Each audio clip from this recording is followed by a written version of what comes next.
This is Audible.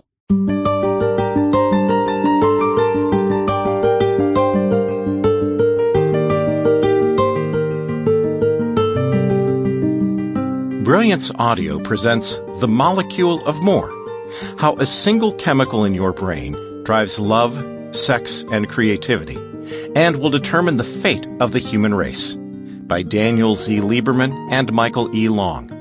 Performed by Tom Parks.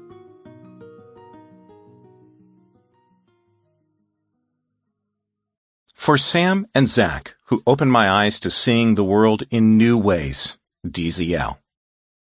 For Dad, who would have told everyone even if they didn't want to hear it, and for Kent, who left just when things were getting interesting, ML. Introduction. Up versus down. Look down. What do you see? Your hands, your desk, the floor, maybe a cup of coffee, or a laptop computer, or a newspaper. What do they have in common? These are things you can touch. What you see when you look down are things within your reach, things you can control right now, things you can move and manipulate with no planning, effort, or thought. Whether it's a result of your work, the kindness of others, or simple good fortune, much of what you see when you look down is yours. They're things in your possession. Now look up. What do you see? The ceiling? Perhaps pictures on a wall, or things out the window. Trees, houses, buildings, clouds in the sky, whatever is in the distance. What do they have in common? To reach them, you have to plan, think, calculate. Even if it's only a little, it still requires some coordinated effort. Unlike what we see when we look down, the realm of up shows us things that we have to think about and work for in order to get. Sounds simple because it is. Yet to the brain, this distinction is the gateway between two wildly different ways of thinking, two utterly different ways of dealing with the world. In your brain, the down world is managed by a handful of chemicals, neurotransmitters they're called, that let you experience satisfaction and enjoy whatever you have in the here and now. But when you turn your attention to the world of up, your brain relies on a different chemical, a single molecule that not only allows you to move beyond the realm of what's at your fingertips, but also motivates you to pursue, to control, and to possess the world beyond your immediate grasp. It drives you to seek out those things far away, both physical things and things you cannot see, such as knowledge, love, and power. Whether it's reaching across the table for the salt shaker, flying to the moon in a spaceship, or worshiping a god beyond space and time, this chemical gives us command over every distance, whether geographical or intellectual. Those down chemicals, call them the here and now, allow you to experience what's in front of you. They enable you to savor and enjoy, or perhaps to fight or run away, right now. The up chemical is different. It makes you desire what you don't yet have, and drives you to seek new things. It rewards you when you obey it, and makes you suffer when you don't. It is the source of creativity and, further along the spectrum, madness. It is the key to addiction and the path to recovery.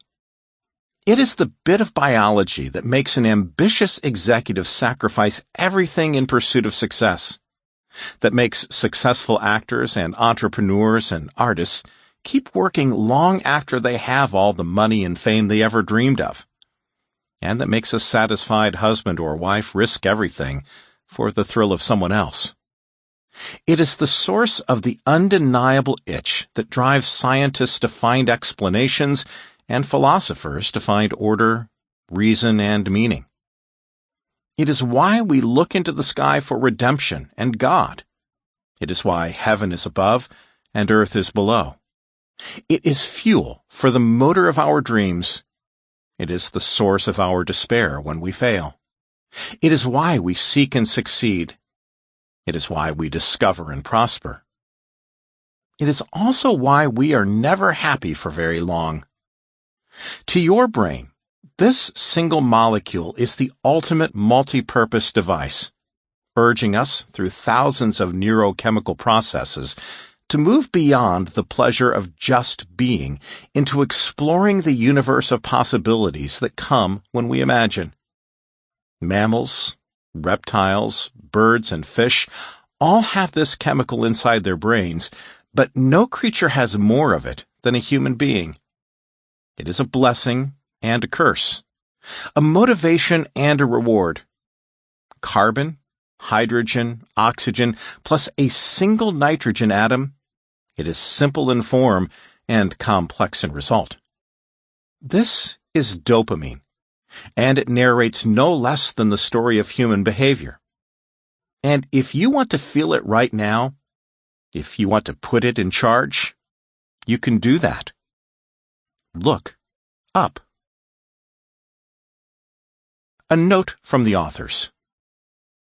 We've packed this book full of the most interesting scientific experiments we could find. Still, some parts are speculative, especially in later chapters. In addition, there are places where we oversimplify to make the material easier to understand. The brain is so complex that even the most sophisticated neuroscientist must simplify to build a model of the brain that's capable of being understood. Also, science is messy. Sometimes studies contradict one another, and it takes time to sort out which results are correct. Reviewing the entire body of evidence would quickly become tedious for the reader, so we selected studies that have influenced the field in important ways and that reflect scientific consensus when consensus exists. Science is not only messy, it can sometimes be bizarre. The search for understanding human behavior can take strange forms. It's not like studying chemicals in a test tube or even infections in living people. Brain researchers have to find ways to trigger important behaviors in a laboratory environment. Sometimes sensitive behaviors, driven by passions such as fear, greed, or sexual desire. When possible, we chose studies that highlight this strangeness. Human research in all its forms is tricky. It's not the same as clinical care, in which a doctor and a patient work together to treat the patient's illness. In that case, they choose whatever treatment they think will work best, and the only goal is to make the patient better. The goal of research, on the other hand, is to answer a scientific question. Even though scientists work hard to minimize the risks to their participants, the science must come first. Sometimes access to experimental treatments can be life-saving, but usually research participants are exposed to risks they wouldn't experience in the course of regular clinical care. By volunteering to take part in studies, participants sacrifice some of their own safety for the benefit of others. Sick people who will enjoy a better life if the research is successful. It's like a firefighter running into a burning building to rescue the people trapped inside, choosing to place himself in danger for the welfare of others. The key element, of course, is that the research participant needs to know exactly what she's getting herself into. It's called informed consent, and usually comes in the form of a lengthy document that explains the purpose of the research and lists the risks of becoming involved. It's a good system, though not perfect. Participants don't always read it carefully, especially if it's very long. Sometimes researchers leave things out because deception is an essential part of the study. But in general, scientists do their best to make sure their participants are willing partners as they tackle the mysteries of human behavior. Love is a need, a craving, a drive to seek life's greatest prize. Helen Fisher, biological anthropologist. Chapter 1. Love. You found the one you waited for all your life. So why doesn't the honeymoon last forever? In which we explore the chemicals that make you want sex and fall in love, and why, sooner or later, everything changes. Sean wiped a clear space on his steamed-over bathroom mirror, ran his fingers through his black hair, smiled. "This'll work," he said. He dropped his towel and admired his flat belly. His obsession with the gym had produced 2/3 of a six-pack. From that, his mind went to a more pressing obsession. He had not been out with anyone since February, which was a nice way of saying he hadn't had sex in 7 months and 3 days. And he was disturbed to realize he had kept track so precisely. That streak ends tonight, he thought. At the bar, he surveyed the possibilities. There were a lot of attractive women here tonight, not that looks were everything. He missed sex, sure, but he also missed having someone in his life, someone to text for no reason, someone who he could be a welcome part of every day. He considered himself a romantic, even if tonight was just about sex. He kept meeting the eyes of a young woman standing with a chatty friend at a high-top table. She had dark hair and brown eyes, and he noticed her because she wasn't in the usual Saturday night uniform. She had on flats instead of heels, and she wore Levi's instead of club clothes. He introduced himself, and the conversation came quickly and easily. Her name was Samantha, and the first thing she said was that she was more comfortable doing cardio than putting back beers. That led to an in-depth discussion of local gyms, fitness apps, and the relative merits of working out in the morning versus the afternoon. For the rest of the night, he didn't leave her side, and she quickly came to like having him there. Lots of factors pushed them along to what would become a long-term relationship. Their common interests, the ease they felt with each other, even the drinks and a little desperation. But none of that was the real key to love. The big factor was this. They were both under the influence of a mind-altering chemical. So was everyone else in the bar. And, it turns out, so are you. What is more powerful than pleasure? Dopamine was discovered in the brain in 1957 by Kathleen Montague, a researcher working in a laboratory at the Runwell Hospital near London. Initially, dopamine was seen simply as a way for the body to produce a chemical called norepinephrine, which is what adrenaline is called when it is found in the brain. But then scientists began to observe strange things. Only 0.0005% of a brain cells produce dopamine, 1 in 2 million. Yet these cells appeared to exert an outsized influence on behavior.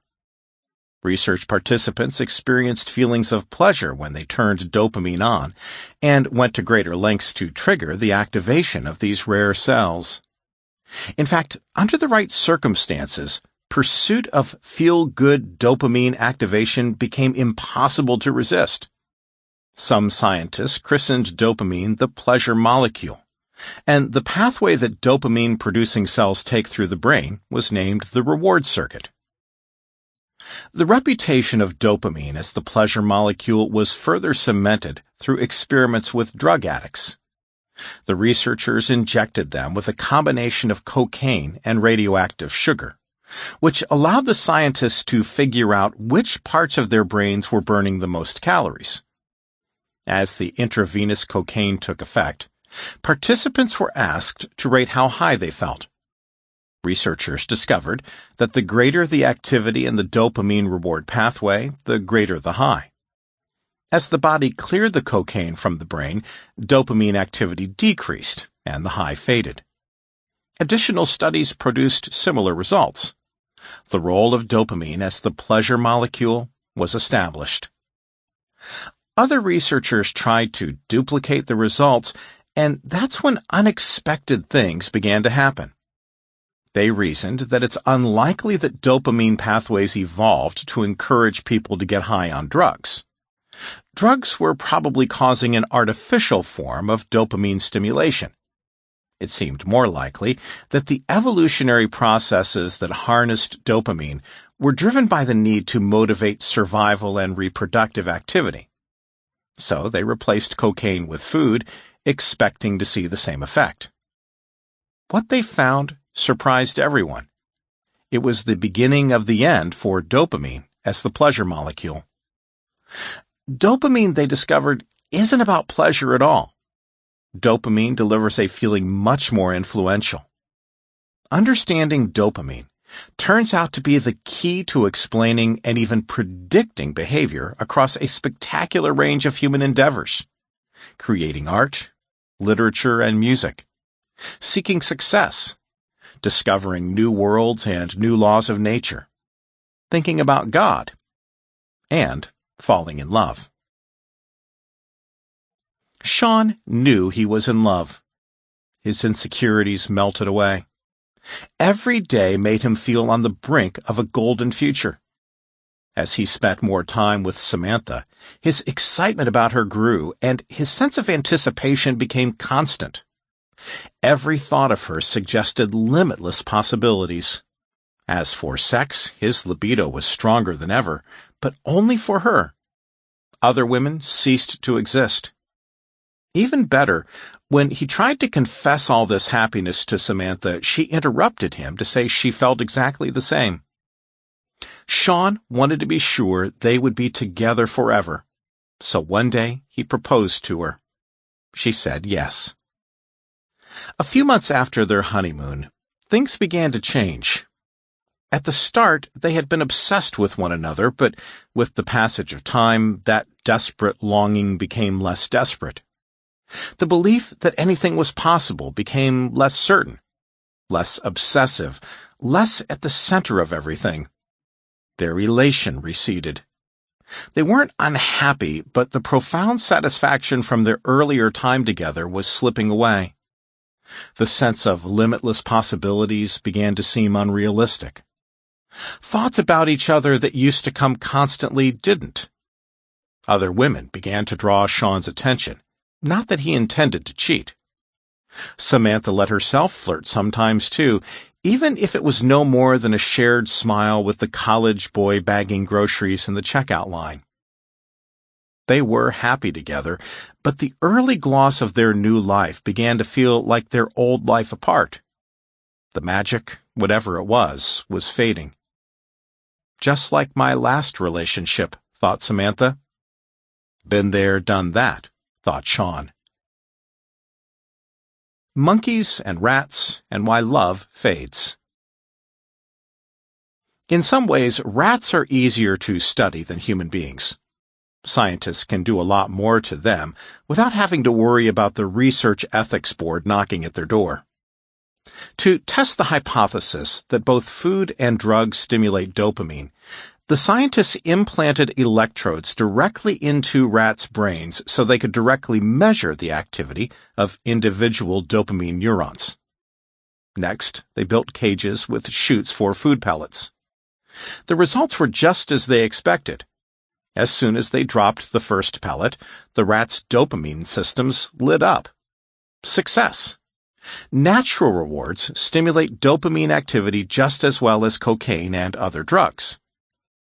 Next, they did something the original experimenters had not. They kept going, monitoring the rats' brains as pellets of food were dropped down the chute day after day. The results were wholly unexpected. The rats devoured the food as enthusiastically as ever. They were obviously enjoying it, but the dopamine activity shut down. Why would dopamine stop firing when stimulation keeps coming? The answer came from an unlikely source: a monkey and a light bulb. Wolfram Schultz is among the most influential pioneers of dopamine experimentation. As a professor of neurophysiology at the University of Fribourg, Switzerland, he became interested in the role of dopamine in learning. He implanted tiny electrodes into the brains of macaque monkeys where dopamine cells clustered together. He then placed the monkeys in an apparatus that had 2 lights and 2 boxes. Every once in a while, one of the lights turned on. One light was a signal that the food pellet could be found in the box on the right. The other meant the food pellet was in the box on the left. It took the monkeys some time to figure out the rule. At first, they opened the boxes randomly and got it right about half the time. When they found a food pellet, the dopamine cells in their brain fired, just as in the rats. After a while, the monkeys figured out the signals and reached for the correct food-containing box every time.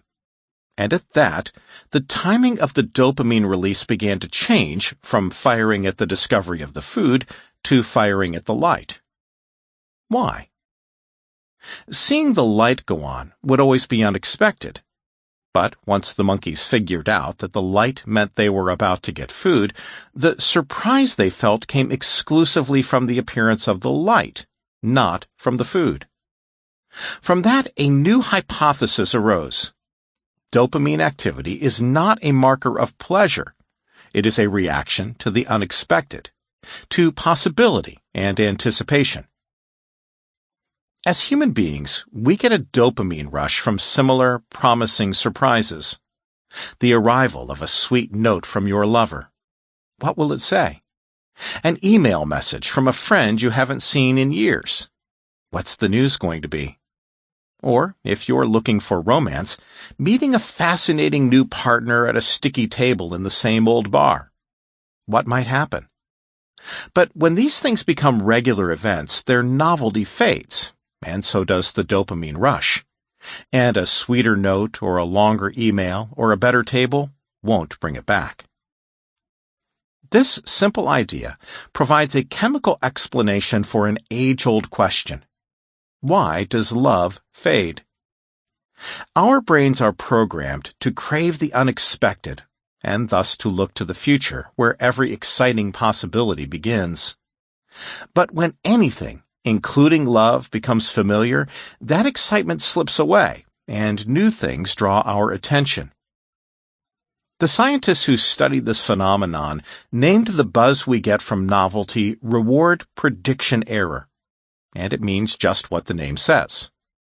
We constantly make predictions about what's coming next, from what time we can leave work to how much money we expect to find when we check our balance at the ATM.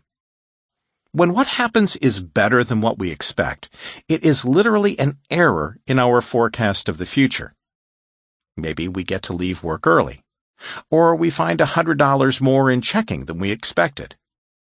That happy error is what launches dopamine into action. It's not the extra time or the extra money themselves, it's the thrill of the unexpected good news. In fact, the mere possibility of a reward prediction error is enough for dopamine to swing into action. Imagine you're walking to work on a familiar street, one you've traveled many times before. All of a sudden, you notice that a new bakery is opened, one you've never seen. You immediately want to go in and see what they have. That's dopamine taking charge, and it produces a feeling different from enjoying how something tastes, feels, or looks. It's the pleasure of anticipation, the possibility of something unfamiliar and better. You're excited about the bakery, yet you haven't eaten any of their pastries, sampled any of their coffee, or even seen how it looks inside. You go in and order a cup of dark roast and a croissant. You take a sip of the coffee. The complex flavors play across your tongue. It's the best you've ever had. Next, you take a bite of the croissant. It's buttery and flaky, exactly like the one you had years ago at a cafe in Paris. Now how do you feel? Maybe that your life is a little better with this new way to start your day. From now on, you're going to come here every morning for breakfast and have the best coffee and flakiest croissant in the city. You'll tell your friends about it, probably more than they care to hear. You'll buy a mug with the cafe's name on it. You'll even be more excited to start the day because, Well, this awesome cafe, that's why. That's dopamine in action. It's as if you have fallen in love with the cafe. Yet sometimes when we get the things we want, it's not as pleasant as we expect. Dopaminergic excitement, that is, the thrill of anticipation, doesn't last forever, because eventually the future becomes the present. The thrilling mystery of the unknown becomes the boring familiarity of the everyday, at which point dopamine's job is done, and the letdown sets in. The coffee and croissants were so good you made that bakery your regular breakfast stop. But after a few weeks, the best coffee and croissant in the city became the same old breakfast. But it wasn't the coffee and the croissant that changed. It was your expectation. In the same way, Samantha and Sean were obsessed with each other until their relationship became utterly familiar. When things become part of the daily routine, there is no more reward prediction error, and dopamine is no longer triggered to give you those feelings of excitement. Sean and Samantha surprised each other in a sea of anonymous faces at a bar, then obsessed over each other until the imagined future of never-ending delight became the concrete experience of reality. Dopamine's job and ability to idealize the unknown came to an end, so dopamine shut down. Passion rises when we dream of a world of possibility, and fades when we are confronted by reality. When the god or goddess of love beckoning you to the boudoir becomes a sleepy spouse blowing his or her nose into a ratty Kleenex, the nature of love, the reason to stay, must change from dopaminergic dreams to something else. But what? One brain, two worlds. John Douglas Pettigrew, Emeritus Professor of Physiology at the University of Queensland, Australia, is a native of the delightfully named city of Wagga Wagga. Pettigrew had a brilliant career as a neuroscientist and is best known for updating the flying primates theory, which established bats as our distant cousins. While working on this idea, Pettigrew became the first person to clarify how the brain creates a three-dimensional map of the world. That sounds far removed from passionate relationships, but it would turn out to be a key concept for explaining dopamine and love.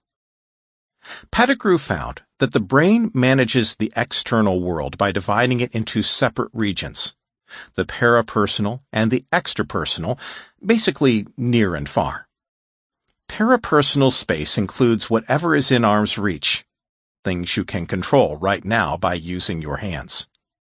This is the world of what's real right now. Extrapersonal space refers to everything else. Whatever you can't touch unless you move beyond your arm's reach, whether it's 3 feet or 3 million miles away. This is the realm of possibility. With those definitions in place, another fact follows, obvious but useful. Since moving from one place to another takes time, any interaction in the extrapersonal space must occur in the future. Or to put it another way, distance is linked to time. For instance, if you're in the mood for a peach, but the closest one is sitting in a bin at the corner market, you can't enjoy it now. You can only enjoy it in the future, after you go get it. Acquiring something out of your reach may also take some planning. It could be as simple as standing up to turn on a light, walking to the market for that peach, or figuring out how to launch a rocket to get to the moon. This is the defining characteristic of things in the extrapersonal space. To get them requires effort, time, and in many cases, planning. By contrast, anything in the parapersonal space can be experienced in the here and now. Those experiences are immediate. We touch, taste, hold, and squeeze. We feel happiness, sadness, anger, and joy. This brings us to a clarifying fact of neurochemistry. The brain works one way in the parapersonal space and another way in the extrapersonal space. If you were designing the human mind, it makes sense that you would create a brain that distinguishes between things in this way. One system for what you have, and another for what you don't. For early humans, the familiar phrase, either you have it or you don't, could be translated into either you have it or you're dead. From an evolutionary standpoint, food that you don't have is critically different from food that you do have. It's the same for water, shelter, and tools. The division is so fundamental that separate pathways and chemicals evolved in the brain to handle parapersonal and extrapersonal space. When you look down, you look into the parapersonal space, and for that, the brain is controlled by a host of chemicals concerned with experience in the here and now. But when the brain is engaged with the extrapersonal space, one chemical exercises more control than all the others. The chemical associated with anticipation and possibility, dopamine. Things in the distance, things we don't have yet, cannot be used or consumed, only desired. Dopamine has a very specific job, maximizing resources that will be available to us in the future, the pursuit of better things. Every part of living is divided in this way. We have one way of dealing with what we want and another way of dealing with what we have. Wanting a house, experiencing the kind of desire that motivates the hard work necessary to find it and purchase it, uses a different set of brain circuits than enjoying it once it's yours. Anticipating a raise activates future-oriented dopamine, and it feels very different from the here and now experience of receiving the larger paycheck for the second or third time. And finding love takes a different set of skills than making love stay. Love must shift from an extrapersonal experience to a parapersonal one, from pursuit to possession, from something we anticipate to something we have to take care of. These are vastly different skills, which is why, over time, the nature of love has to change, and why, for so many people, love fades away at the end of the dopamine thrill we call romance. Yet many people make the transition. How do they do it? How are they outsmarting the seduction of dopamine? Glamour. Glamour is a beautiful illusion. The word glamour originally meant a literal magic spell that promises to transcend ordinary life and make the ideal real. It depends on a special combination of mystery and grace. Too much information breaks the spell. Virginia Postrel. Glamour is present when we see things that stimulate our dopaminergic imagination, drowning out our ability to accurately perceive here and now reality. A good example is air travel. Look up. Is there an airplane in the sky? What kinds of thoughts and feelings are triggered? Many people experience a longing to be on the plane, traveling to exotic locations that are far away, a carefree getaway that begins with a ride among the clouds. Of course, if you were on the plane, your here and now senses would inform you that this paradise in the sky is more like a rush hour bus across town, cramped, exhausting, and unpleasant, the opposite of elegant. Likewise, what could be more glamorous than Hollywood? Beautiful actors and actresses go to parties, stand around swimming pools, and flirt. The reality is far different, involving 14-hour days sweating under hot lights. Women actors are exploited sexually, and men are pressured to take steroids and growth hormone to get the fabulous bodies we see on screen. Gwyneth Paltrow, Megan Fox, Charlize Theron, and Marilyn Monroe have all described casting couch experiences. All but Marilyn Monroe said they declined the offer to trade sex for a coveted role. Nick Nolte, Charlie Sheen, Mickey Rourke, and Arnold Schwarzenegger have all admitted to using steroids, which can cause liver damage, mood swings, violent outbursts, and psychosis. It's a tawdry business. Mountains aren't tawdry, though. They're majestic, standing far off in the distance, softened by the blurring effects of miles of air, like a soft focus photograph of a bride on her wedding day. Those with higher levels of dopamine want to climb it, explore it, conquer it, but they can't because it doesn't exist.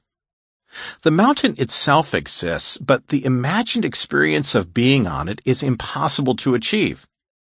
The reality is that most of the time you're on a mountain, you can't even tell. Typically, you're surrounded by trees, and that's all you can see. Occasionally, you might come to a scenic overlook in which you can see for miles over the valley, but as you look, it's the faraway valley that's full of promise and beauty, not the mountain you're standing on. Glamour creates desires that cannot be fulfilled because they are desires for things that exist only in the imagination. Whether it's an airplane in the sky, a movie star in Hollywood, or a distant mountain, only things that are out of reach can be glamorous. Only things that are unreal. Glamour is a lie. One day at lunch, Samantha ran into DeMarco, her last serious boyfriend before Sean. They hadn't seen each other in years, hadn't even come across each other on Facebook. She found him as funny and smart as ever, and in great shape, too. In minutes, she was starry-eyed again. Here was something she hadn't felt in a long time. The surge of excitement and the sense of possibility with a man who connected with her. Someone who seemed full of fresh things for her to discover. He was excited, too, and anxious to share his feelings. The first thing he shared was how excited he was to be engaged. His fiancée was the one, and he hoped Samantha would meet her, because he had never cared for someone so special as this new woman. After DeMarco left, Samantha decided this was a good day to drink. She adjourned to the bar and ordered a basket of tortilla chips and a Miller Lite, and spent the next half hour picking at the label. She loved Sean. She really did. Or did she? They had been in a rut for most of a year. That feeling with DeMarco was what she wanted. She had once had it with Sean, but not anymore. The dark side. There's a dark side to dopamine. If you drop a pellet of food into a rat's cage, the animal will experience a dopamine surge. Who knew that the world was a place where food dropped from the sky? But if you keep dropping pellets every 5 minutes, dopamine stops.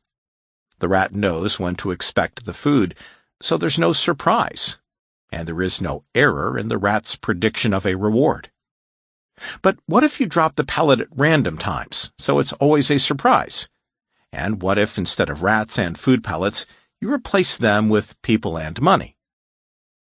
Picture the busy floor of a casino with a crowded blackjack table, a high-stakes poker game, and a spinning roulette wheel.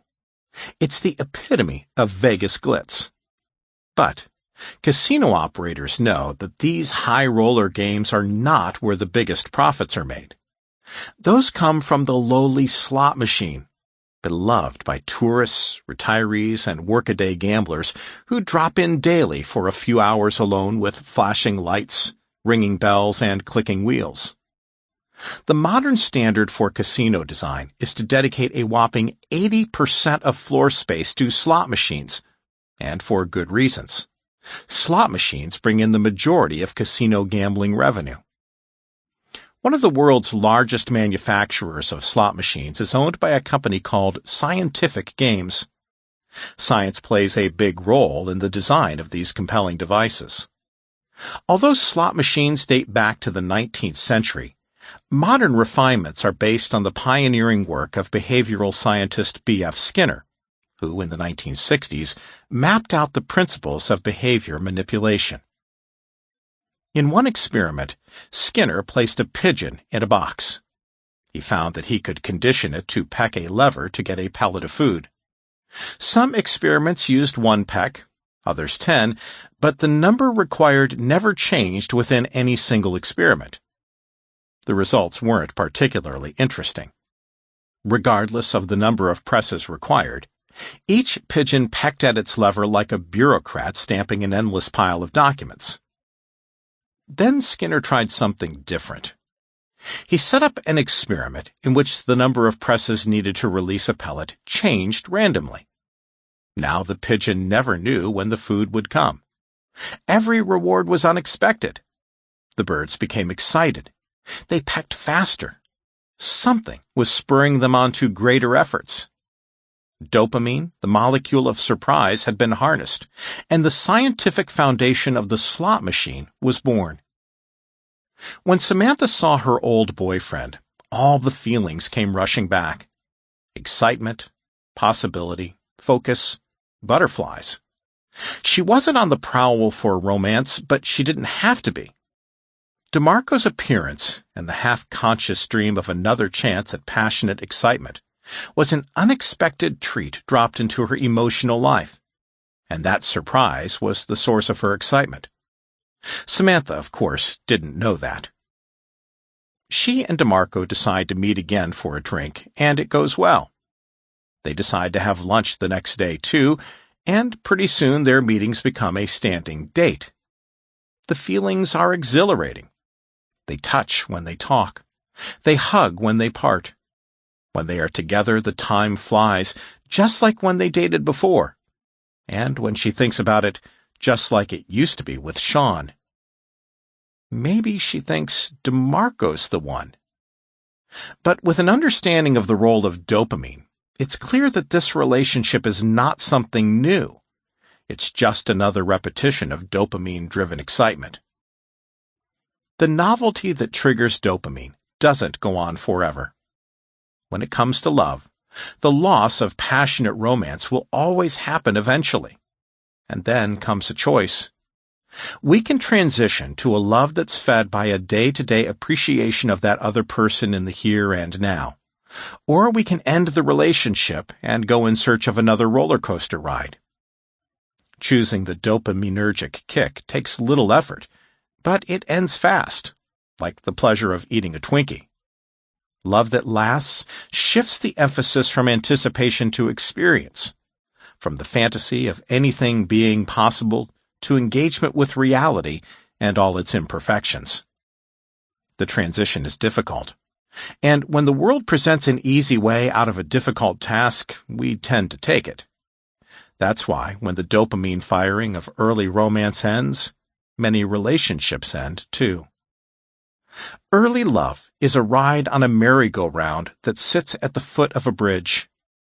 That carousel can take you around and around on a beautiful trip as many times as you like, but it will always leave you where you began.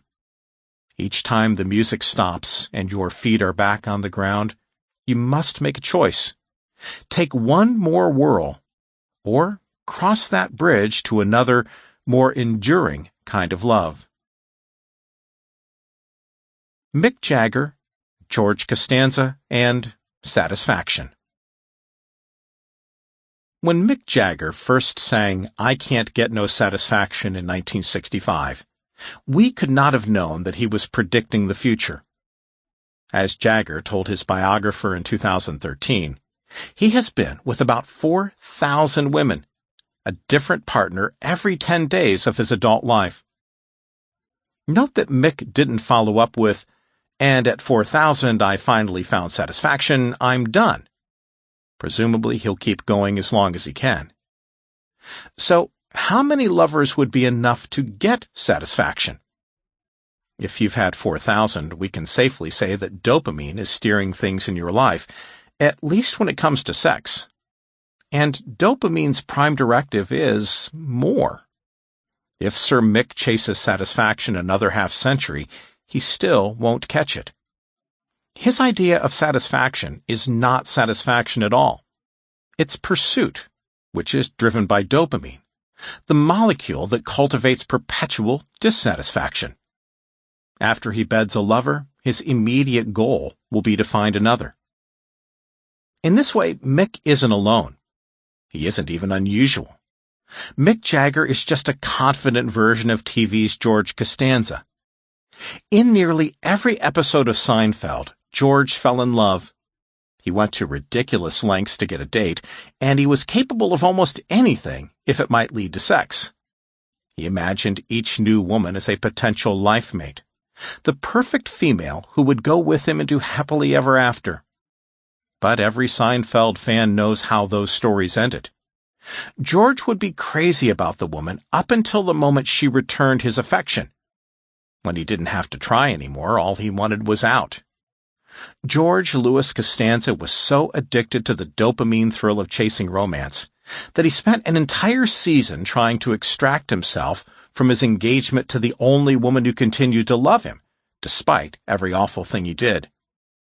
And when his fiancée died from licking toxic glue on the envelopes of their wedding invitations, George wasn't devastated. He was relieved, even joyful. He was ecstatic to rejoin the chase. Mick is like George, and George is like all of us. We revel in the passion, the focus, the excitement, the thrill of finding new love. The difference is that most of us figure out at some point that dopamine lies to us. Unlike the former latex salesman for Vandelay Industries and the lead singer of the Rolling Stones, we come to understand that the next beautiful woman or a handsome man we see is probably not the key to satisfaction. "How's Sean?" said Samantha's mother. "Well," Samantha traced the rim of her coffee cup, "this isn't the way I expected it to be." "Again?" "Here it comes," said Samantha. "I'm just saying that Sean seems like a great guy. Mother, I don't want to play Count Your Blessings." "This isn't the first time. Remember Lawrence and DeMarco?" Samantha bit her lip. "Why can't you enjoy the things you have?" The chemical keys to long-lasting love. From dopamine's point of view, having things is uninteresting. It's only getting things that matters. If you live under a bridge, dopamine makes you want a tent. If you live in a tent, dopamine makes you want a house. If you live in the most expensive mansion in the world, dopamine makes you want a castle on the moon. Dopamine has no standard for good and seeks no finish line. The dopamine circuits in the brain can be stimulated only by the possibility of whatever is shiny and new, never mind how perfect things are at the moment. The dopamine motto is more. Dopamine is one of the instigators of love, the source of the spark that sets off all that follows. But for love to continue beyond that stage, the nature of the love relationship has to change, because the chemical symphony behind it changes. Dopamine isn't the pleasure molecule after all, it's the anticipation molecule. To enjoy the things we have, as opposed to the things that are only possible, our brains must transition from future-oriented dopamine to present-oriented chemicals, a collection of neurotransmitters we call the here and now molecules, or the H&Ns. Most people have heard of the H&Ns. They include serotonin, oxytocin, endorphins, your brain's version of morphine, and a class of chemicals called endocannabinoids, your brain's version of marijuana. As opposed to the pleasure of anticipation via dopamine, these chemicals give us pleasure from sensation and emotion. In fact, one of the endocannabinoid molecules is called anandamide, named after a Sanskrit word that means joy, bliss, and delight. According to anthropologist Helen Fisher, early or passionate love lasts only 12 to 18 months. After that, for a couple to remain attached to one another, they need to develop a different sort of love called companionate love. Companionate love is mediated by the H and N's because it involves experiences that are happening right here, right now. You're with the one you love, so enjoy it. Companionate love is not a uniquely human phenomenon. We see it among animal species that mate for life. Their behavior is characterized by cooperative territory defense and nest building. The bonded pair feed each other, groom each other, and share parental chores. Most of all, they stay close to each other and display expressions of anxiety when separated. It's the same for humans. Humans engage in similar activities and have similar feelings, particularly satisfaction that there is another person whose life is deeply entwined with their own. When the H and N's take over in the second stage of love, dopamine is suppressed. It has to be because dopamine paints a picture in our minds of a rosy future in order to spur us on through the hard work necessary to make it a reality. Dissatisfaction with the present state of affairs is an important ingredient in bringing about change, which is what a new relationship is all about. H and N companionate love, on the other hand, is characterized by deep and enduring satisfaction with the present reality and an aversion to change, at least with regard to one's relationship with one's partner. In fact, though dopamine and H and N circuits can work together, under most circumstances they counter each other. When H and N circuits are activated, we are prompted to experience the real world around us, and dopamine is suppressed. When dopamine circuits are activated, we move into a future of possibilities, and H and N's are suppressed. Laboratory testing supports this idea. When scientists looked at blood cells extracted from people who were in the passionate stage of love, they found lower levels of H and N serotonin receptors compared to healthy people, an indicator that the H and N's were in retreat. It's not easy to say farewell to the dopaminergic thrill of new partners and passionate longing, but the ability to do so is a sign of maturity and a step toward long-lasting happiness. Think of a man who plans a vacation to Rome. He spends weeks scheduling each day, making sure he will be able to visit all the museums and landmarks he's heard so much about. But when he stands among the most beautiful artwork ever created, he thinks about how he's going to get to the restaurant where he has reservations for dinner. He's not ungrateful to see the masterpieces of Michelangelo. It's just that his personality is primarily dopaminergic. He enjoys anticipation and planning more than doing. Lovers experience the same disconnect between anticipation and experience. The early part, passionate love, is dopaminergic, exhilarating, idealized, curious, future-looking. The later part, companionate love, is H and N focused, satisfying, peaceful, and experienced through bodily senses and emotions.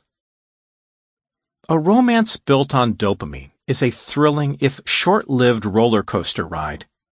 But our brain chemistry gives us the tools to move down the path that leads to companionate love. Just as dopamine is the molecule of obsessive yearning, the chemicals most associated with long-term relationships are oxytocin and vasopressin. Oxytocin is more active in women and vasopressin in men. Scientists have studied these neurotransmitters in the laboratory in a variety of animals. For example, when scientists injected oxytocin into the brains of female prairie voles, the animals formed a long-term bond with whatever male happened to be around. Similarly, when male voles that were genetically programmed to be promiscuous were given a gene that boosted vasopressin, they mated with one female exclusively, even though other receptive females were available. Vasopressin acted like a good husband hormone. Dopamine does the opposite. Human beings who have genes that produce high levels of dopamine have the highest numbers of sexual partners and the lowest age of first sexual intercourse. Most couples have sex less frequently as obsessive dopaminergic love evolves into companionate H and N love. This makes sense, since oxytocin and vasopressin suppress the release of testosterone. In a similar way, testosterone suppresses the release of oxytocin and vasopressin, which helps explain why men with naturally high quantities of testosterone in their blood are less likely to marry. Similarly, single men have more testosterone than married men. And if a man's marriage becomes unstable, his vasopressin falls and his testosterone goes up. Do human beings require long-term companionship? There's good evidence that the answer is yes. Despite the superficial appeal of having multiple partners, most people eventually settle down. A United Nations survey found that more than 90% of men and women marry by the age of 49. We can live without companionate love, but the majority of us arrange a good portion of our lives around trying to find it and keep it. The H&Ns give us the ability to do that.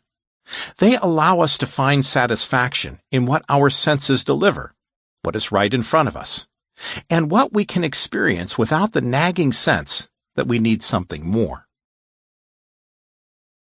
Testosterone, the here and now chemical of sexual attraction. The night Samantha first met Sean, she was on day 13 of her menstrual cycle. Why does that matter? Testosterone drives sexual desire in both men and women. Men produce large amounts. It's responsible for aspects of masculinity such as facial hair, increased muscle mass, and a low-pitched voice. Women produce smaller amounts in their ovaries. On average, women have the highest levels of testosterone on days 13 and 14 of their menstrual cycle.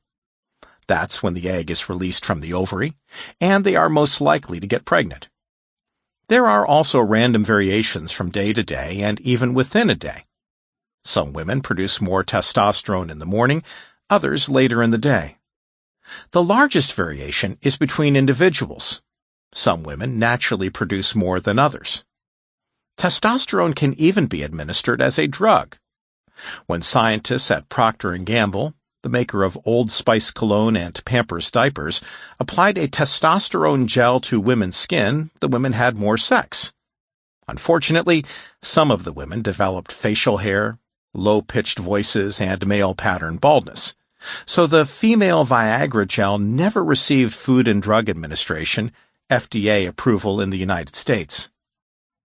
Helen Fisher, an anthropologist at Rutgers University and chief scientific advisor to the internet dating site Match.com, points out that the type of sexual drive testosterone produces is similar to other natural urges, such as hunger.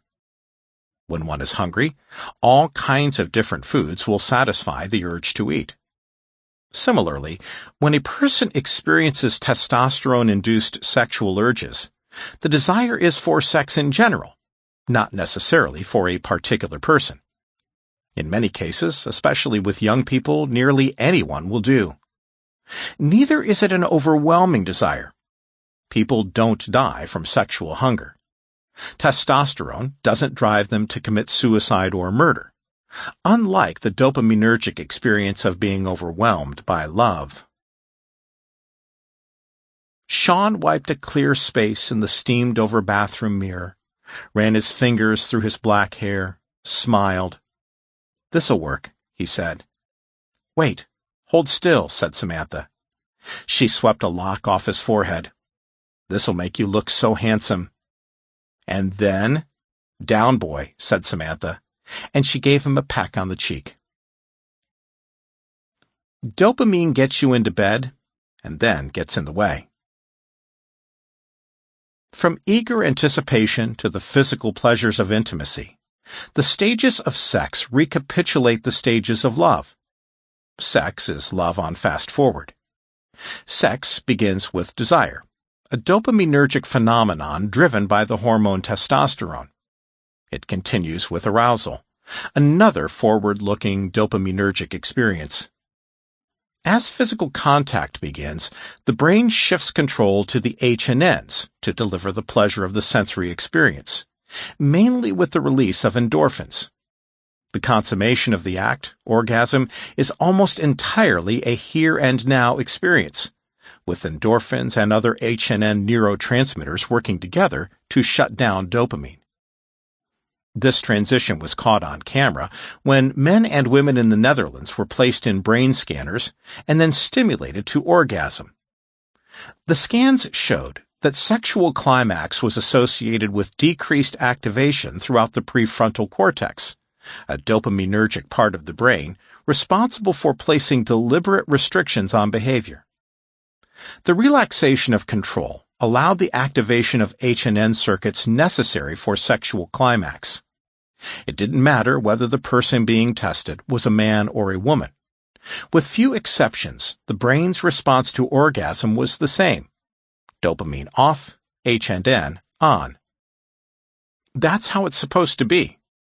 But just as some people have difficulty moving from passionate love to companionate love, it can also be difficult for dopamine-driven people to let the H&Ns take over during sex.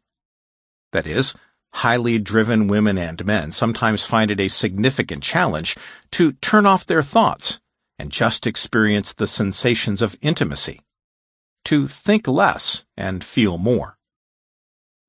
While H&N neurotransmitters let us experience reality, and reality during sex is intense, dopamine floats above reality.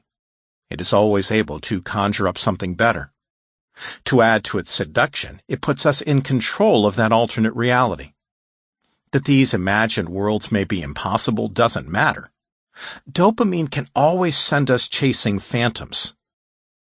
Sexual encounters, especially those within ongoing relationships, fall prey to these dopamine phantoms all the time. A survey of 141 women found that 65% of them daydreamed during intercourse about being with another person, or even doing something completely different. Other studies have put the figure as high as 92%. Men daydream during sex about as much as women, and the more sex both men and women have, the more likely they are to daydream. It is ironic that brain circuits that give us the energy and motivation we need to get ourselves into bed with a desirable partner subsequently get in the way of our enjoying the fun. Part of it may involve the intensity of the experience. Sex for the first time is more intense than sex for the 100th time, especially sex for the 100th time with the same partner.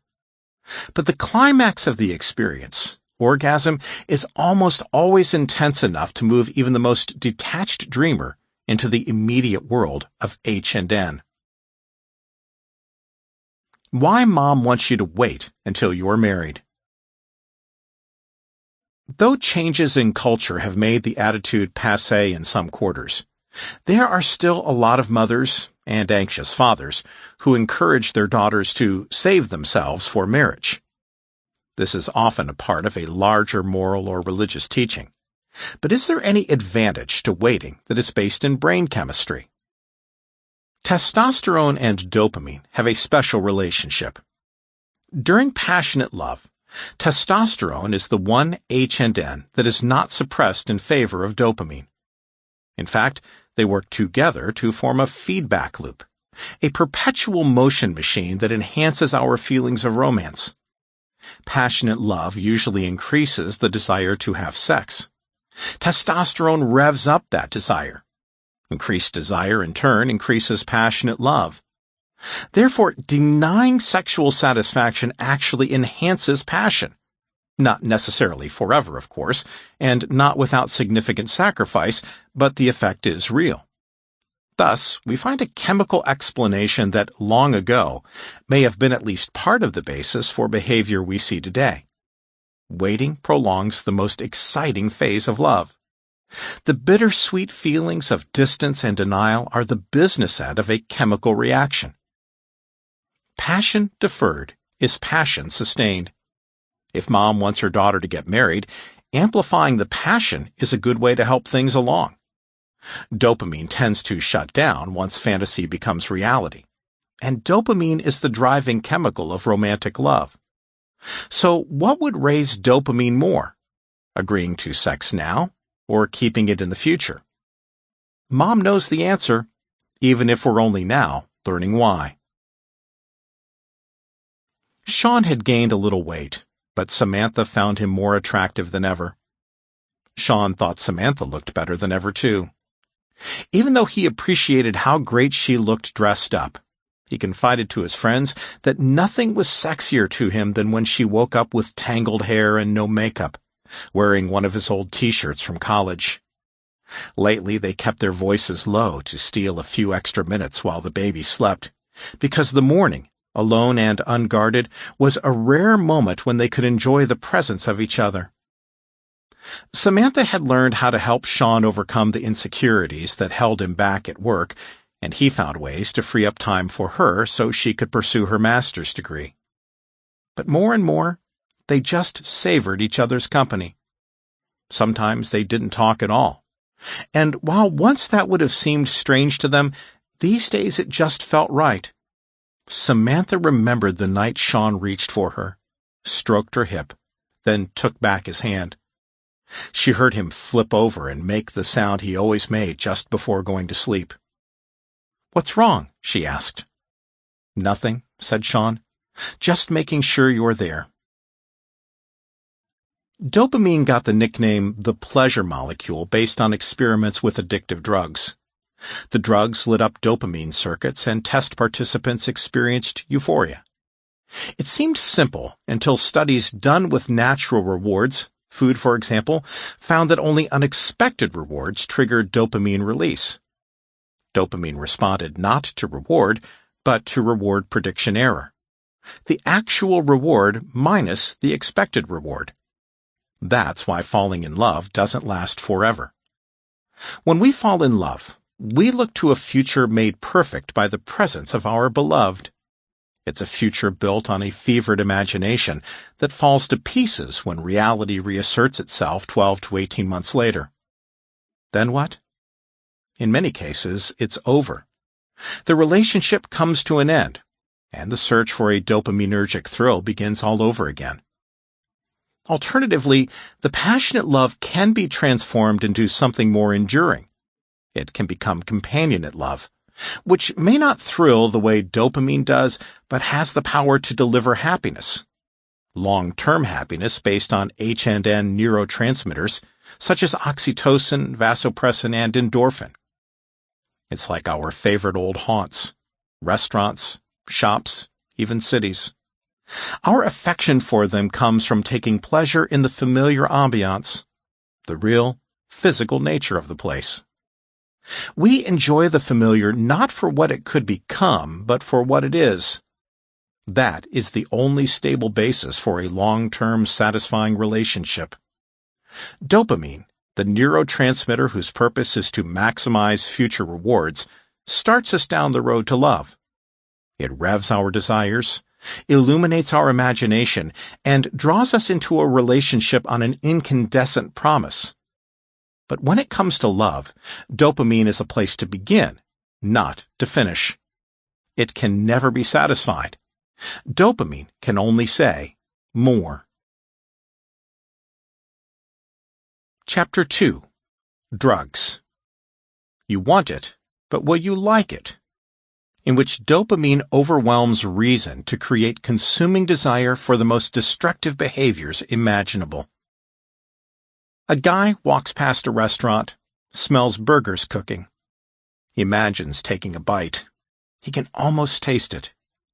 He's on a diet, but at this point he can't think of anything he wants more than that hamburger, so he goes in and orders one. Sure enough, the first bite is wonderful. But the second bite, not so much. With each bite, his enjoyment is less and less. So much for the hoped-for hamburger heaven. He finishes anyway, not really knowing why, then feels a little nauseated and very much defeated because he didn't stick to his diet. As he heads back into the street, the thought crosses his mind. There's a big difference between wanting something and liking it. Who's in control of your brain? At some point, everyone asks the question, why? Why do I do the things that I do? Why do I make the choices that I make? On the surface, this seems like an easy question. We do things for a reason. We put on a sweater because we're cold. We get up in the morning and go to work because we need to pay the bills. We brush our teeth to prevent tooth decay. Most of what we do is for the sake of other things such as feeling warm, having money to pay bills, and to avoid being scolded by the dentist. The problem is that you can ask this question as long as you like. Why do we want to stay warm? Why do we care if we pay the bills? Why do we want to avoid the dentist's scolding? Children play this game all the time. It's time to go to bed. Why? Because you need to get up for school in the morning. Why? Because you need an education. Why? And so on. The philosopher Aristotle played this same game, but with a more serious purpose. He looked at all the things we do for the sake of something else and wondered if there was an end to it all. Why do you go to work, really? Why do you need to make money? Why do you have to pay bills? Why do you want the electricity to stay on? Where does it end? Is there anything we seek for itself only, not because it leads to something else? Aristotle decided there was. He decided there was a single thing that lay at the end of every string of whys, and its name was happiness. Everything we do, ultimately, is for the sake of happiness. It's hard to argue with this conclusion. After all, it makes us happy to be able to pay our bills and have electricity. It makes us happy to have healthy teeth and educated minds. It may even make us happy to suffer pain if we're doing it for a worthy cause. Happiness is the pole star that guides our journey through life. When faced with a range of options, we choose the one that leads to the most happiness. Except we don't. Our brains aren't wired that way. Think of how many people you know who just fell into their careers, or who chose their college based on nothing but a gut feeling that it was the right one. Only once in a while do we sit down to consider our options rationally, weighing one against the other.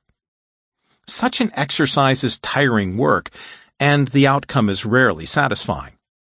We seldom reach the point at which we can say with certainty that we made the right decision. It's much easier just to do what we want.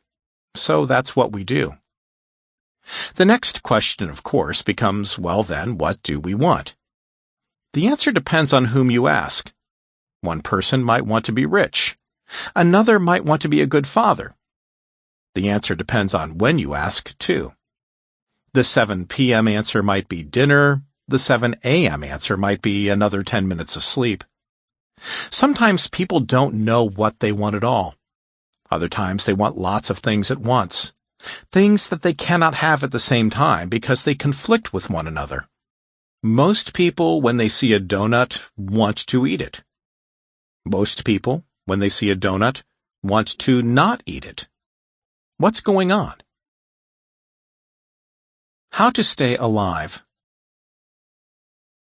Andrew was a young man in his 20s who worked for a company that sold enterprise software.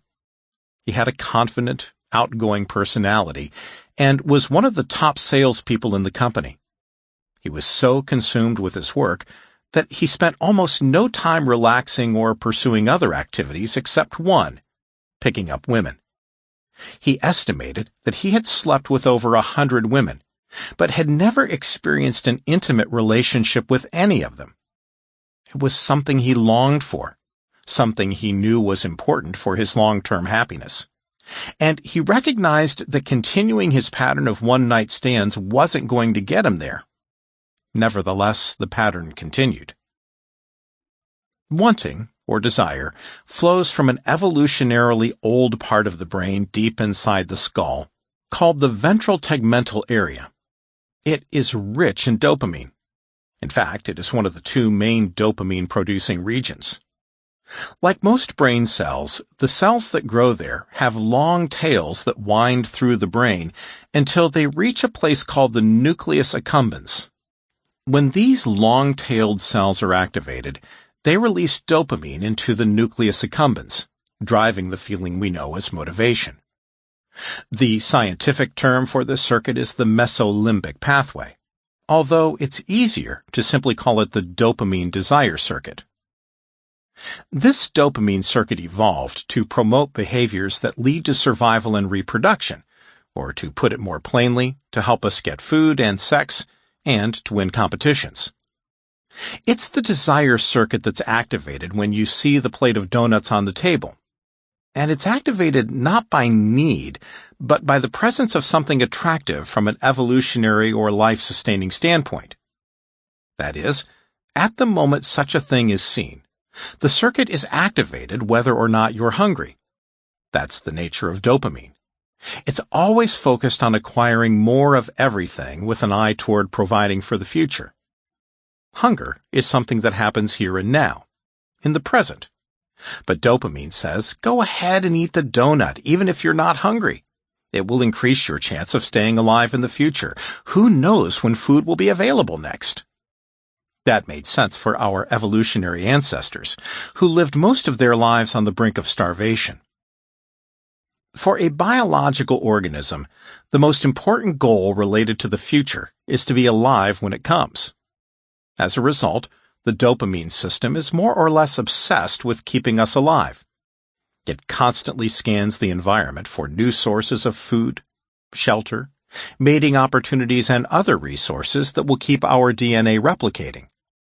When it finds something that's potentially valuable, dopamine switches on, sending the message, wake up, pay attention, this is important. It sends this message by creating the feeling of desire and often excitement. The sensation of wanting is not a choice you make. It is a reaction to the things you encounter. The man walking past the burger place smelled food, and although other priorities may have been floating around in his mind, dopamine gave him a near overwhelming urge. He wanted that burger. Although the focus was different, this is the same mechanism that was working in our brains thousands of years ago. Imagine one of our ancestors walking along the savannah. It's a clear morning. The sun is coming up, the birds are singing, and everything is as it usually is. She walks along, looking without seeing, her mind wandering, when suddenly she stumbles upon a clump of bushes that are covered with berries. She's seen these bushes a dozen times before, but they never had berries on them. In the past, her eyes slipped over these bushes, her thoughts somewhere else. But now she's paying attention. Her concentration sharpens as her eyes scan back and forth across the bushes, taking in all the details. Excitement wells up inside her. The future just became a little more secure because the bush with the dark green leaves makes fruit. The desire circuit, powered by dopamine, has sprung into action. She's going to remember this place where the berry bushes grow. From now on, whenever she sees this bush, a little dopamine will be released to make her more alert and to give her a hint of excitement. The better to motivate her to acquire this thing that can help her stay alive. An important memory has been formed. Important because it's linked to survival. Important because it was triggered by the release of dopamine. But what happens when dopamine gets out of control? Why we live in a world of phantoms. When Andrew saw an attractive woman, getting her into bed became the most interesting thing in his life. Everything else faded into dull gray. He typically met women in bars, and when he wasn't working, bars were where he wanted to be. Sometimes he told himself he was going to just relax and have a few beers. He liked the ambiance, and there were times when he fought hard against the temptation to pick someone up. He knew that as soon as the sex was over, he would lose interest in the young woman, and he disliked that feeling. But in spite of knowing how things would turn out, he usually gave in. After a while, things got even worse. He was losing interest the moment the woman agreed to go home with him. The chase had come to an end, and everything was different. To his eyes, she even looked different. A transformation that occurred in the blink of an eye. By the time they got to his apartment, he no longer wanted to have sex with her. In a broad sense, saying something is important is another way of saying it's linked to dopamine. Why? Because among the many things it does, dopamine is an early warning system for the appearance of anything that can help us survive. When something useful to our continued existence appears, we don't have to think about it. Dopamine makes us want it, right now. It doesn't matter if we're going to like it or if we even need it at the moment. Dopamine doesn't care. Dopamine is like the little old lady who always buys toilet paper. It doesn't matter if she has 1,000 rolls stacked in the pantry. Her attitude is, you can never have too much toilet paper. So it is with dopamine. But instead of toilet paper, dopamine urges you to possess and accumulate anything that might help keep you alive. This explains why the man on the diet wanted that hamburger, even though he wasn't hungry. It explains why Andrew couldn't stop pursuing women, even though he knew that in just a few hours, maybe in just a few minutes, it would make him unhappy. But it also explains more nuanced things. For instance, why we remember some names, but not others. There are all sorts of tricks one can use to make remembering easier, such as using the person's name in conversation a few times. But even if the name seems committed to memory, it almost always fades quickly. Important names, those of people who can affect our lives, are easier. The name of the person who flirted with you at the party will stay in your memory longer than the name of the person who ignored you. So will the name of the man who told you to set up an appointment to see him because he wants to give you a job. And his name will stick with you even more reliably if you're unemployed. Similarly, male rats remember the correct route through a maze more easily if there is a sexually receptive female at the other end. Sometimes the intensity of focus can be so great that your attention will get stuck on things that don't matter at the expense of things that do. A man who had a Beretta 9mm handgun pointed at his face during a robbery was asked to describe his assailant. He said, "I don't remember his face, but I can describe the gun." Under more normal conditions, though, dopamine activation in the desire circuit triggers energy, enthusiasm, and hope. It feels good. In fact, some people spend the majority of their lives pursuing this feeling, a feeling of anticipation, a feeling that life is about to get better. You are about to eat a delicious dinner, see an old friend, make a big sale, or receive a prestigious award. Dopamine turns on the imagination, producing visions of a rosy future. What happens when the future becomes the present? When the dinner is in your mouth, or your lover is in your arms? The feelings of excitement, enthusiasm, and energy dissipate. Dopamine is shut down. Dopamine circuits don't process experience in the real world, only imaginary future possibilities. For many people, it's a letdown. They're so attached to dopaminergic stimulation that they flee the present and take refuge in the comfortable world of their own imagination. What will we do tomorrow, they ask themselves as they chew their food, oblivious to the fact that they're not even noticing this meal they had so eagerly anticipated. To travel hopefully is better than to arrive, is the motto of the dopamine enthusiast. The future isn't real. It's made up of a bundle of possibilities that exist only in our minds. Those possibilities tend to be idealized. We usually don't imagine a mediocre outcome. We tend to think about the best of all possible worlds, and that makes the future more attractive. On the other hand, the present is real. It's concrete. It's experienced, not imagined, and that requires a different set of brain chemicals, the H&Ns, the here and now neurotransmitters. Dopamine makes us want things with a passion, but it's the H&Ns that allow us to appreciate them. The flavors, colors, textures, and aromas of a 5-course meal, or the emotions we experience when we spend time with people we love. Wanting versus liking. The transition from excitement to enjoyment can be challenging, Think of buyer's remorse, the sense of regret that occurs after making a big purchase. Traditionally, it has been attributed to the fear of having made the wrong choice, guilt over extravagance, or a suspicion of having been too influenced by the seller. In fact, it's an example of the desire circuit breaking its promise. It told you that if you bought that expensive car, you'd be overcome with joy and your life would never be the same. Except, once you became its owner, those feelings were neither as intense nor as long-lasting as you had hoped. The desire circuit often breaks its promises, which is bound to happen, because it plays no role in generating feelings of satisfaction. It is in no position to make dreams come true. The desire circuit is, so to speak, just a salesman. As we anticipate a desired purchase, our future-oriented dopamine system is activated and creates excitement. Once possession is achieved, the desired object moves from the look-up extrapersonal space to the look-down parapersonal space, from the future, distant realm of dopamine, and into the consumatory near-body realm of H&N.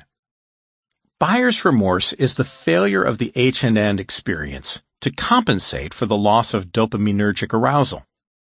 If we made a wise purchase, it's possible that strong H&N gratification will make up for the loss of the dopamine thrill. Alternatively, another way to avoid buyer's remorse is to purchase something that triggers more dopaminergic expectation. For example, a tool like a new computer that will boost productivity, or a new jacket that will make you look amazing the next time you go out. Thus, we see three possible solutions to buyer's remorse. 1. Chase the dopamine high by buying more. 2. Avoid the dopamine crash by buying less. Or 3. Strengthen the ability to transition from dopamine desire to H&N liking. In no case, though, is there any guarantee that the things we so desperately want will be things that we will enjoy having. Wanting and liking are produced by two different systems in the brain, so we often don't like the things we want. That's just what's going on in a scene from the sitcom The Office, in which Will Ferrell, as temporary boss D'Angelo Vickers, cuts into a large cake. D'Angelo: I, for one, love the corners. He slices off a corner and eats it with his hand. D'Angelo: why did I just do that? It's not even that good. I don't even want it. I had cake for lunch. He throws what's left in his hand into the trash. D'Angelo, sinking his fingers into the cake and grabbing another handful. No, you know what? I've been good. I deserve this. He pauses, then, D'Angelo: what am I doing? Come on, D'Angelo. He throws that handful away too, then turns back to the cake. He leans down to the cake so he can yell at it. D'Angelo: no, no! Distinguishing between what we want and what we like can be difficult, but the disconnect is most dramatic when people become addicted to drugs. Hijacking the desire circuit. Since he spent so much time prowling for women, Andrew spent most of his free time in bars. When he was in college, he would go to keg parties where he drank until the early morning hours, so walking around with a beer in his hand felt natural.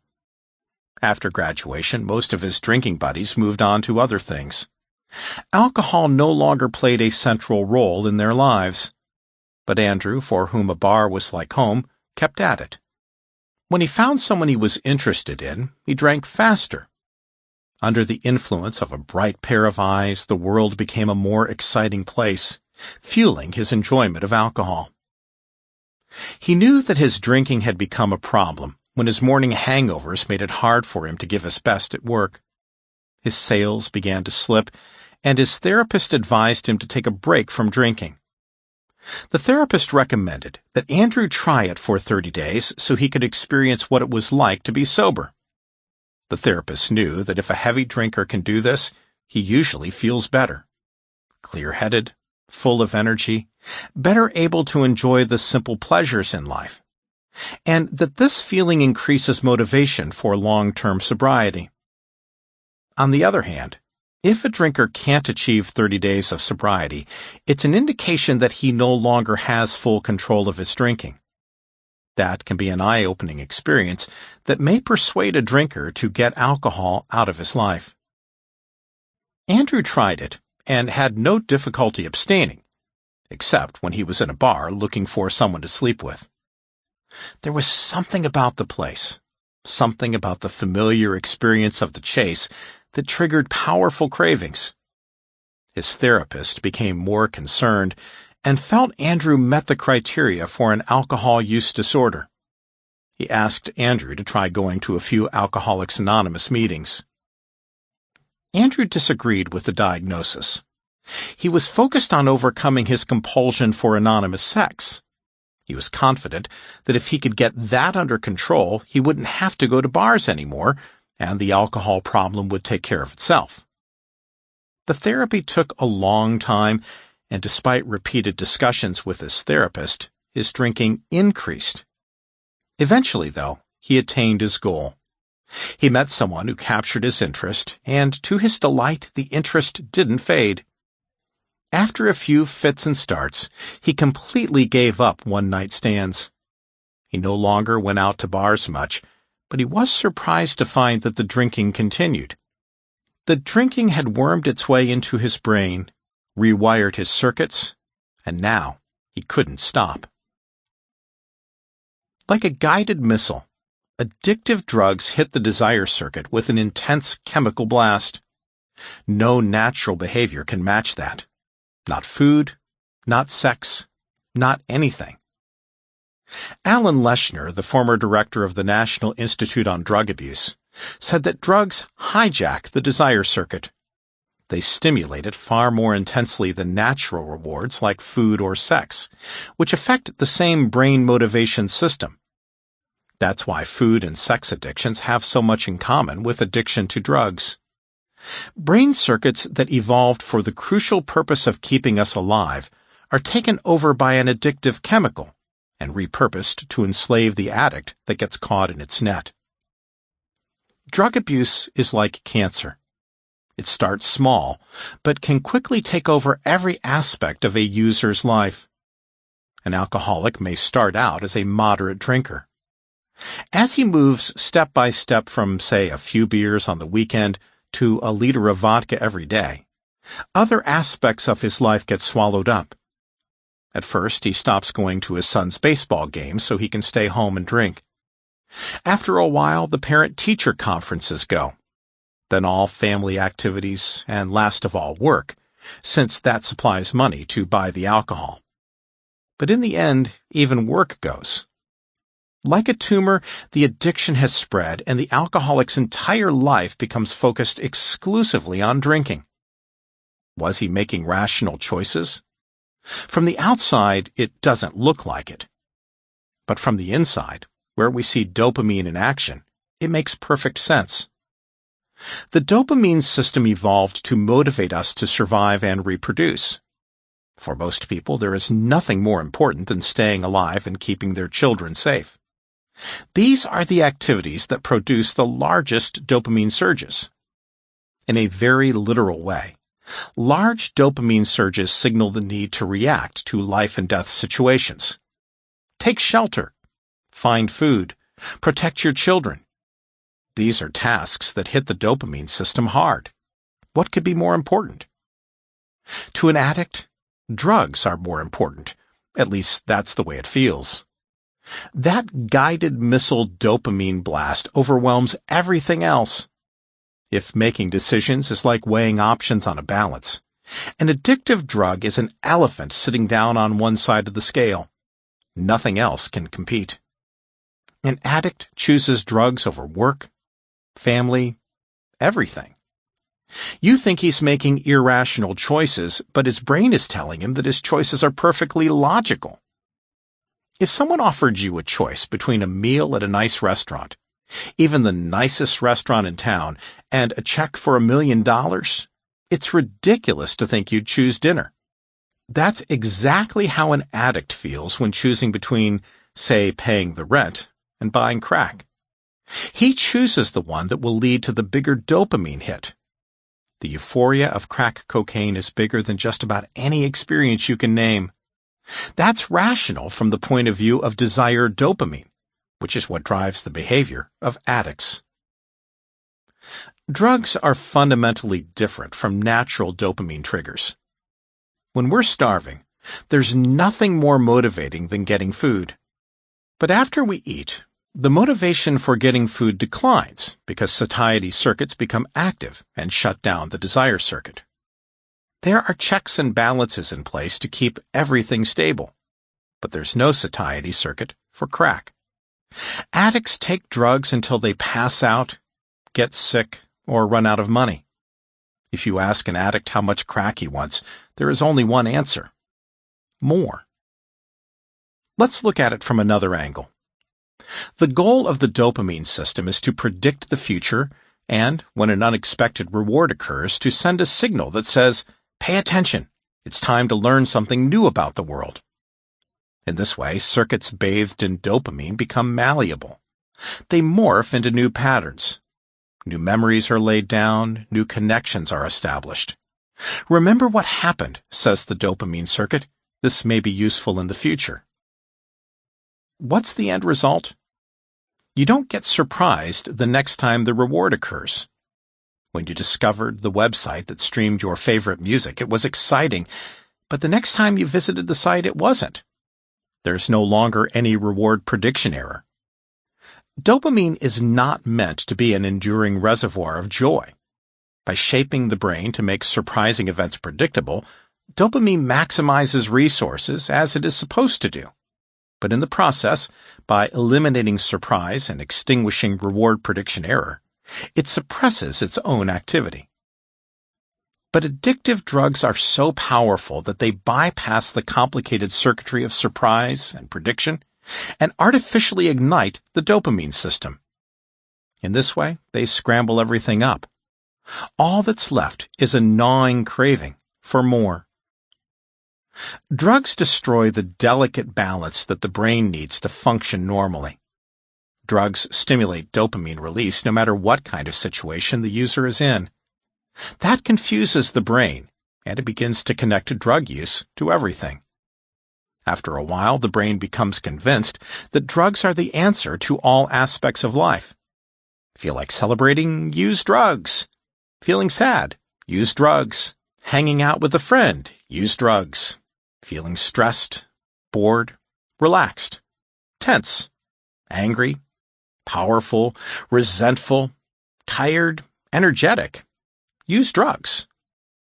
People in 12-step programs such as Alcoholics Anonymous say that addicts need to watch out for 3 things that might trigger craving and topple them into relapse: people, places, and things. The addict who could no longer make his clothes white and bright. Cues among addicts can be strange things. One former drug user had to avoid watching cartoons because his dealer printed cartoon characters on the drug packages he sold. Sometimes addicts don't even know what's triggering their craving. A struggling heroin addict found that he was overcome with craving every time he went to the grocery store. He had no idea why. It was causing havoc with his treatment. One day, he and his counselor went on a field trip to the grocery store to try to figure out what was going on. The counselor told her patient to let her know as soon as the craving hit. They walked up and down each aisle, one by one, until suddenly the patient stopped and said, "Now." They were in the laundry detergent aisle, standing in front of a shelf full of bleach. Before he entered treatment, the addict had reused hypodermic needles by soaking them in bleach to avoid HIV infection. The reason addicts think smoking crack is better than snorting cocaine. The ability to trigger dopamine in the desire circuit is what makes a drug addictive. Alcohol does it, heroin does it, cocaine does it, even marijuana does it. Not all drugs trigger dopamine to the same degree, though. The ones that hit dopamine the hardest are more addictive than ones that are more restrained. By triggering the release of more dopamine, The hard hitters also make the user feel more euphoric and stimulate the most intense craving when the drug is gone. Intensity varies by drug. Pot smokers are generally less desperate to get more of the drug than cocaine addicts. But beneath all the differences is the commonality of the dopaminergic rush and subsequent craving. Many factors account for the differences. The chemical structure of the molecules that make up each drug plays a large role. Some chemicals are better than others at pushing dopamine along its path. But there are other considerations as well. For example, the crack cocaine that users smoke is essentially the same molecule as powder cocaine that users snort, but crack is far more addictive. So much so that when crack became widely available in the 1980s, it took the world of recreational drug use by storm. What's so great about crack that allowed it to take over the cocaine market and chemically enslave thousands of people? From a scientific perspective, the answer is simple: the rate of onset of action. Consider a drug such as alcohol that triggers the release of dopamine. The faster it gets into the brain, the higher it will make its user. Imagine a graph. The horizontal axis shows how much time has gone by, and the vertical axis shows how much drug has gotten into a user's brain. If someone is sipping a glass of Chardonnay, the graph will gently rise to the right. On the other hand, if that same person were to start taking shots of vodka, the graph would show a steep slope that quickly shoots upward. The slope of the line indicates how quickly the level of the drug, in this case alcohol, is rising in the brain. And the faster the rise, the more dopamine release, the more euphoria, and the more craving down the road. That's why smoking crack is more appealing than snorting powder cocaine. Smoking produces a faster, larger dopamine rush. Regular cocaine can't be smoked. The heat destroys it. Transforming it into crack makes it smokable, so the drug gets in the body through the lungs instead of the nose. That makes a big difference. When powdered cocaine flies up into the nose, it lands on the nasal mucosa, the red lining inside your nose. It's red because the blood vessels are at the surface. Cocaine enters the bloodstream through these vessels, but it's not very efficient. There isn't much room available in there. Sometimes when a user snorts a line of cocaine, some of the powder never makes it into their system because there's not enough space for it on the surface of the mucosa.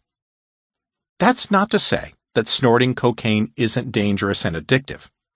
But there's a way to make it even more dangerous and more addictive: smoking it. Smoking cocaine as crack makes the process more efficient. Unlike the nasal mucosa, the surface area of the lungs is huge. Filled with hundreds of millions of tiny air sacs, the surface area is equal to one side of a tennis court. There's plenty of room there. And when the vaporized cocaine hits the lungs, it goes right into the bloodstream and up to the brain. It's a steep slope, a sudden burst, and a big hit to the dopamine system. The link between a rapidly rising blood level and dopamine release is also why addicts progress to injecting drugs into their veins. Other routes of administration no longer give them the thrill they're after. Injecting drugs is scary, though, and is a clear sign of an addict. So the stigma and fear of the needle may stop many of them from progressing further. Unfortunately, smoking gets the drug into the brain about as fast as intravenous injection. Smoking also lacks the stigma associated with needles.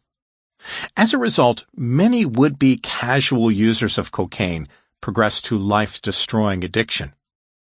The same thing happened with methamphetamine when it became available in smokable form. Drunk versus high. What's the difference? There's a big difference between being high and being drunk, but not everyone knows that. Even fewer understand why. An evening of drinking feels best at the start. The level of alcohol is rising rapidly, and that feels good. It's dopaminergic euphoria, directly related to how fast the alcohol gets into the brain. As the night goes on, though, the rate of increase slows down and dopamine turns off. Euphoria gives way to drunkenness. The early stage of rising levels of alcohol might be characterized by increased energy, excitement, and pleasure. Intoxication, on the other hand, is characterized by sedation, poor coordination, slurred speech, and bad judgment. The speed with which alcohol gets into the brain determines how high a drinker feels. It's the total amount of alcohol consumed, regardless of whether it's fast or slow, that determines the level of intoxication. Inexperienced drinkers get the two confused. They start drinking, push their blood alcohol level up, and experience the pleasure of dopamine release, then mistakenly believe that the pleasure is the pleasure of intoxication. So they keep drinking more and more, trying in vain to get the rush back. It ends badly, often bent over a toilet. Some people figure this out on their own. A woman seen at a cocktail party said she always had more fun with mixed drinks than with beer. At first, this appeared to be nonsense, because alcohol is alcohol whether it comes from a beer or a daiquiri. But science validates the woman's experience. A mixed drink is more concentrated, and it's usually sweetened with sugar, so people tend to drink it faster. Mixed drinks usually contain more alcohol than beer or wine. Therefore, a mixed drink delivers a lot of alcohol fast, a burst of dopaminergic stimulation, as opposed to an evening of slowly increasing intoxication. This woman wanted elation, not inebriation, so of course the mixed drinks let her have a better time. She was getting a dopamine hit from a few cocktails that an evening of many beers couldn't deliver. The craving that never stops. Although craving never stops as long as an addict keeps using drugs, the brain gradually loses its ability to deliver the high. The desire circuit simply reacts less and less, so much so that they might as well replace the drug with salt water. When scientists injected long-time cocaine users with a stimulant similar to cocaine, they released 80% less dopamine than healthy people given the same drug. The dopamine released by the addicts was about the same amount that the scientists saw when they injected a placebo, an inactive substance, such as salt water. Patrick Kennedy, the former U.S. Representative for Rhode Island's 1st Congressional District and son of the late Massachusetts Senator Ted Kennedy, understands the diminishing stimulation of drug use. Arguably the foremost advocate for brain research and improved mental health services in the United States, he himself struggled with addictions and mental illness, publicly acknowledging his problems after he drove into a barricade at the U.S. Capitol in the middle of the night. In a 60 Minutes interview with Leslie Stahl, he spoke of the need to use even in the absence of pleasure. There's no partying there. There's no enjoyment. This is about relieving the pain. People have this mistaken notion that you get high. What you're really getting is relief from the low. This is why, even if an addict uses so much cocaine, or heroin, or alcohol, or marijuana that it no longer leads to feeling high, he will continue to use it. Remember the happy surprise of the bakery with the delicious croissants and coffee? You were walking along, expecting nothing. Something good appeared, and your dopamine system leaped into action. Hence, your prediction was wrong, and you experienced the burst of dopamine from reward prediction error. You started going to that bakery every day. Now, imagine that you're waiting in line for your morning coffee and croissant, and all of a sudden your phone rings. It's your boss. There's a crisis at work. Drop whatever you're doing, she says, and get to the office right away. Assuming you're a conscientious person, you'll leave the bakery empty-handed, feeling resentful and deprived. Now let's say it's Saturday night, and an addict's brain is expecting the usual Saturday night treat, cocaine, but it doesn't come. Just like the croissant-deprived office worker, the drug-deprived addict will feel resentful and deprived. When an expected reward fails to materialize, the dopamine system shuts down. In scientific terms, when the dopamine system is at rest, it fires at a leisurely 3 to 5 times per second. When it's excited, it zooms up to 20 to 30 times per second. When an expected reward fails to materialize, the dopamine firing rate drops to 0, and that feels terrible. That's why a dopamine shutdown makes you feel resentful and deprived. It's how a recovering drug addict feels every day as he struggles to get clean and sober. It takes an enormous amount of strength, determination, and support to overcome addiction. Don't mess with dopamine. It hits back hard. Desire is persistent, but happiness is fleeting. Giving in to craving doesn't necessarily lead to pleasure, because wanting is different from liking. Dopamine makes promises that it is in no position to keep. If you buy these shoes, your life will change, says the desire circuit. And it just might happen, but not because dopamine made you feel it. Dr. Kent Berridge, a professor of psychology and neuroscience at the University of Michigan, is a pioneering figure in the process of disentangling dopamine desire circuits from here and now liking circuits. He found that when a rat tastes a sugar solution, it signals liking by licking its lips. In contrast, it expresses wanting by consuming more of the sweet liquid. When he injected a chemical into a rat's brain that boosted dopamine, it consumed more sugar water but didn't show any increased signs of liking. On the other hand, when he injected an H&N booster, he was able to triple the lip-smacking liking response. All of a sudden, the sugar water became far more delicious. In an interview with The Economist, Dr. Berridge noted that the dopamine desire system is powerful and highly influential in the brain, whereas the liking circuit is tiny, fragile, and much harder to trigger. The difference between the two is the reason that life's intense pleasures are less frequent and less sustained than intense desire. Liking involves different circuits in the brain and uses the H&N chemicals, not dopamine, to send messages. In particular, liking relies on the same chemicals that promote the long-term satisfaction of companionate love, endorphins and endocannabinoids. Because opioid drugs such as heroin and OxyContin scramble both the desire circuit and the liking circuit, where dopamine acts and where endorphin acts, they are among the most addictive drugs there are. Marijuana is similar. It also interacts with both circuits, stimulating dopamine as well as the endocannabinoid system. This dual effect leads to unusual results. Boosting dopamine can lead to enthusiastic engagement with things that would otherwise be perceived as unimportant. For example, marijuana users have been known to stand in front of a sink watching water drip from the faucet, captivated by the otherwise mundane sight of the drops falling over and over again. The dopamine boosting effect is also evident when marijuana smokers get lost in their own thoughts, floating aimlessly through imaginary worlds of their own creation.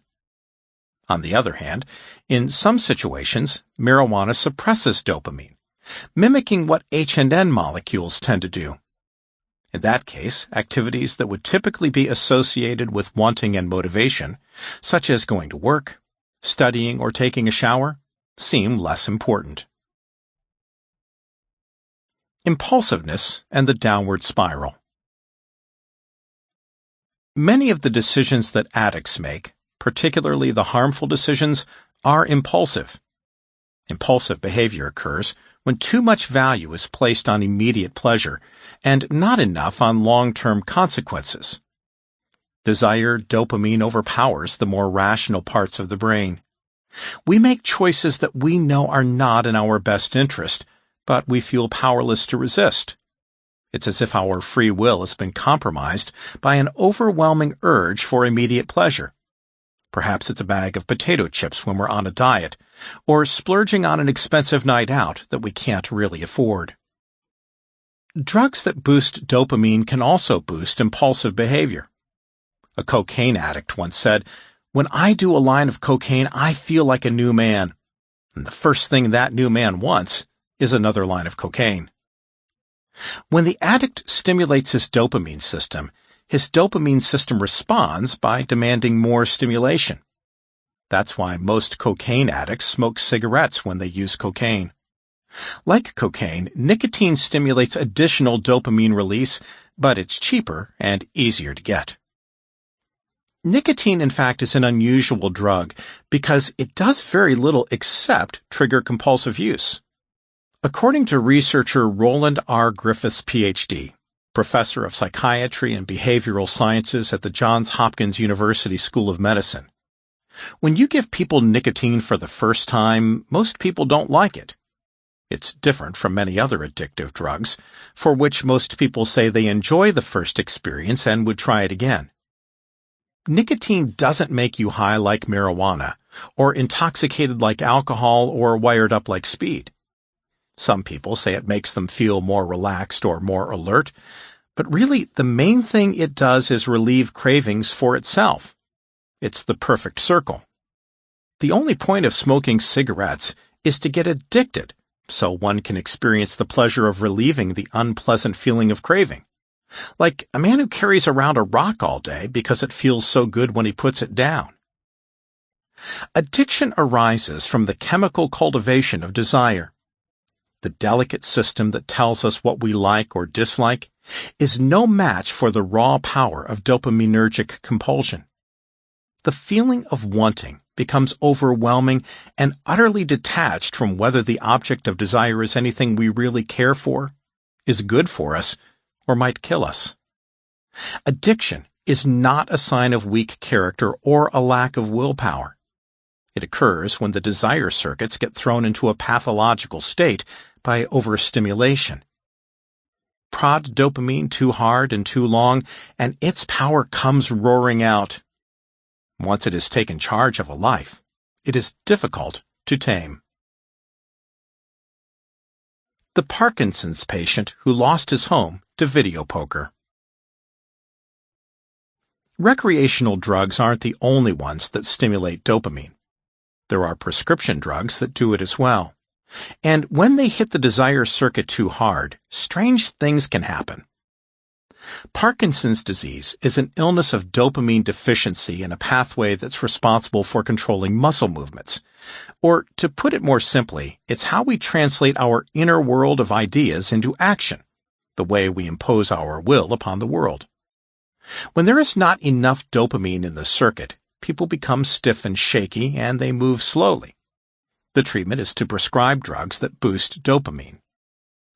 Most people who take these drugs do just fine, but about 1 in 6 patients gets into trouble with high-risk, pleasure-seeking behavior.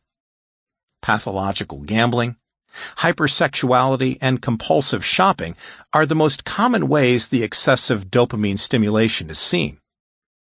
To explore this risk, British researchers gave a drug called L-Dopa to 15 healthy volunteers. L-Dopa is made into dopamine inside the brain and can be used to treat Parkinson's disease. They gave another 15 volunteers a placebo. Nobody knew who got the drug and who got the fake pill.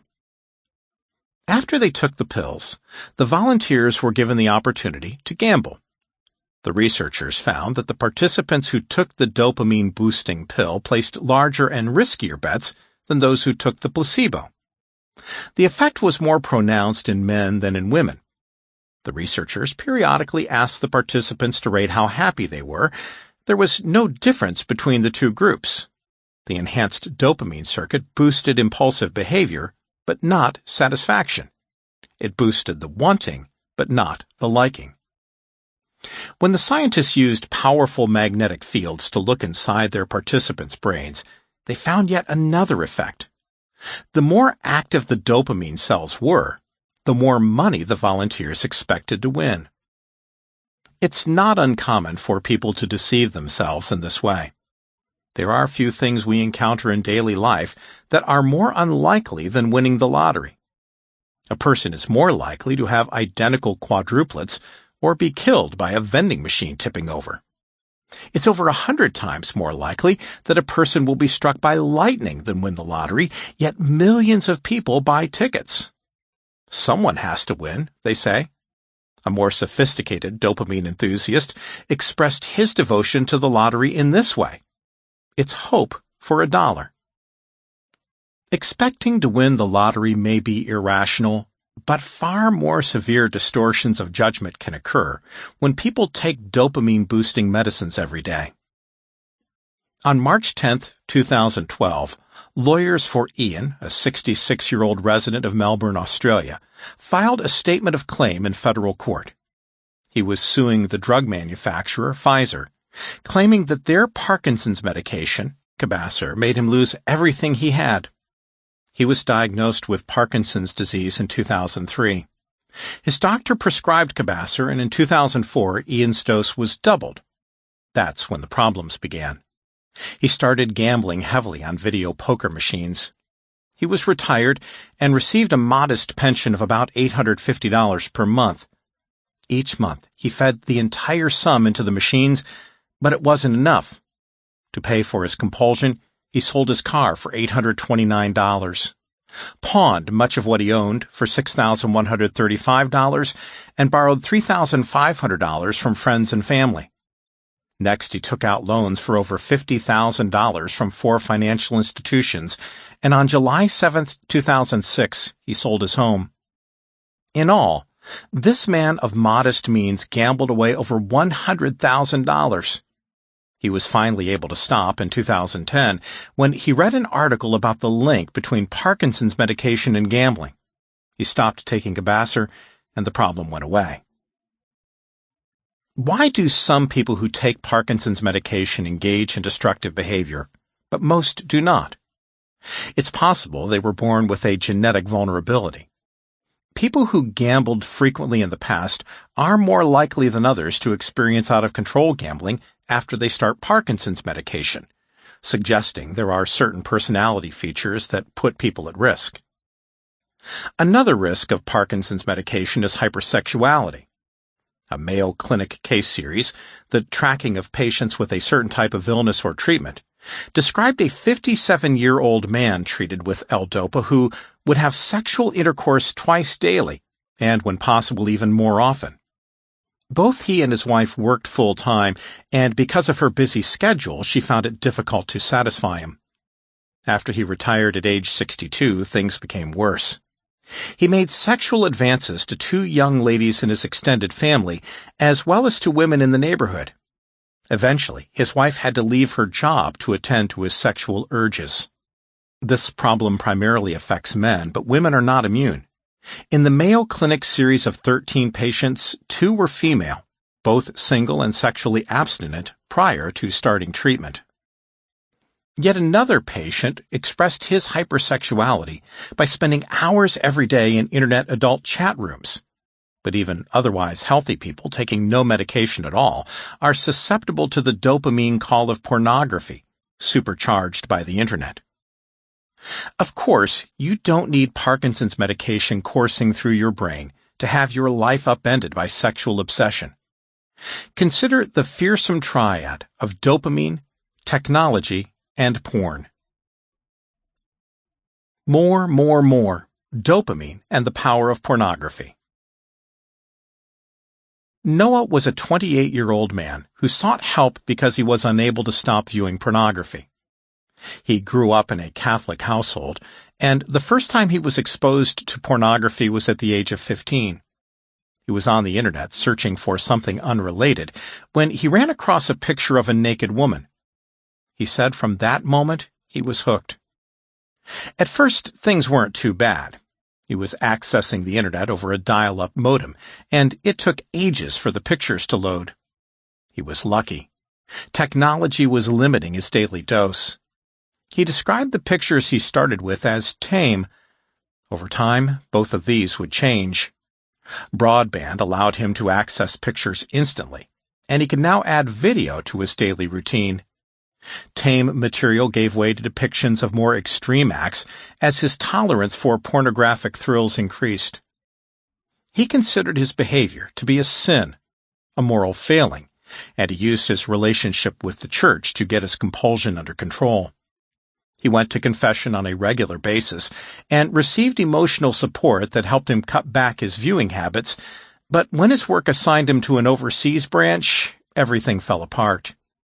Unable to speak the local language, he became socially isolated, and his compulsion flared up worse than ever. He said, "What makes this so hard is the inner struggle, the conflict within. It's a war against yourself." Feeling completely out of control, he no longer believed it was a strictly moral failing. "I need to fight this on a chemical level because at some point I want to get married." Thanks to the Internet, sexually graphic material is more easily available than ever before. Some people maintain that it is possible to become addicted to pornography, even for otherwise healthy people taking no medication at all. In 2015, the Daily Mail claimed that as many as 1 in 25 young adults in the United Kingdom were believed to be sex addicts. A reporter from the newspaper spoke to researchers at the University of Cambridge who described experiments in which they had placed young men in brain scanners and then piped in pornographic videos for them to watch. As expected, their dopamine circuits lit up. The circuits went back to normal when ordinary videos were displayed. The scientists put other volunteers in front of a computer and found that of all the content on the Internet, pictures of undressed women were most likely to make young men click compulsively. They also discovered that showing people highly arousing sexual pictures was distracting when they were trying to pay attention to something else. Amateur scientists can try this experiment at home. At the end of the study, they concluded that compulsive sexual behavior was fueled by easy access to sexual images on the Internet. The power of easy access. When it comes to addiction, easy access matters. More people get addicted to cigarettes and alcohol than to heroin, even though heroin hits the brain in a way that is more likely to trigger addiction. Cigarettes and alcohol are a larger public health problem because they are so easy to obtain. In fact, the most effective way to reduce the problems caused by these substances is to make it more difficult to get them. We've all seen quit smoking advertisements on buses and subways. They don't work. We've heard about school programs that teach kids to say no to drugs and alcohol. In many cases, drug and alcohol use go up after these programs because they pique the curiosity of the adolescent students. The only thing that has been shown to work consistently is raising taxes on these products and placing limits on where and when they can be sold. When these measures are taken, use goes down. Raising the price of cigarettes and alcohol is controversial, though, especially with regard to cigarettes. Fewer and fewer people smoke. Those who persist tend to be poor and less educated. As a result, increases in cigarette taxes hit them the hardest. This is the opposite of a tax system that shifts more of the burden onto those who are better able to afford it. Advocates who defend this strategy argue that the pain caused by raising taxes on the poor is counterbalanced by reducing their risk of getting cancer, emphysema, and heart disease. As barriers to the use of tobacco have gone up, barriers to pornography have gone down. In the past, getting sexually explicit pictures was something of an ordeal. People had to muster the courage to walk into a drugstore, pick up a magazine, and then hope the cashier wasn't a member of the opposite sex. Today, pornographic pictures and videos can be had in seconds and in complete privacy. There are no barriers of embarrassment or shame. We don't yet know if compulsive viewing of pornography is exactly the same as drug addiction, but they have things in common. As with drug addiction, people who become trapped in a cycle of excessive pornography use spend more and more time pursuing this activity, sometimes many hours every day. They abandon other activities so they can focus on adult internet sites. Sexual relations with their partners tend to become less frequent and less satisfying. One young man gave up dating completely. He said that he'd rather look at pornography than go out with a real woman, because the women in the pictures never demanded anything of him and never said no. As with drugs, habituation can also occur with pornography, in which the starting dose no longer works as well.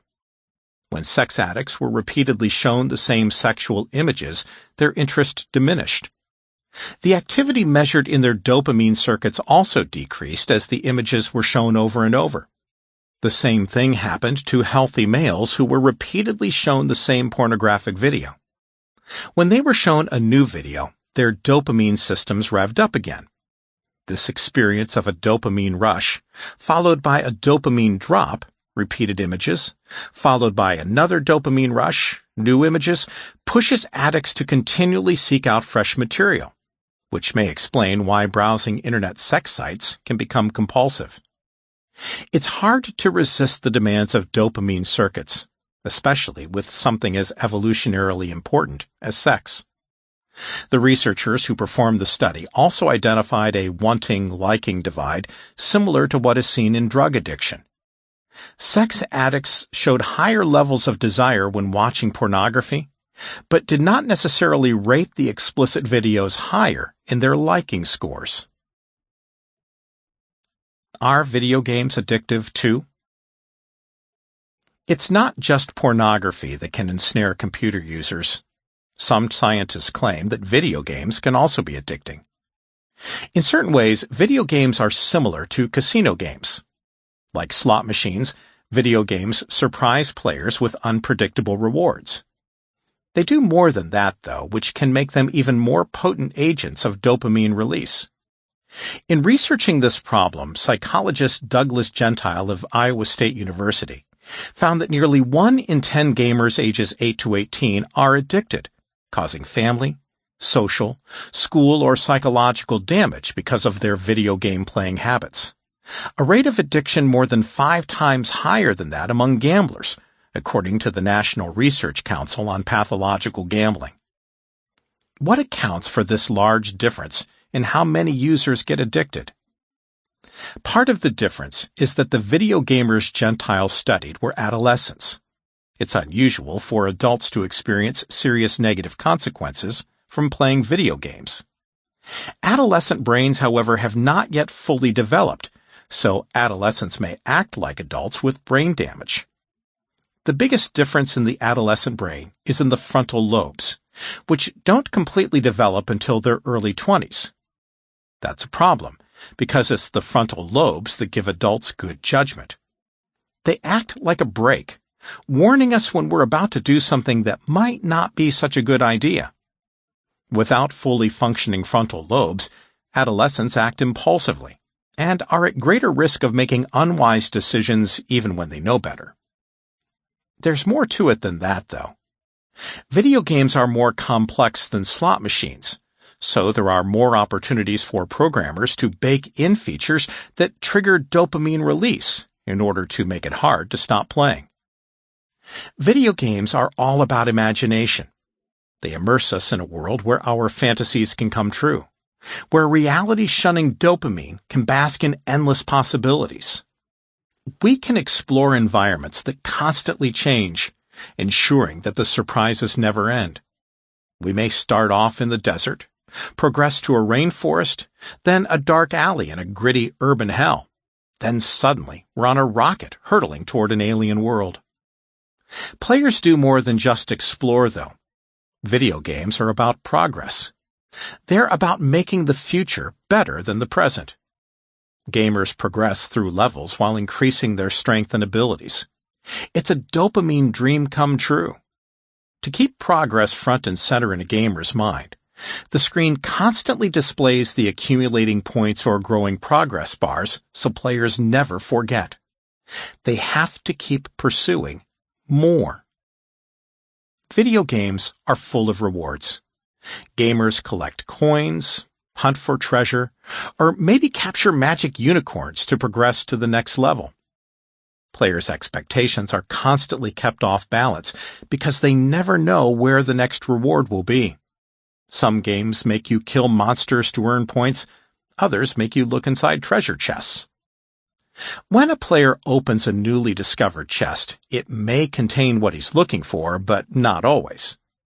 If you needed to collect, say, 7 gems, and every chest you opened contained a gem, it would be completely predictable.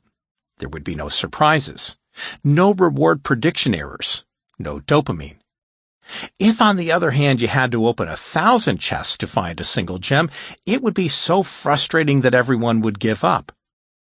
How does a game developer decide what percentage of chests should contain a gem? The answer is data. Lots of data. Online games are constantly collecting information about players. How long do they play? When do they quit? What kinds of experiences make them play longer? What kinds make them give up?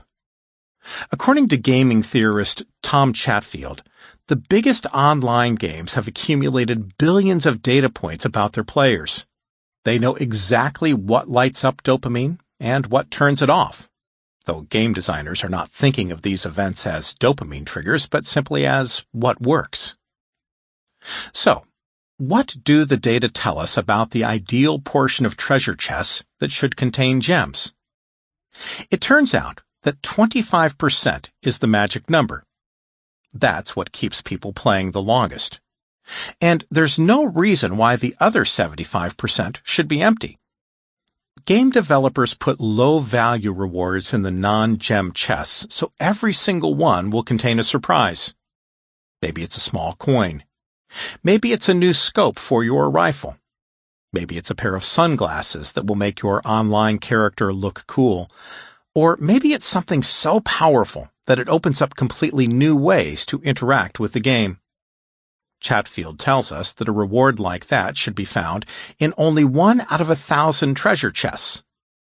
By the way, the game probably won't let you progress to the next level with only those 7 gems. The billions of data points tell us that 15 is the optimal number for getting people to play as long as possible. It's worth mentioning that there are also H&N pleasures in video games that contribute to their appeal. Many games let you play with friends. The pleasure we get when we socialize for no other reason than the enjoyment of the company of others is an H&N experience. On the other hand, when we get together to accomplish a shared goal, it's dopaminergic because we're working toward a better future, even if it's just capturing the enemy's base. Video games provide both types of social pleasure. Many video games are also beautiful, another way of stimulating H&N delight. Some of them are, in fact, astonishing, because enormous resources have been poured into amassing talented people to create them. The Los Angeles Times reported that developing the online game Star Wars: The Old Republic required more than 800 people on 4 continents at a cost of over $200 million. The world of the game is vast. Working through all the storylines would require 1,600 hours of play. Spending that much money to create a game is risky, but there's the potential for a big payoff. Grand Theft Auto, one of the most successful video game series, had sales of $1 billion in just 3 days for its 5th-generation release. Americans spend more than $20 billion per year on video games. They spent only half that much on movie tickets in 2016, the biggest U.S. box office year in history. Dopamine versus dopamine. It's natural to confuse wanting and liking. It seems obvious that we would want the things that we will like having. That's how it would work if we were rational creatures. And despite all evidence to the contrary, we persist in thinking that we are rational creatures. But we're not. Frequently, we want things that we don't like. Our desires can lead us toward things that may destroy our lives, such as drugs, gambling, and other out-of-control behaviors. The dopamine desire circuit is powerful. It focuses attention, motivates, and thrills. It has a profound influence over the choices we make. Yet it isn't all-powerful. Addicts get clean. Dieters lose weight. Sometimes we switch off the TV, get off the couch, and go for a run. What kind of circuit in the brain is powerful enough to oppose dopamine? Dopamine is. Dopamine opposing dopamine. The circuit that opposes the desire circuit might be called the dopamine control circuit. You may recall that in many situations, future-focused dopamine opposes the activity of the H and N circuits and vice versa. If you're thinking about where to go for dinner, you're probably not appreciating the taste, smell, and texture of the sandwich you're eating for lunch. But there's also opposition within the future-oriented dopamine system itself. Why would the brain develop circuits that work against each other? Wouldn't it make more sense to have everyone pulling together, so to speak? In fact, no. Systems that contain opposing forces are easier to control. That's why cars have both an accelerator and a brake, and why the brain uses circuits that counter each other. Not surprisingly, the dopamine control circuit involves the frontal lobes, the part of the brain that is sometimes called the neocortex because it evolved most recently. It's what makes human beings unique. It gives us the imagination to project ourselves further into the future than the desire circuit can take us, so we can make long-term plans. It's also the part that allows us to maximize resources in that future by creating new tools and using abstract concepts that rise above the here and now experience of the senses, like language, mathematics, and science. It's intensely rational. It doesn't feel, because emotion is an H and N phenomenon.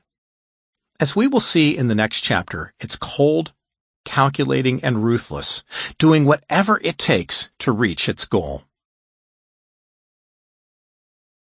Impulse without reason is not enough, and reason without impulse is a poor makeshift. William James. One cool judgment is worth a dozen hasty counsels. Woodrow Wilson.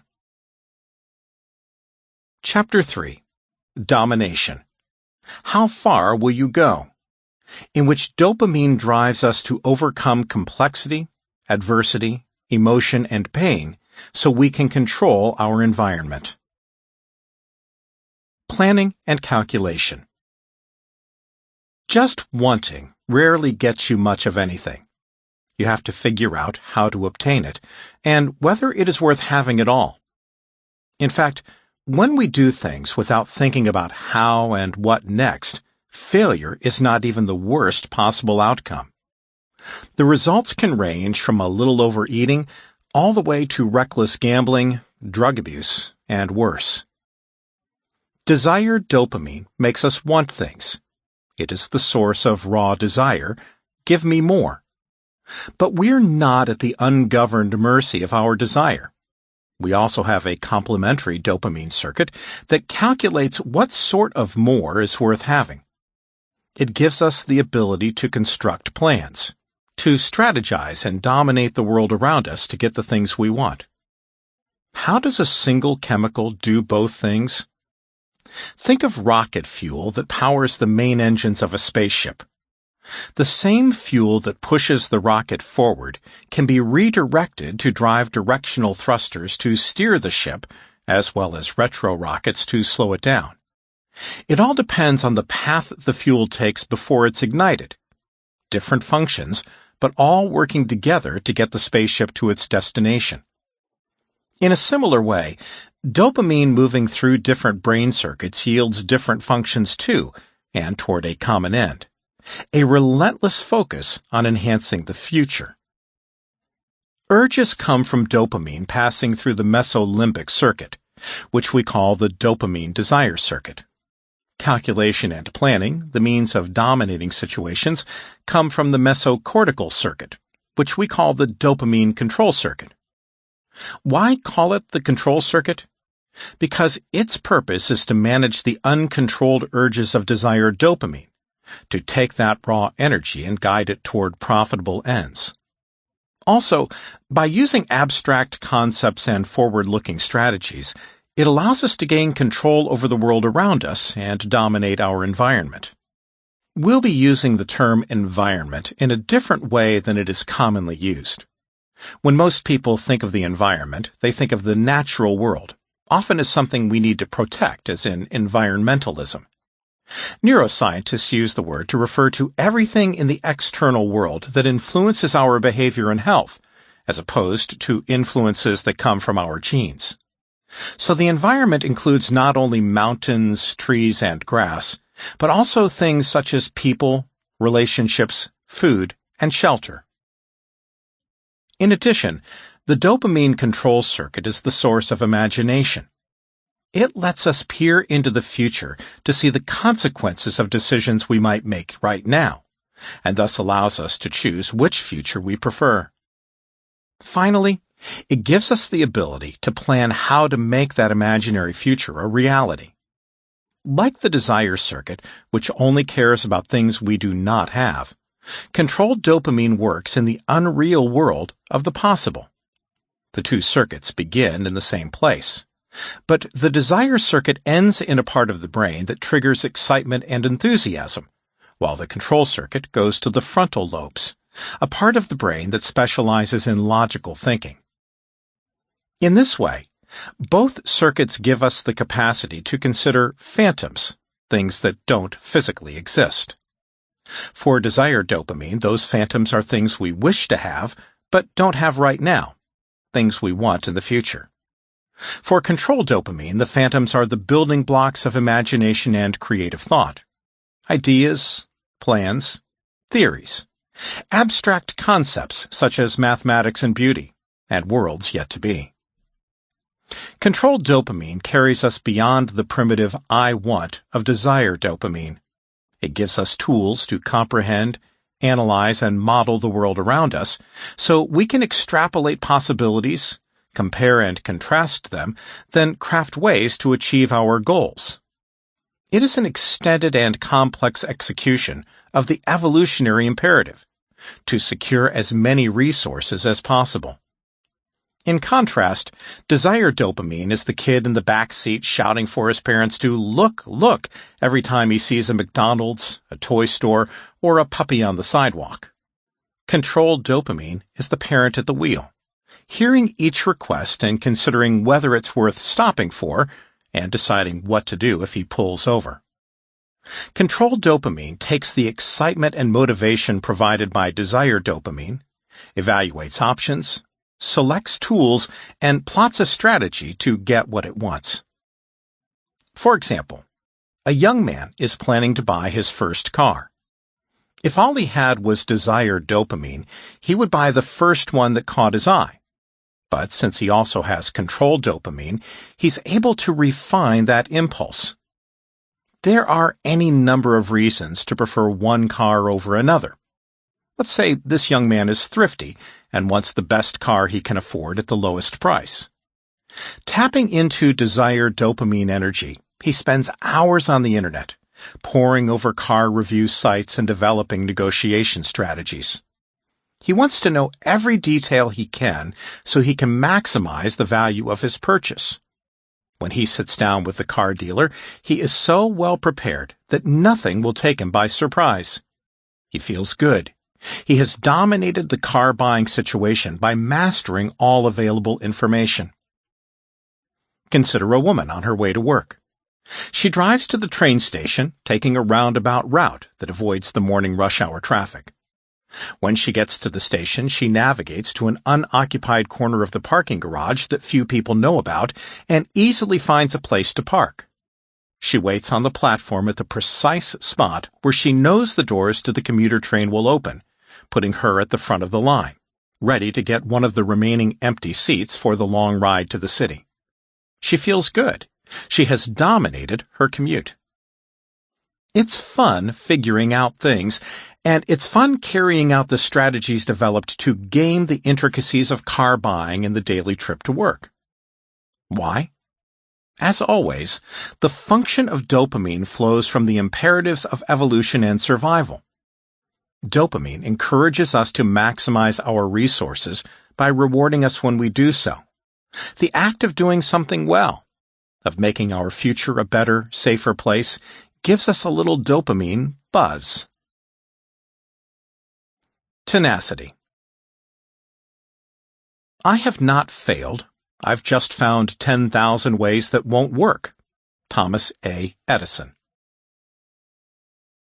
A young man who had recently graduated from college came to see a mental health specialist because he found himself unable to navigate his new world.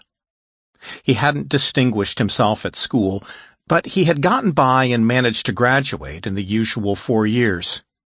He believed that the structure of school and the built-in pressure to get things done on time had helped keep him on track. Now he was lost. He didn't have a job, and he didn't know what he wanted to do. The only thing that interested him was smoking marijuana. He had a job waiting tables for a little while, but got fired for showing up late or skipping work entirely. His father got him an office job, but he lost that as well, because it was obvious to everyone in the office that he had no interest in the work he was given. He was careless and bored, and eventually people just avoided him. It was the same with relationships. While he was in college, he had a long-term relationship with a young woman, but after graduation she broke up with him. His therapist thought that was a good thing because she had exploited him, making him buy her gifts and asking him to do all sorts of chores while showing no signs of affection. The young man knew she didn't care about him, but he kept going back anyway, hoping to restart the relationship. She refused, but continued to take advantage of him in whatever way she could. For example, asking him to drive 4 hours to bring her a table lamp she wanted for her apartment. The therapy was a failure. Therapy is hard work, and this young man didn't have it in him. He tried 4 different therapists who used a variety of techniques, but nothing changed. 3 years later, he still didn't know what he wanted to do with his life, still smoked marijuana, and was still trying to get back together with his old girlfriend. The world doesn't always work the way we expect it to. We learn at an early age that Scotch tape does a great job fixing tears in paper, but it doesn't do so well with broken toys and smashed-up dinner plates. The entrepreneur who develops the next killer technology in his garage is often surprised to find that the world isn't beating a path to his door. Success takes years of hard work and so many revisions to the original idea that it's barely recognizable by the time it gets to market. It's not enough to just imagine the future. To bring an idea to fruition, we must struggle with the uncompromising realities of the physical world. We need not only knowledge, but also tenacity. Dopamine, the chemical of future success, is there to deliver. The case of the resolute rats. One way to study tenacity in a laboratory is to measure how hard a rat will work to get food, typically by counting the number of times it will press a lever that sends a food pellet sliding down a chute into its cage. By increasing the number of lever presses required to get the food, scientists can find out whether their rats have the determination to increase their efforts accordingly. Researchers from the University of Connecticut wanted to see if they could manipulate a rat's tenacity by changing the activity of dopamine in its brain. They put a cage full of rats on a reduced calorie diet until the animals lost 15% of their weight. For comparison, that's like a typical adult losing about 25 pounds. After the rats were good and hungry, the scientists gave them an opportunity to work for rewards in the form of BioServe tablets, delicious treats, to rats at least, that come in a variety of flavors, including chocolate marshmallow, pina colada, and bacon. They began by dividing the rats into 2 groups. They designated the first group as the control group and did nothing to them beyond the diet. As for the second group, the scientists injected a neurotoxin into their brains that destroyed some of their dopamine cells. Then they began the experiment. The first experiment was easy. To receive a BioServe treat, each rat had to press the lever only 1 time. Since essentially no work was needed, no tenacity required, this experiment established a necessary condition. It demonstrated that dopamine-deficient rats liked the treats as much as normal rats. This was important, because if dopamine-deficient rats no longer wanted BioServe goodies, the scientists would not be able to test how hard they would work for them. When no work was required, The dopamine-deprived rats pressed the lever as many times as the normal rats and devoured the treats they had earned. This outcome was not surprising, because liking and enjoying would not be expected to change as a result of dopamine alteration. Things did change, though, when the rats had to work harder. When the required number of lever presses was increased from 1 to 4, the normal rats pressed their levers nearly 1,000 times over the course of 30 minutes. The dopamine-depleted rats weren't as motivated. They pressed the lever only about 600 times. When the requirement was increased to 16 presses, the normal rats produced nearly 2,000 presses, while the dopamine-depleted rats barely increased their presses at all. They were getting only 1/4 the number of treats, but they wouldn't work harder. Finally, the requirement was bumped all the way up to 64 presses for a single BioServe tablet. The normal rats managed about 2,500 presses, more than 1 press per second for the entire 30 minutes. The dopamine-depleted rats didn't increase their work at all. In fact, they pressed less than they had before. They simply gave up. Removing dopamine appeared to diminish a rat's will to work. But one more experiment was done to confirm that it was tenacity that was affected by dopamine destruction, not liking. Ice cream is always nice. But if you've just finished a big meal, you probably won't want as much dessert as you would if you hadn't eaten. How much ice cream you want has nothing to do with whether you're hardworking or lazy. It's just that food doesn't mean as much when you're not hungry. So the scientists added a new dimension to the experiment. They manipulated hunger. The scientists brought in a new group of rats, gave them a good meal, then put them through the experiment. At all levels of effort, even one single press, the pre-fed rats pressed the lever half as much as the hungry ones. When the requirement was doubled, they doubled their efforts. When the requirement was quadrupled, they quadrupled their efforts. But they always stopped at about 1/2 the presses of the hungry rats. They didn't slack off, they didn't give up, they just didn't want to eat as many pellets because they weren't hungry. The results reveal a subtle but vital distinction. The feeling of hunger, or the absence of hunger, changed how much the rats valued the pellets, but it did not diminish their willingness to work. Hunger is an H&N phenomenon, an immediate experience, not an anticipatory dopamine-driven one. Manipulate hunger or some other sensory experience, and you affect the value of the reward earned through work. But it's dopamine that makes the work possible at all. No dopamine, no effort. This points us toward an understanding of how dopamine affects the choices we make between working hard or taking the easy way. Sometimes we want a fancy meal, and we're willing to work hard to prepare it. Other times, all we want to do is veg out. We'll tear open a bag of Cheetos in front of the TV, instead of working for even the few minutes it might take to make a simple meal. Consequently, the next step in the experiments was to introduce the element of choice. The scientists set up a cage with a BioServe machine and a bowl of lab chow. The lab chow was bland but freely available. No work required. To get the much tastier BioServe tablets, a rat would have to make 4 lever presses. Minimal effort, but effort nonetheless. The rats with normal dopamine went right for the BioServe treats. They were willing to do a little bit of work to get something better. The dopamine-depleted rats, on the other hand, headed over to the easy-access lab chow. The ability to put forth effort is dopaminergic. The quality of that effort can be influenced by any number of other factors. But without dopamine, there is no effort at all. Self-efficacy, dopamine, and the power of confidence. A bacon-flavored BioServe treat may be all it takes to motivate a rat, but humans are more complicated. We need to believe we can succeed before we are able to succeed.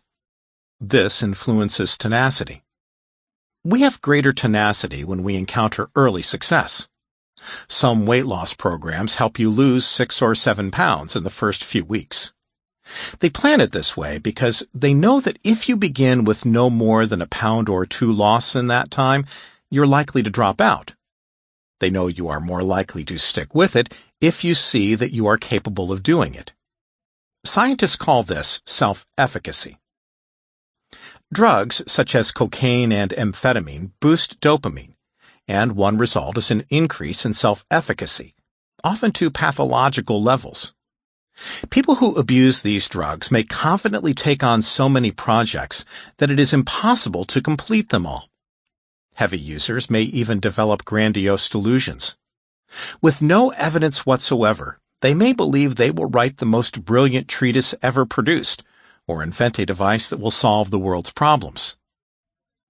Under normal circumstances, robust self-efficacy is a valuable asset. Sometimes it can act like a self-fulfilling prophecy. Having a confident expectation of success can make obstacles melt before your eyes. Domination in a pill. Side effects include optimism, weight loss, and death. In the early 1960s, doctors prescribed large amounts of dopamine-boosting amphetamine to promote cheerfulness, mental alertness, and optimism, as described by a contemporary advertisement.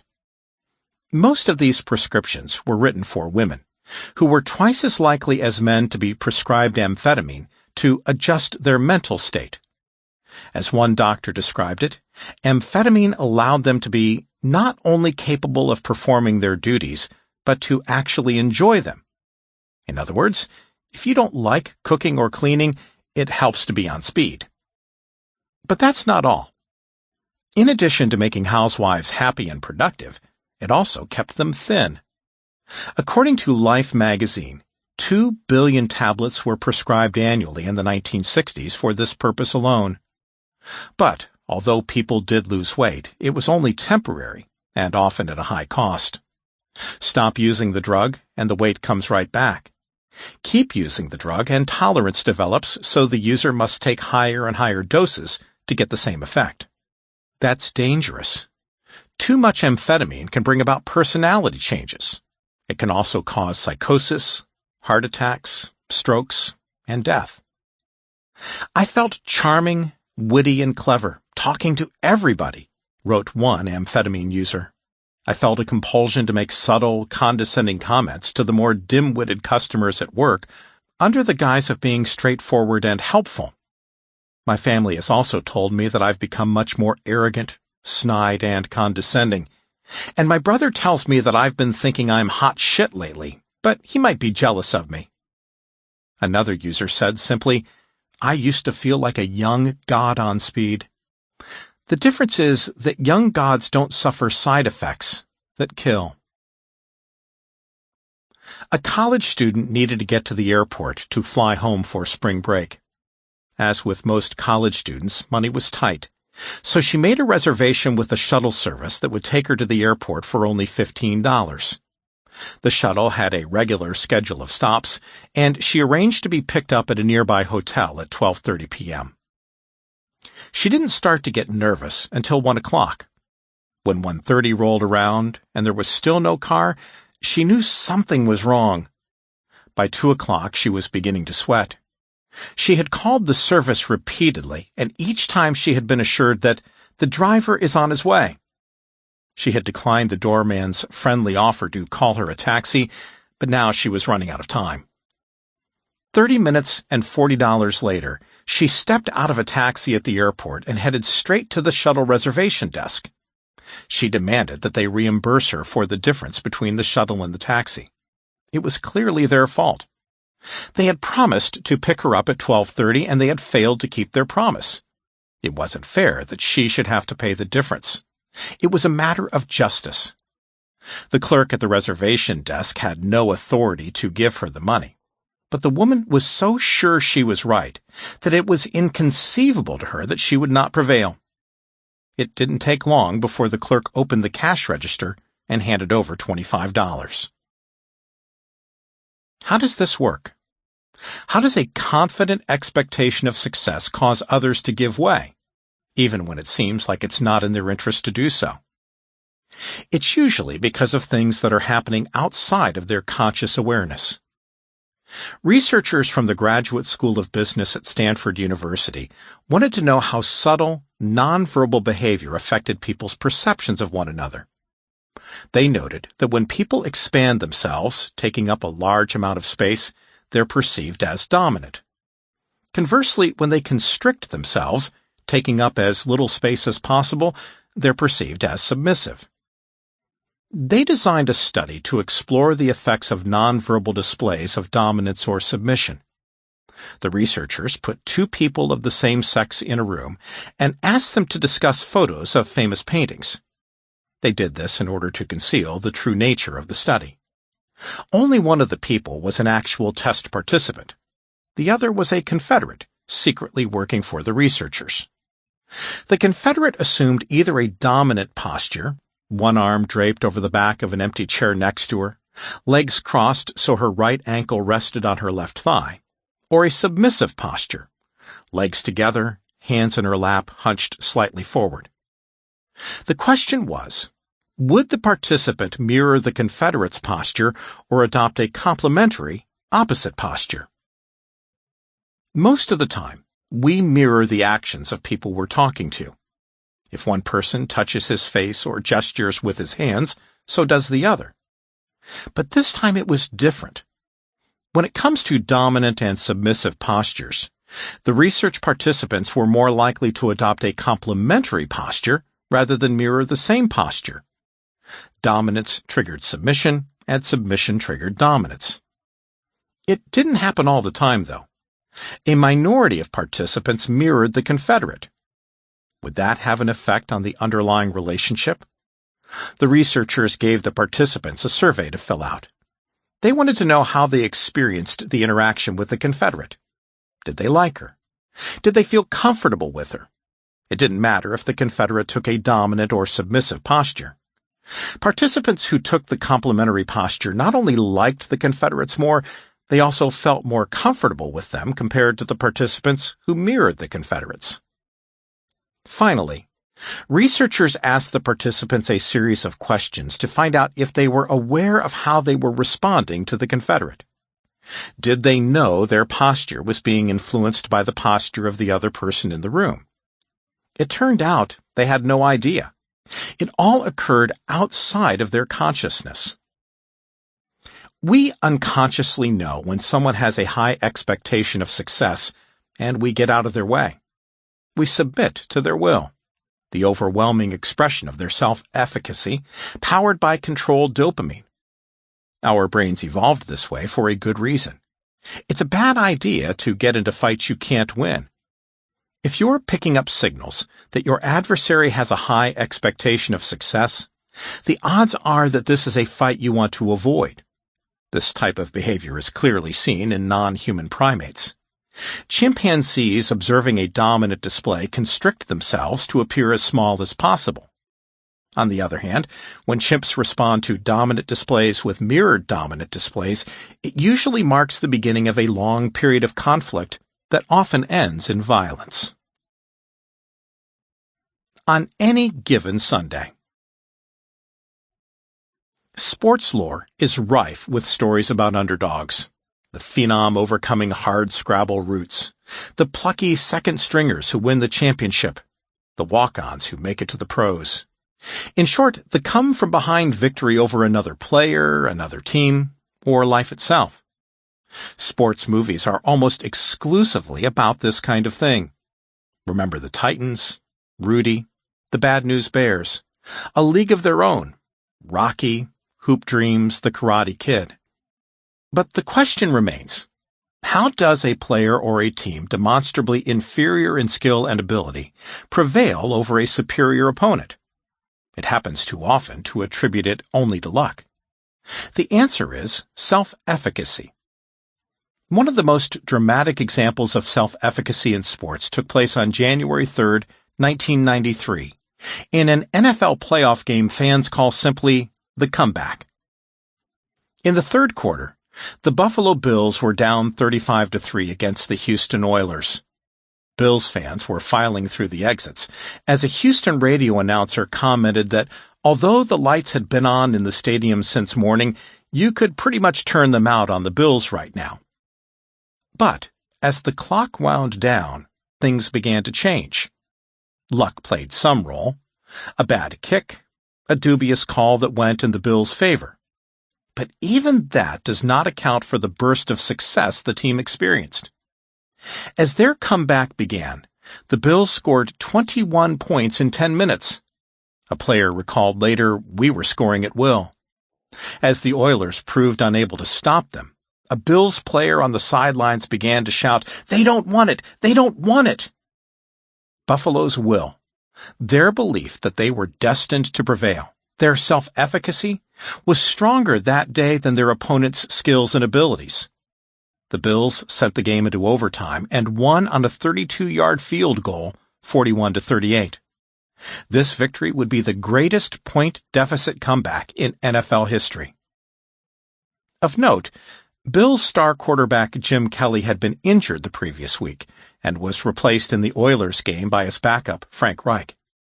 At that time, Frank held the record for the biggest comeback in college football history.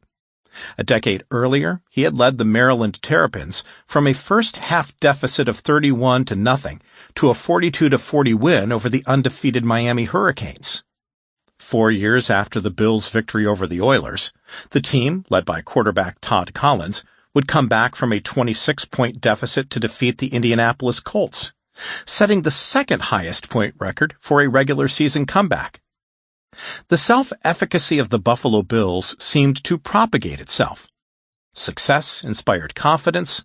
Confidence produced success. What if you tried being nice? James was referred to treatment by his employer after he threw a stapler across the room in a fit of rage. He was a middle-aged man who had risen through the ranks to become a vice president at a large company. He was not liked, and the only reason for his success was his determination and hard work. He told the therapist that he would have been fired long ago if he had not made himself such a valuable asset. The problem was that he was always angry. He had been abused as a child and had never come to terms with what had happened. He never told anyone about it and persuaded himself that it didn't matter because it had happened so long ago. He had been divorced twice, and by this time he had given up on relationships, devoting himself entirely to his work. His anger had become progressively worse over the years. On one occasion, he was ejected from a grocery store for screaming obscenities at a woman who had bumped his shopping cart. And on another, he was arrested after shoving a taxi driver during a disagreement over the fare. The charges had been dropped, and James maintained he had been fully justified in what he did. Now, however, he was worried. His job meant everything to him, and he was willing to do anything to keep it, even confront his past. James had little emotional resiliency, and his therapist worried that digging into the trauma would activate disturbing emotions and make his behavior worse before it got better. So, before they began to explore the past, they talked about ways to make the present a little less stressful. The therapist wanted to find a way to reduce the constant conflict James had with pretty much everyone he met. So she taught James to be manipulative. It would be a long time before James could trust anyone, but he wasn't stupid. He quickly learned that he could get his way more easily by smiling at people instead of glaring at them. He began to greet his coworkers in the morning, not because he cared about them, but because it made it easier to get them to finish projects on time. He ordered pizza for his team when they had to work late, and complimented people on their appearance. He became a master manipulator. And he enjoyed it. He liked the new source of power he had found, but he also liked the smiles he got back. A turning point occurred when one of the administrative assistants burst into his office in tears, telling him that someone had opened a credit card account in her name, and now she was being threatened by a collections agency. She had chosen him for comfort and advice. Later that week, he and his therapist began to talk about his past. So far, we have focused on domination as primarily a solo pursuit. But we cannot achieve every goal by ourselves. Consider domination that requires working with other people. A relationship that is formed for the purpose of accomplishing a goal is called agentic, and it is orchestrated by dopamine. The other person acts as an extension of you, an agent who assists you in achieving your goal. For example, relationships we make at networking events are primarily agentic and typically result in mutual gain. Affiliative relationships, on the other hand, are for the purpose of enjoying social interactions. The simple pleasure of being with another person, experienced in the here and now, is associated with H&N neurotransmitters such as oxytocin, vasopressin, endorphin, and endocannabinoids. Most relationships have both affiliative and agentic elements.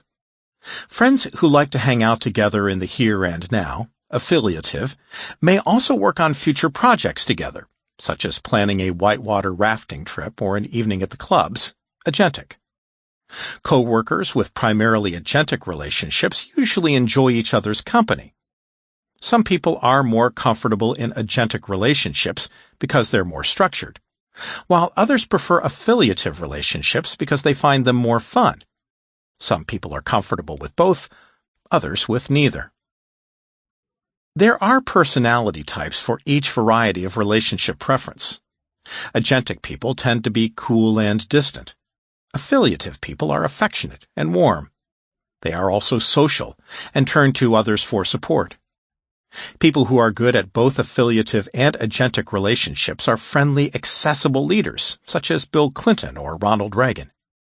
Those who are less able to navigate agentic relationships are more likely to be friendly, accessible followers.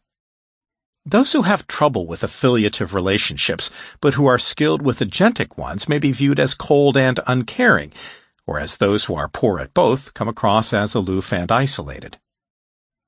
Agentic relationships are established for the purpose of dominating one's environment to extract as much as possible from the available resources, the domain of controlled dopamine. Although we think of domination as an active, even aggressive activity, it doesn't have to be. Dopamine doesn't care how something is obtained. It just wants to get what it wants. So, an agentic relationship can be entirely passive. For example, when a manager running an employee meeting gets the outcome he wants by keeping quiet. Agentic relationships can easily become exploitative, such as when a scientist enrolls participants in a dangerous experiment without telling them the risks, or when an employer hires someone under false pretenses to exploit her hard work. But an agentic relationship can be beautifully humane, too. Ralph Waldo Emerson, the American poet, wrote, "Shall I tell you the secret of the true scholar? It is this: every man I meet is my master in some point, and in that I learn of him." No matter how ignorant, degraded, or foolish a man is, there is something he knows, something he has mastered that Emerson valued. Emerson sought to find intellectual worth in all people, regardless of their station in life. Such a relationship is agentic because the relationship is about gaining knowledge. It's not about the H&N pleasure of having company. What makes this dopaminergic quotation particularly interesting is that Emerson called this man my master. He wrote of domination through submission, self-submission in the form of deference, humility, and obedience. Submissive monkeys, humble spies. When researchers at the Illinois State Psychiatric Institute injected a dopamine-boosting drug into stump-tailed macaque monkeys, they observed an increase in submissive gestures, such as lip-smacking, grimacing, the monkey version of smiling, and holding out an arm to another monkey for a gentle bite. On the surface, this response doesn't make sense. Why would dopamine, the neurotransmitter of dominance, trigger submissive behavior? Is there a contradiction here? Not at all. In the control circuit, dopamine drives domination of the environment, not necessarily the people in it. Dopamine wants more, and it doesn't care how it gets it. Moral or immoral, dominant or submissive, it's all the same to dopamine as long as it leads to a better future. Consider a spy stationed in a hostile country trying to gain access to a government building. While prowling around a back alley, he runs into the janitor. The spy treats the janitor as his equal, perhaps even his superior, in order to gain his cooperation. Submissive behavior aimed at dominating the environment and reaching his goal. Submissive behavior can have negative connotations, letting people walk all over you, for instance. But the scope of submissive behavior is much wider than that. In modern society, submissive behavior is often a sign of elevated social status. Think of the strict adherence to manners, the focus on social customs and in conversation, the deference to others that is part and parcel of the behavior of what we call the elite. The common name for this behavior is courtesy, a word derived from the word court because it was the behavior originally adopted by the nobility. By contrast, dominant behavior, representing the opposite of courtesy, may stem from personal insecurity or an imperfect education. Planning, tenacity, and force of will through personal effort or by working with others. These are the ways control circuit dopamine lets us dominate our environment. But how do we behave and feel when the system falls out of balance? In particular, what happens when there is too much or too little controlled dopamine? Outer space challenge, inner space struggle.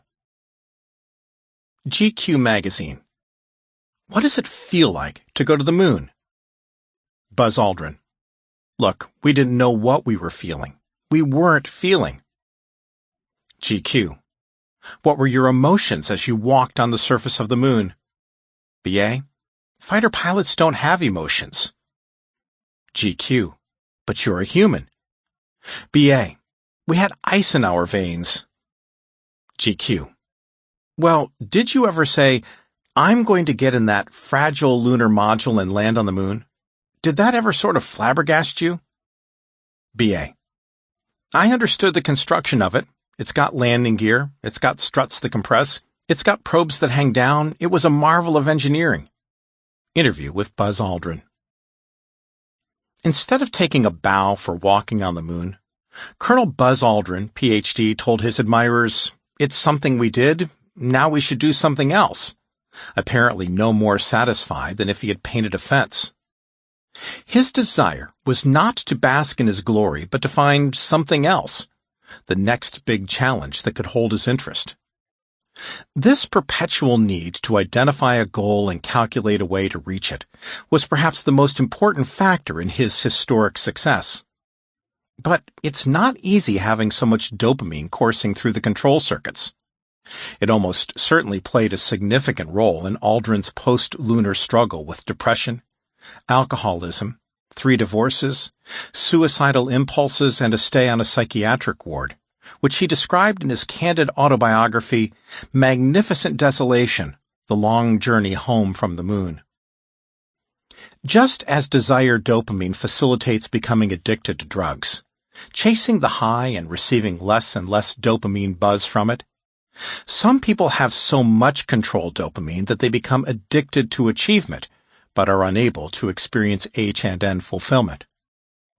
Think of people you know who work relentlessly toward their goals but never stop to enjoy the fruits of their achievements. They don't even brag about them. They achieve something, then move on to the next thing. One woman described taking a leadership position in a division of a company that was in chaos. Years of long hours and hard struggle allowed her to get everything running smoothly, and she immediately became bored. For a few months, she tried to enjoy the new, relaxed environment she had created, but she couldn't bear it and requested a transfer to a department that was a complete mess. These individuals exhibit the effects of an imbalance between future-focused dopamine and present-focused H&N neurotransmitters. They flee the emotional and sensory experiences of the present. For them, life is about the future, about improvement, about innovation. Despite the money and even fame that comes from their efforts, they are usually unhappy. No matter how much they do, it's never enough. The family crest of James Bond, the resourceful, relentless, often ruthless secret agent, contains the motto, Orbit non sufficit, the world is not enough.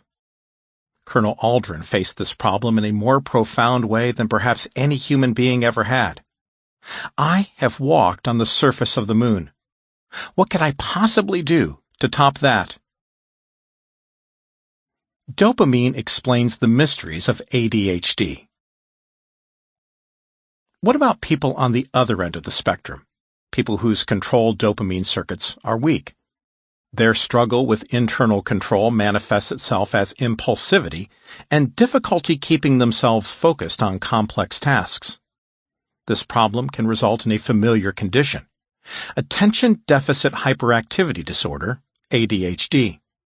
This illness is commonly called attention deficit disorder, or ADD, because adults usually don't have the hyperactivity seen in children. Nevertheless, we'll use the scientific term ADHD. Poor focus, concentration, and impulse control can severely interfere with their lives, and it can make them difficult to be with. Sometimes they don't pay attention to details or follow through on tasks. They may start paying bills, then switch to doing the laundry, then change a light bulb, then sit down and watch TV with everything strewn all over the place. During conversations, they can become distracted easily and not listen to what people say to them. Sometimes they don't keep track of time, making them late, and they may lose things such as car keys, cell phones, even passports. ADHD is seen most often in children, and for good reason. The frontal lobes, where controlled dopamine acts, develop last, and do not fully connect to the rest of the brain until a person finishes adolescence and enters adulthood. One of the jobs of the control circuit is to keep the desire circuit in check. Hence, the impulse control problem associated with ADHD. When controlled dopamine is weak, people go after things they want with little thought about the long-term consequences. Kids with ADHD grab toys and cut in line. Adults with ADHD make impulse purchases and interrupt people. The most common treatments for ADHD are Ritalin and amphetamine, stimulants that boost dopamine in the brain. When these drugs are used to treat people with ADHD, tolerance usually doesn't develop as it does for those who take these drugs to lose weight, get high, or enhance their performance. Nevertheless, stimulants are addictive drugs. The FDA puts them in the same class as opioids, such as morphine and OxyContin. These are considered the highest risk in terms of abuse, and they have the most stringent restrictions on how doctors can prescribe them. People who live with ADHD are at high risk of addiction, especially adolescents, because of their poorly functioning frontal lobes. Years ago, when the illness was less well understood, doctors and parents were reluctant to give these vulnerable children addictive drugs, such as Ritalin and amphetamine. It sounded reasonable. Don't give addictive substances to people at risk for addiction. But rigorous testing showed unambiguously that adolescents who were treated with stimulant drugs were less likely to develop addictions. In fact, those who started the drug at the youngest age and took the highest doses were the least likely to develop problems with illicit drugs. Here's why. If you strengthen the dopamine control circuit, it's a lot easier to make wise decisions. On the other hand, if effective treatment is withheld, the weakness of the control circuit is not corrected. The desire circuit acts unopposed, increasing the likelihood of high-risk, pleasure-seeking behavior. A surprising risk among ADHD patients. Drug addiction isn't the only risk these children face. It's hard for a child with ADHD to extract valuable resources from his environment, typically in the form of good grades, when he can't focus or control his impulses. But poor grades are only the beginning. Young people with ADHD have difficulty making friends. Who wants to be around someone who interrupts, grabs things, and doesn't wait their turn. They often have to read homework assignments over and over again before they understand the material. This happens as a result of constant distractions. Spending that much time on homework doesn't leave much time for extracurricular activities, such as sports and clubs. With few friends, poor grades, and cut off from healthy sources of pleasure, children living with untreated ADHD become more willing to pursue unhealthy sources of pleasure. In addition to drugs, they may also have problems with early sexual activity and overeating, particularly pleasure foods that are high in salt, fat, and sugar. A massive study involving 700,000 children and adults, including 48,000 with ADHD, found that children with ADHD were 40% more likely to be obese, and adults were 70% more likely to be obese. At nearly 750,000 participants, with data taken from cultures around the world, the study was not only greater in size than most investigations of its type, but also far more diverse, allowing the scientists to compare the results from different countries where one finds a variety of diets and eating rituals. Yet in spite of the differences in diets among, for instance, Qatar, Taiwan, and Finland, the findings were the same. Country of residence did not affect the relationship between ADHD and obesity. There was also no difference between men and women. Despite the strength of this study, there are weaknesses as well. Just because we find that people with ADHD are more likely to be obese doesn't necessarily mean that having ADHD causes obesity. What if it was the other way around? What if being overweight somehow affected the brain in a way that caused ADHD? The fancy scientific term way of saying this is association does not imply causation. Just because two things are found together doesn't necessarily mean that one caused the other. We'd have more confidence that ADHD leads to obesity if we could show that people develop symptoms of ADHD before they become obese. So, researchers from the universities of Chicago and Pittsburgh evaluated nearly 2,500 girls to find out if there was a connection between unhealthy weight and problems with impulsivity. The lead researcher noted, children are constantly cued to eat by food commercials, vending machines, etc. So it is easy to imagine how a child who is poorly inhibited could have difficulty resisting these cues to eat. The results were as expected. Girls who had problems with impulsivity and planning at age 10 gained more weight over the following 6 years. The scientists reported that a significant amount of the weight these girls gained came from binging, intense bursts of no self-control. For a similar reason, overweight children are more likely to be hit by cars when they're crossing the street. It's not because they walk more slowly, it's because they're impulsive. Researchers at the University of Iowa collected 240 children who were 7 or 8 years old and asked them to cross a busy street to measure how long they waited and how often a child was hit by a car. Nobody really got hit by a car. The researchers used virtual reality. Although overweight people sometimes walk more slowly, in this experiment, weight had no effect on how fast the children crossed the street. But there was a direct relationship between how overweight the child was and how quickly he or she stepped out into traffic. Less overweight children waited longer than more overweight children. Overweight children also left a smaller buffer between themselves and oncoming traffic. That is, they allowed the cars to get closer. Not surprisingly, they were hit more frequently. It's important to remember that biology is not destiny. People whose controlled dopamine systems are at one extreme or the other can change. People with ADHD can improve dramatically with medication, psychotherapy, and sometimes just time. Colonel Aldrin, who faced a different problem, eventually found ways to harness the intensity of his creative drive. Since returning from the moon, he has written or co-written a dozen books, produced a computer strategy game, and proposed a revolutionary method of space travel that could make a crewed mission to Mars more practical. He also found time to appear on numerous TV shows, including Dancing with the Stars, The Price is Right, Top Chef, and The Big Bang Theory. The chemistry of fraud. I know your noble nature hates the thought of treachery or fraud, but what a glorious prize is victory. Sophocles, Philoctetes. I like to win, but more than anything, I can't stand this idea of losing, because to me, losing means death.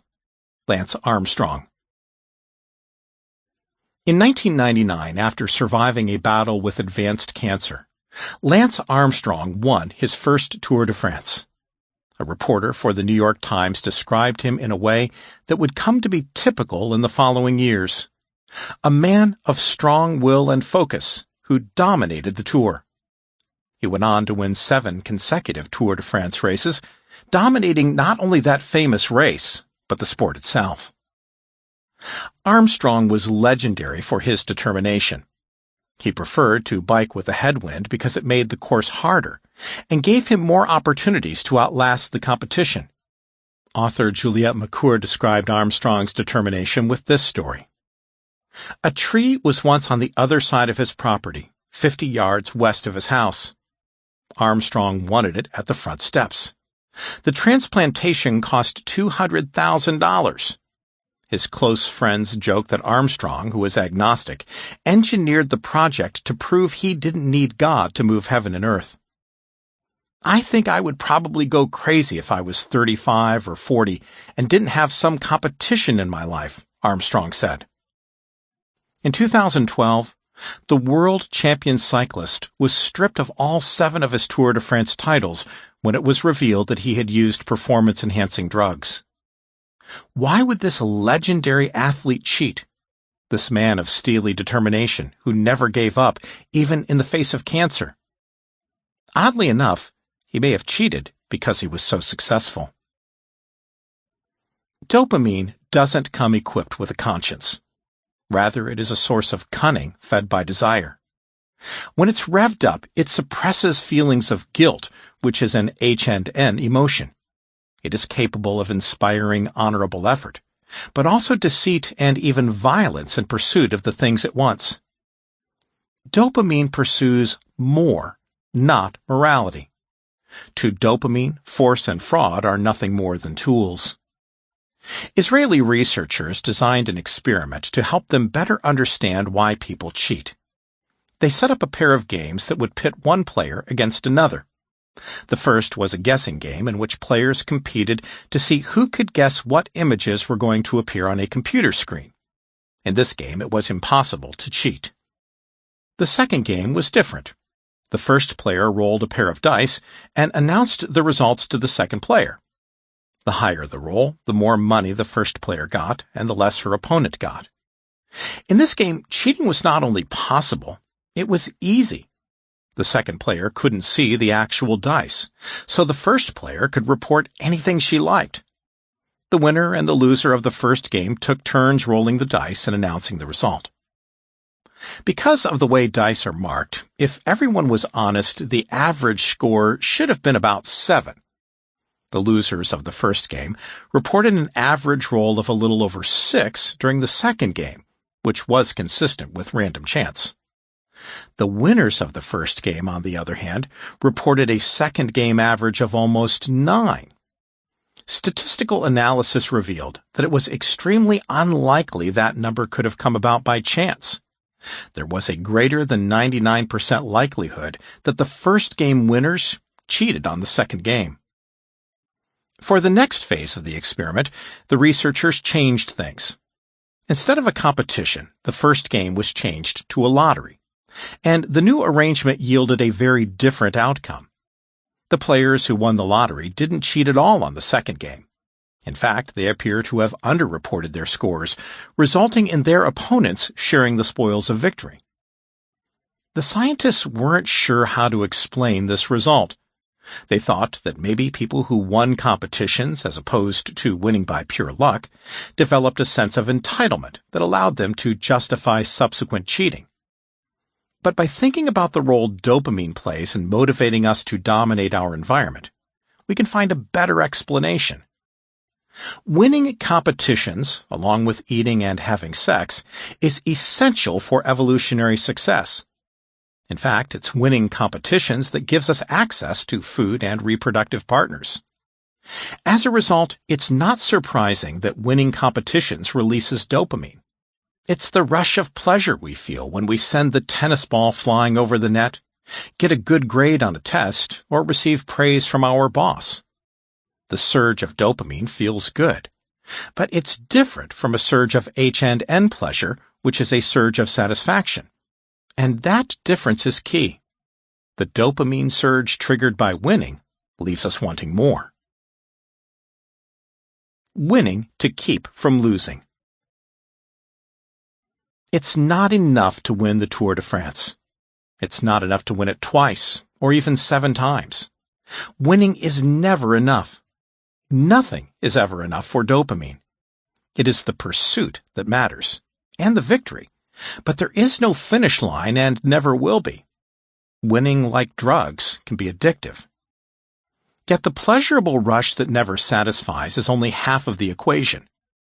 The other half is the dopamine crash that feels so awful. Every year, physicians in Washington, D.C. fill out a ballot in which they vote for the best doctors in a variety of medical specialties. The results are published in the Washingtonian magazine's famous Top Doc issue. It's their best-selling issue. Being named a top doc is an honor, and it feels nice. Your colleagues see it. Your friends and family see it. Everybody sees it. After the glow of satisfaction wears off, though, an uncomfortable question comes up. Will I make it next year?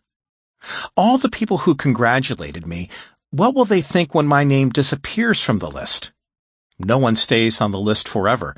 How will I bear the humiliation of being dropped? No one likes to lose, but it's 10 times as bad after you win. When you open the magazine expecting to see your name and it's not there, you get an unpleasant feeling in the pit of your stomach. Winners cheat for the same reason that drug addicts take drugs. The rush feels great, and withdrawal feels terrible.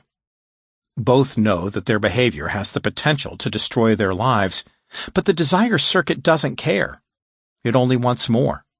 More drugs, more success. But true success doesn't come from cheating. If you make a mistake, people will forgive you. But if you act dishonestly, it will stick with you for a long time. That's why the control circuit is so important. It's rational. It's able to make cool, reasoned decisions, ones that will maximize your welfare not just today, but far into the future. And yet for many people, fraud is a powerful, sometimes overwhelming temptation when chasing the high of victory. At least in the short term, fraud works. Or you could just punch somebody. Hot and cold violence. Dr. Jones stood in the elevator, dreading the patient interview that was about to happen. It was 1 a.m., and she had been called down to the emergency room to evaluate a patient who said he was going to kill someone. She had to get it right. When a psychiatric patient follows through on a threat to commit murder, the victim dies. The killer must be caught. And the doctor who set the killer free can be held responsible. The patient, disheveled and malodorous, stared unblinking at Dr. Jones. He had been here before. He had been disruptive and uncooperative. During one stay, he was accused of inappropriately touching a woman being treated for schizophrenia. He claimed he was allergic to all psychiatric medications except Xanax. Apart from cocaine use, there wasn't much wrong with him psychiatrically, but tonight he demanded to be admitted to the hospital. He mentioned multiple arrests and a 3-year stint in prison. If he wasn't taken up to the unit, he said, he would carry out his plan and kill someone. "Let's just say it's someone who did something to me, okay?" he said. Paranoia is one of the most treatable psychiatric conditions associated with people who threaten violence. Paranoia makes them feel afraid, and sometimes they conclude that the only way to protect themselves is to kill the people they imagine are plotting against them. With antipsychotic medications, the delusions, along with the risk of violence, usually go away in about a week. But the patient who sat across from Dr. Jones with his eyes still drilling into hers wasn't psychotic. Dr. Jones faced a dilemma. She knew that the patient wouldn't benefit from an inpatient stay, and admitting him to the unit would put other patients at risk. On the other hand, he had a history of violence. She admitted him, fearing for the safety of the victim he refused to name, but feeling guilty for potentially endangering the patients on the ward. Violence is sometimes the result of dysfunction or pathology, but most of the time, violence is a choice, a coercive and calculated way to get the thing you want. Force, often expressed as violence, is the ultimate tool of domination. But is it dopaminergic? Violence comes in two flavors: planned violence inflicted for a purpose, and spontaneous violence set off by passion. Violence for a purpose, designed to get something the perpetrator desires, might be as prosaic as mugging someone on the street or as earth-shattering as launching a global war. The emphasis in each case is on effective strategy, planned in advance, sometimes in excruciating detail, and always aimed at gaining resources or control. This is dopamine-driven aggression, and it tends to have a low emotional content. It is cold violence. Think of dopaminergic calculation and instinctive response as opposite ends of a seesaw. When one is high, the other is low. The ability to suppress emotions such as fear, anger, or overwhelming desire provides an advantage in the midst of conflict. Emotion is almost always a liability that interferes with calculated action. In fact, a common strategy of domination is to stimulate emotional reactions in one's adversary to interfere with his ability to execute his plans. In sports, it comes in the form of trash talk on the basketball court or at the line of scrimmage. Aggression driven by passion is a lashing out at provocation.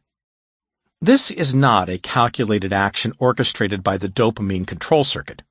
Just the opposite. When passion drives aggression in response to provocation, dopamine is suppressed by the H&N circuits, and people who display this type of aggression usually degrade their future well-being. They can end up injured, arrested, or simply embarrassed. Think of a parent losing his temper at a child's hockey game. Throwing anything from a fit to a punch is not a calculated move, but a thoughtless emotional reaction. From dopamine's perspective, there is nothing to be gained. No resources to maximize, no advantage to be taken. Emotion overwhelms control dopamine's consideration, caution, and calculation. Anthony Trollope, an English novelist, contrasted the two approaches to describe a political debate that took place between two of his characters, Daubeny and Gresham, the leaders of opposing parliamentary parties. Whereas Mr. Daubeny hit always as hard as he knew how to hit, having premeditated each blow, and weighed its results beforehand, having calculated his power even to the effect of a blow repeated on a wound already given, Mr. Gresham struck right and left and straight forward, and in his fury might have murdered his antagonist before he was aware that he had drawn blood. Violence can give us domination, but to be successful, it must come from the cold circuits of controlled dopamine. What is a dopaminergic personality? Some people have more active dopaminergic circuits than others. Researchers have identified a number of genes that contribute to the development of this type of personality. It's important to note that elevated dopamine activity can express itself in different ways. Someone with a highly active desire circuit might be impulsive or difficult to satisfy, constantly seeking more. His counterpart would be someone who is easily satisfied. Instead of downing shots at a noisy nightclub, A less dopaminergic person might prefer to spend the day gardening and then go to bed early. Alternatively, someone with a highly active control circuit might be cold and calculating, ruthless and devoid of emotion. Her counterpart would be a warm, generous person who is more interested in nurturing friendships than winning competitions. The brain is complicated, and the way in which activity in one circuit is translated into behavior depends on activity in many other circuits all working together. In addition to these examples, a dopaminergic personality can be expressed in other ways that we'll describe later. These people all have one thing in common, though.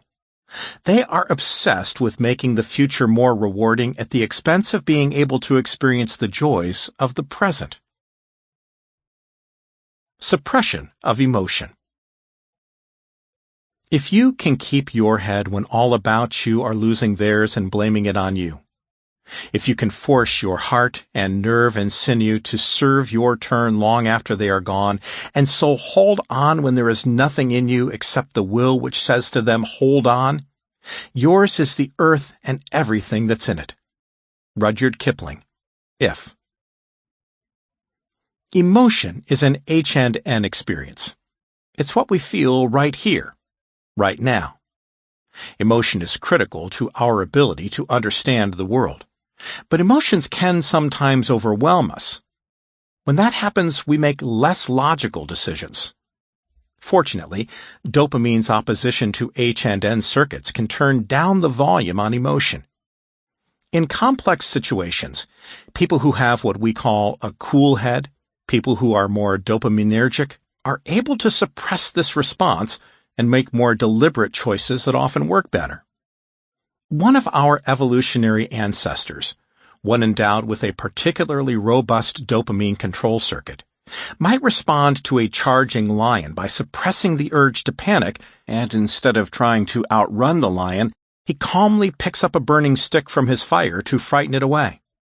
When bold action is required in the midst of chaos, the one who can stay calm, take stock of available resources, and quickly develop a plan of action is the one who will pull through. How to duck a punch.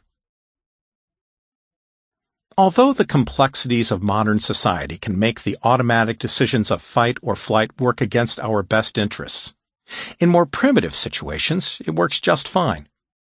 A young doctor talking to an irritable substance abuser in the emergency room found himself unable to comply with the patient's demand for drugs. When it became clear to the patient that he was not going to get what he wanted, he threw a punch.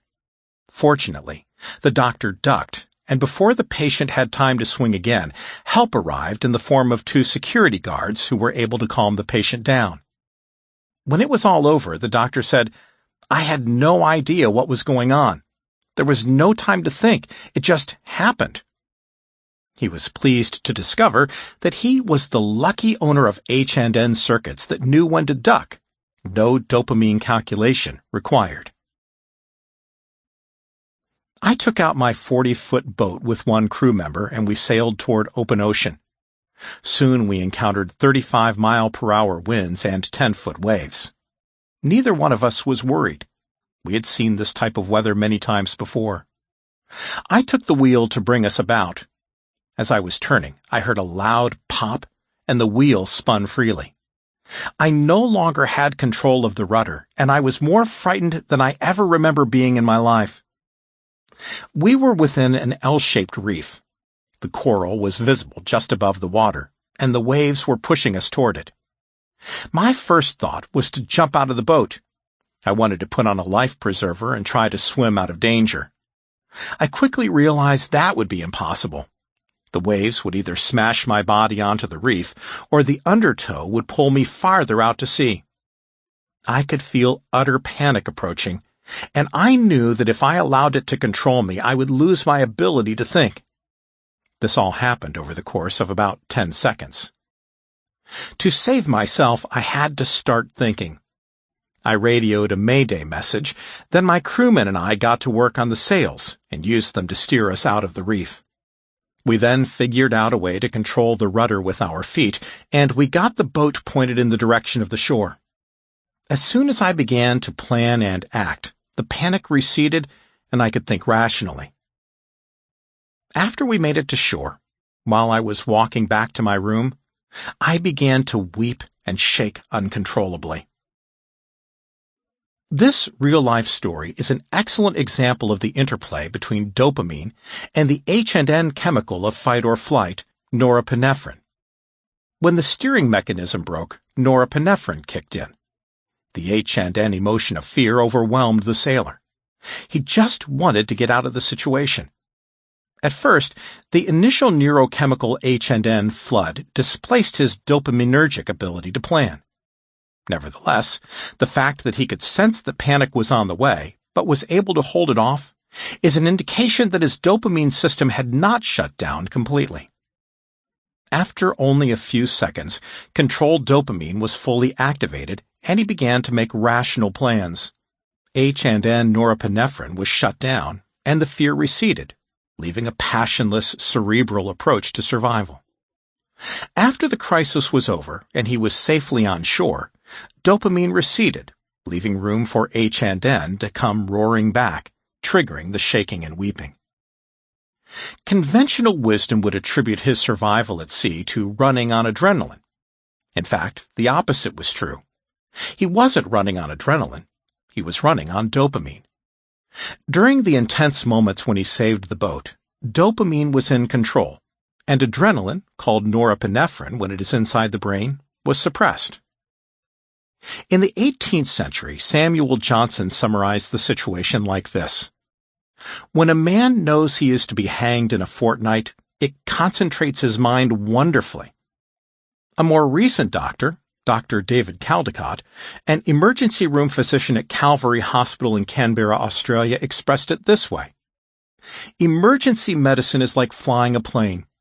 Hours of mundanity punctuated by moments of sheer terror. If you are worth your salt, you're not scared, though, just focused. It's easier to kill from a distance. In the science fiction classic Dune by Frank Herbert, the hero has to prove he is human by suppressing his animal instinct to act in the here and now. His hand is placed in a diabolical contraption, a black box that creates unimaginable pain.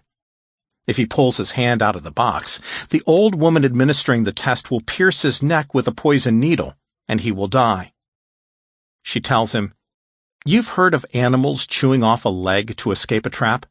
That's an animal kind of trick. A human would remain in the trap, endure the pain, feigning death that he might kill the trapper and remove a threat to his kind." Some people are naturally better at suppressing emotion than others. In fact, they're born that way, in part because of the number and nature of their dopamine receptors, molecules in the brain that react when dopamine is released. They differ based on genetics. Researchers measured the density of dopamine receptors, how many they are, and how closely they crowd together, in the brains of a variety of people, and compared the results to tests that measured the person's emotional detachment.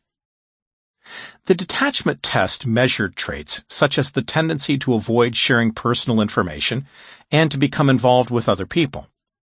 The scientists found a direct relationship between receptor density and personal engagement. High density was associated with a high level of emotional detachment. In a separate study, people who had the highest detachment scores described themselves as cold, socially aloof, and vindictive in their relationships. By contrast, those with the lowest detachment scores described themselves as overly nurturing and exploitable. Most people have personalities that fall somewhere between the highest and lowest scores on the detachment scale. We're neither aloof nor overly nurturing. How we react depends on the circumstances. If we're engaged with the parapersonal, up close, indirect contact, focused on the present moment, H&N circuits are activated, and the warm, emotional aspects of our personality come out. When we're engaged in the extrapersonal, at a distance, thinking abstractly, focused on the future, the rational, emotionless parts of our personality are more likely to be seen. These two different ways of thinking are illustrated by the ethics dilemma called the trolley problem. A runaway train hurtles down the tracks toward a group of 5 workers. If nothing is done, they will all die. It's possible, however, to stop the train by pushing a bystander onto the tracks. His death will slow down the train enough to save the 5 workers. Would you push the bystander onto the tracks? In this scenario, most people would be unable to push the bystander onto the tracks, unable to kill a person with their own hands, even to save the lives of 5 other people. The H&N neurotransmitters in play are responsible for generating empathy for others and will overwhelm dopamine's calculated reason in most people. The H&N reaction is so strong in this situation because we're so close, right in the parapersonal zone. We would have to actually put our hands on the victim as we send him to his death. That would be impossible for all but the most detached person. But since H&N's strongest influence is in the parapersonal space, in the immediate realm of what the 5 senses tell us, what would happen if we moved back, one step at a time, incrementally diminishing H&N's influence on our decision? Does our willingness, our ability to trade one life for 5, increase as we get literally farther away from our victim, as we move out of the H&N parapersonal space into the dopaminergic extrapersonal?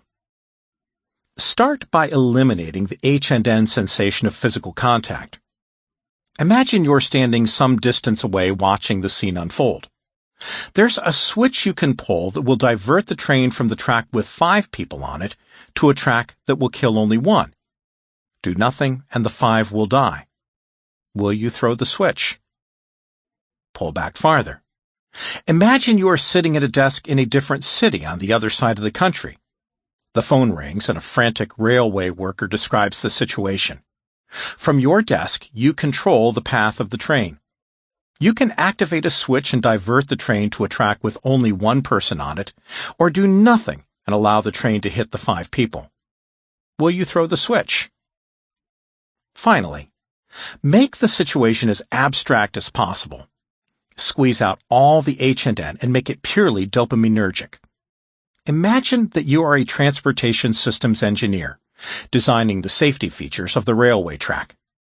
Cameras have been installed by the side of the tracks to provide information about who is standing where. You have the opportunity to write a computer program that will control the switch. The program will use the camera information to choose which track will kill the fewest people. Will you write the software that in the future might save 5 people by killing 1? The scenarios change, but the outcomes will be the same. 1 life is sacrificed so that 5 can be saved, or 5 lives are lost to avoid the direct killing of 1 person. Very few people would put their hands on an innocent person's back and push him to his death.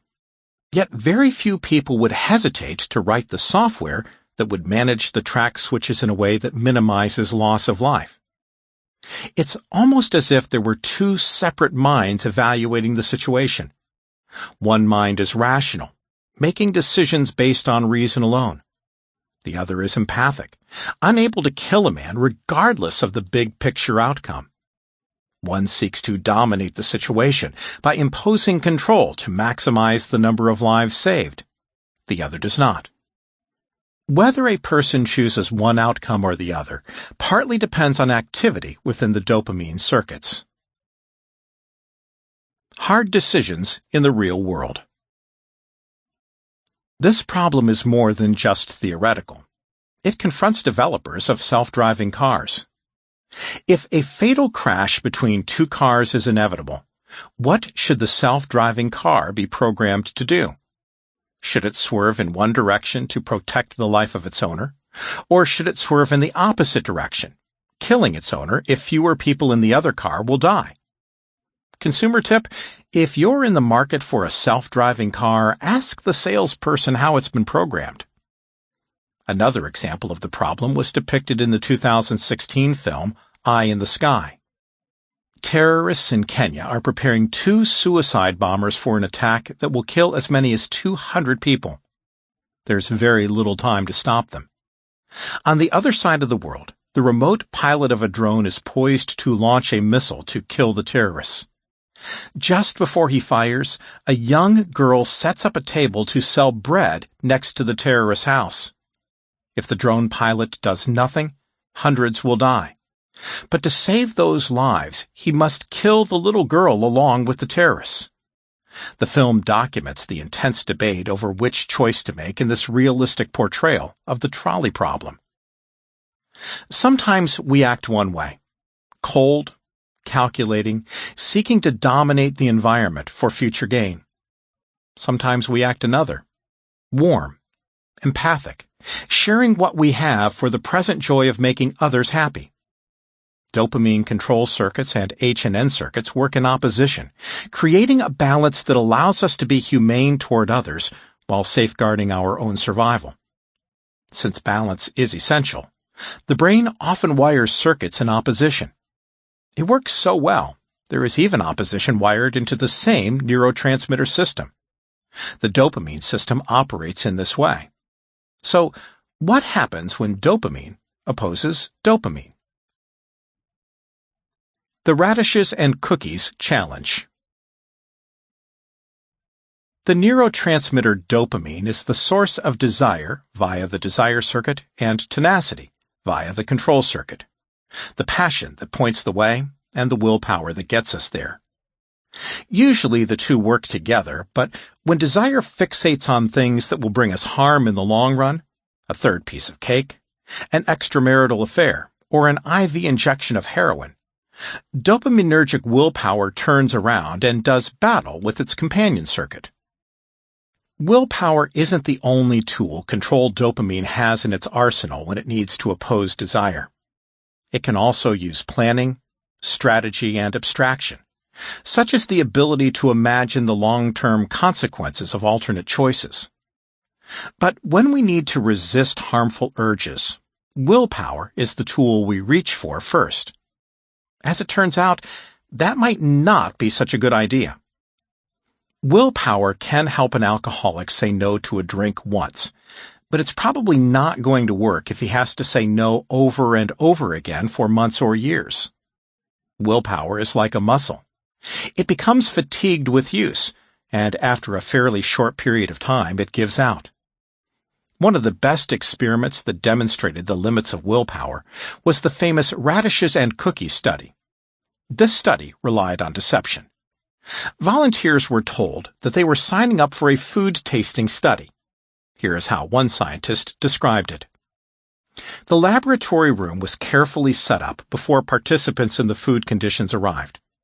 Chocolate chip cookies were baked in the room in a small oven, and as a result, the laboratory was filled with the delicious aroma of fresh chocolate and baking. 2 foods were displayed on the table at which the participant was seated.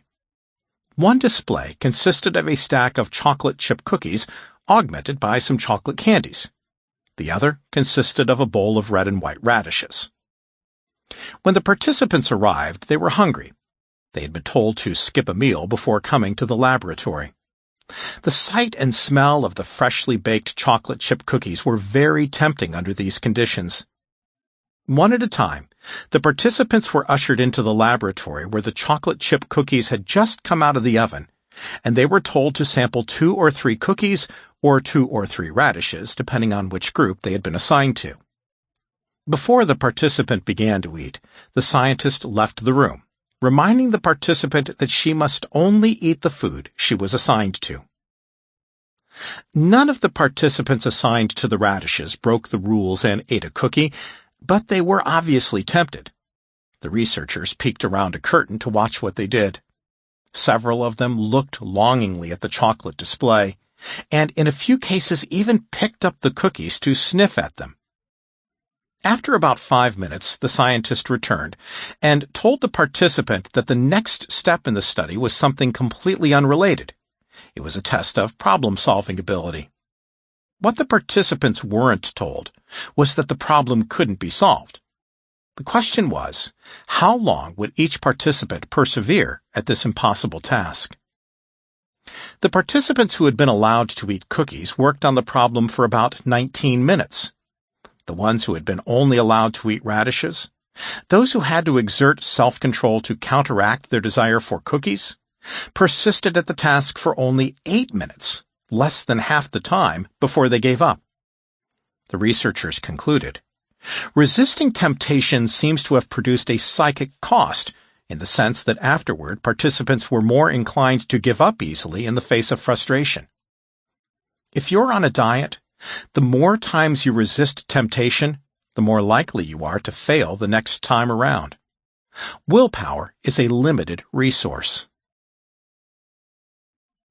The willpower exercise machine. If willpower is like a muscle, can it be strengthened through exercise? Yes, but it requires some high-tech exercise equipment, the kind of equipment that scientists at the Center for Cognitive Neuroscience at Duke University used to see if they could enhance the part of the brain people use for willpower. First, they made things easy. They paid participants money if they completed a task successfully. It's easy to get motivated when there is an immediate reward. Using a brain scanner, they were able to see activation of the ventral tegmental area of the brain, the place where both the desire and control circuits originate. Next, they asked the participants to find ways to motivate themselves. They suggested a number of strategies, such as telling themselves, "You can do it." They encouraged the participants to be creative and use whatever they thought would be most motivating. Some people imagined coaches encouraging them. Others imagined situations in which their efforts were rewarded. All the while they lay in the brain scanner, and the scientists watched what happened in the motivation region of their brains. They were surprised at what they saw. Nothing happened. Although getting money worked, when participants tried to do it on their own, they failed. Next, the scientists gave them a little help in the form of biofeedback, which is when a person is provided information on how their body and brain are functioning. This information helps them find effective ways to take control of things that are usually unconscious. The best known form of biofeedback is for relaxation. A device that measures tiny amounts of sweat is attached to a person's finger. The less sweat, the greater the relaxation. The signal is expressed as a tone, and the user tries to manipulate the tone in the direction of relaxation. It works. In the motivation experiment, the participants were shown a thermometer with 2 lines. One showed the current level of activity in the motivation region, and the other represented a higher target they should try to achieve. Now they could see which strategies worked and which ones didn't. After a while, they built up a collection of imagined scenes that effectively boosted motivation activity. These strategies continued to work even when the thermometer was removed. Strengthening willpower was possible, but it required a high-tech window that allowed the test participants to look deep inside their brains. Dopamine versus dopamine. Even though it's possible to strengthen willpower, it's still not the answer to long-term enduring change. So what does work? That question is of great interest to clinicians who help people struggling to overcome addictions. You can't beat drugs with willpower alone. It takes more than that. There are medications that help with some addictions, but they don't work when they're given alone. They have to be combined with some form of psychotherapy. The goal of addiction psychotherapy is to pit one part of the brain against another. Part of the dopamine desire circuit becomes malignant in drug addiction, pushing the addict into compulsive, uncontrollable use. It has to be opposed by an equally potent force. We know willpower won't do it. What other resources can be called on to win this fight? This question has been studied extensively, and the knowledge gained has been formalized into a variety of different psychotherapies. Among the best studied are motivational enhancement therapy, cognitive behavioral therapy, and 12-step facilitation therapy. Each takes a unique approach to using the resources found in the human brain to counteract the destructive impulses of the malfunctioning desire dopamine circuit. Motivational enhancement therapy, Desire dopamine versus desire dopamine. Addicts crave drugs. They use drugs even when drugs destroy their lives, but most of them know they're harming themselves. They're not completely deceived by the chemical. They're ambivalent. Part of them wants nothing more than to use drugs, but there are other weaker desires as well. Those desires can be strengthened. There may be a desire to be a better spouse, a better parent, or to do better at work. The drug addict may see their bank account drain away and wish for the peace of mind that comes with financial security. Or they may wake up feeling sick every day and wish they could go back to the time when they were strong and healthy. None of these desires is able to provoke dopamine release the way drugs do. But desire not only gives us motivation to act, it also gives us patience to endure. In motivational enhancement therapy, MET, patients tolerate feeling resentful and deprived, the punishment of disappointed dopamine, because they know it will lead to something better. The goal of the therapy is to stoke the flames of desire for a better life. MET therapists build up motivation by encouraging their patients to talk about their healthy desires. There's an old saying, "We don't believe what we hear, we believe what we say." For example, if you give someone a lecture on the importance of honesty, then have them play a game in which cheating is rewarded, you'll probably find that the lecture had little effect. On the other hand, if you ask someone to give you a lecture on the importance of honesty, they will be less likely to cheat when they sit down to play the game. MET is a little manipulative. When the patient makes a statement the therapist likes, referred to as a pro-change statement, such as, "Sometimes I have trouble getting to work on time after a night of heavy drinking," the therapist responds with positive reinforcement, or a request to tell me more about that.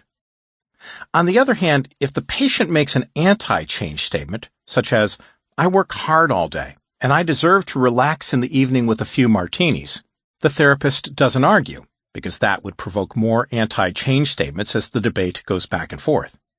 Instead, she simply changes the subject. Patients usually don't notice what's going on, so the technique slips past their conscious defenses, and they spend the majority of the therapy hour making pro-change statements. Cognitive behavioral therapy. Control dopamine versus desire dopamine. It is better to be smart than strong. Instead of trying to attack an addiction head-on through willpower, cognitive behavioral therapy, CBT, uses the planning ability of controlled dopamine to defeat the raw power of desire dopamine. Addicts who struggle to stay clean are most often defeated when they are unable to resist craving. CBT therapists teach patients that craving is triggered by cues, drugs, alcohol, and things that remind the addict of drugs and alcohol, people, places, and things. Cues that suddenly and unexpectedly remind an addict of drugs produce a reward prediction error, like the addict who felt an overwhelming desire for heroin when he saw a bottle of laundry bleach. Desired dopamine cranks up, motivating the addict to use, and threatening to shut down completely if it doesn't get what it wants. Alcoholics in CBT learn to arm themselves against cue-triggered craving in a number of different ways. For example, they may recruit a sober buddy to go with them to events where alcohol is being served. They also work to eliminate as many cues as possible. The patient and a friend are sent on a search and destroy mission in which everything that reminds the patient of alcohol is removed from his home. Cocktail glasses, shakers, hip flasks, martini olives, and so forth. Anything that the drinker connects to alcohol use is a trigger and has to go, because otherwise it might be the agent of craving that brings an end to a hard-fought period of sobriety. One alcoholic patient brewed beer in his basement. He resisted getting rid of his beloved equipment because it was his hobby and had nothing to do with drinking, he said. Desire dopamine won that battle until he finally relented and threw everything in the garbage. Now, he's sober. Addiction. It's worse than you think. Addictions are hard to treat, harder than many other psychiatric illnesses. With other illnesses, such as depression, patients want to get better. There's no question about it. But if a person is addicted to a drug, he's not so sure. He may share the sentiment expressed by St. Augustine while he was carrying on an affair with a young woman. He prayed, "Lord, give me chastity, but not yet." Because they're so difficult to overcome, doctors and patients often characterize addictive substances like alcohol as the enemy. It's an enemy we respect because it's not only powerful, it's clever. One trick is the use of unexpected triggers that lead to craving. Photos taken with friends at a tailgate party, a favorite glass, a bottle opener, even a kitchen knife used to slice lemons. These triggers may be so subtle that the person may not recognize them until after they succumb to temptation. But getting rid of the triggers isn't enough. Scientists have recently learned about a completely unexpected and somewhat frightening tactic the enemy has at its disposal. Consider an alcoholic who, for no apparent reason, decides to switch up his routine one day and take an alternate route home from work. He happens to pass a bar he used to go to and is overcome by craving. When he speaks about his relapse in his next therapy session, he has no idea how it happened. He doesn't connect the seemingly innocent decision to change his routine with the relapse. But this relapse wasn't a coincidence. Scientists recently discovered that being addicted to alcohol changes the way certain segments of DNA work, segments that are essential for the normal functioning of the dopamine control circuits in the frontal lobes. A key enzyme is suppressed, interfering with the neuron's ability to transmit signals. It's like a hacker taking out the enemy's communication channels right in the middle of a battle. Thus, an alcoholic may not want to drive past his old haunt, but the enemy has impaired his ability to appreciate the consequences of his decision to take the new route home. The research that found the dangerous changes in DNA was done in rats, so we're not completely sure if the same thing happens in humans, but the results were striking. Rats with addiction-modified DNA drank more alcohol, and they drank even when the alcohol was spiked with quinine, which has a bitter taste that rats normally avoid. This finding suggested that the DNA alteration makes drinkers consume alcohol in spite of unpleasant consequences. Alcoholics can still overcome their addiction, but impairing controlled dopamine's ability to oppose desired dopamine's impulses makes things difficult. Not only does alcohol create a perpetual desire, it also undermines the future focus needed to stay on the road to recovery. The good news is we now know this weapon exists, and if we can find a way to reverse the DNA changes, we can neutralize it. 12-step facilitation therapy. H&N versus desired dopamine. Alcoholics Anonymous, AA, is the most successful self-help fellowship in the world, but it's not for everyone. It requires people to accept the label of alcoholic, which many don't like. It's based on belief in a higher power, which some people don't have, and it requires sharing personal stories in a group setting, which makes some people uncomfortable. But those who fit in well can benefit from access to a valuable resource. Overcoming addiction is a long-term battle, sometimes even lifelong. With that in mind, AA has some important advantages over drug treatment programs. AA has no limitations on how long a person can participate. AA is free and available all over the world, and in metropolitan areas there are groups all over the city that meet day and night. AA is a fellowship rather than a treatment. A person gets better through relationships with other members of the group and their relationship with a higher power. The social part of our brain makes connections with other people using H&N neurotransmitters. There are few things in this world as powerful as relationships. According to Alexa, an internet analytic company, Facebook is the second most visible site on the web. Google is number 1, and Pornhub, the most visited pornography site, is all the way down at number 67. Which should give us all faith in humanity's ability to resist the less healthy parts of desired dopamine. AA participants freely hand out their phone numbers so that struggling alcoholics have people to call for support and encouragement. If an AA member slips and experiences a relapse, no one condemns him, but he will inevitably feel like he has let them down. The H&N experience of guilt is a powerful motivator, as your mother knows. The combination of emotional support and the threat of guilt helps many addicts maintain a long-lasting sobriety. A more dramatic example of H&N activity, suppressing dopamine-driven addiction, is the observation that when women smokers become pregnant, the quit rate spikes upward.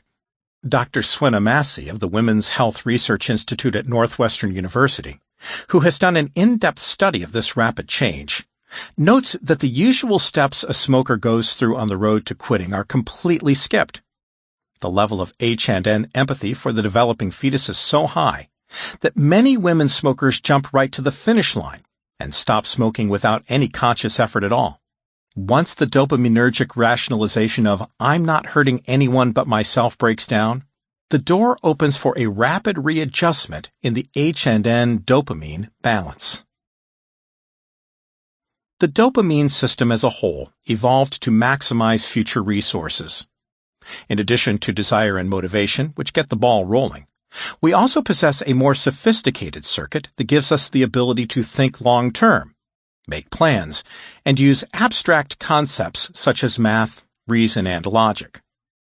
Looking into the longer-term future also gives us the tenacity we need to overcome challenges and accomplish things that take a long time, things like getting an education or flying to the moon. It also gives us the ability to tame the hedonistic urges of the desire circuit, suppressing immediate gratification to achieve something better. The control circuit suppresses H&N emotion, allowing us to think in a cold, rational way that's often required when hard decisions need to be made, such as sacrificing the well-being of one person for the benefit of others. The control circuit can be crafty. Sometimes it charges straight ahead and dominates a situation through the power of confidence. Other times it leads to submissive behaviors that induce others to cooperate with us, multiplying our ability to get things done and reach our goals. Dopamine yields not just desire, but also domination. It gives us the ability to bend the environment and even other people to our will. But dopamine can do more than give us dominion over the world. It can create entirely new worlds, worlds that may be so astonishing they could have been created only by a genius or a madman. Creativity is the power to connect the seemingly unconnected. William Plomer, writer. Chapter 4. Creativity and Madness. The risks and rewards of the highly dopaminergic brain, in which dopamine breaks down the barriers of the ordinary. The same thoughts kept racing through my mind over and over and over again. I just wanted them to stop. Then I said, "Who am I going to call?" Then I called up Ghostbusters. No, that came out wrong. I didn't call up Ghostbusters. I called Crisis Intervention. Can I go back inside now? I think somebody might be trying to shoot me. Excerpted from an interview with a man living with schizophrenia. The creative mind is the most potent force on earth. No oil well, gold mine, or 1,000-acre farm can compete with the wealth-producing possibilities of a creative idea. Creativity is the brain at its best. Mental illness is the opposite. It reflects a brain struggling to manage even the most ordinary challenges of everyday life. Yet madness and genius, the worst and the best the brain can do, both depend on dopamine. Because of this basic chemical connection, madness and genius are more closely connected to each other than either is to the way ordinary brains work. Where does this connection come from, and what does it tell us about the essential nature of both? Let's start with madness. Breaking with reality. William had to be brought in by his parents because he refused to accept that he had a mental illness. His mother and father were both accomplished writers and had traveled around the world visiting active war zones to collect material for their books. William had also shown signs of superior intelligence, although he was inconsistent. During his senior year of high school, his parents promised to buy him a car if he got good grades, and he managed a 3.7 GPA. Things changed dramatically after he went off to college. Strange ideas invaded his mind. He had made friends with a young woman, and he developed the mistaken belief that she was interested in him romantically. When she denied these feelings, he came to the conclusion that she was HIV positive and was trying to protect him from infection. Soon this idea spread to other people.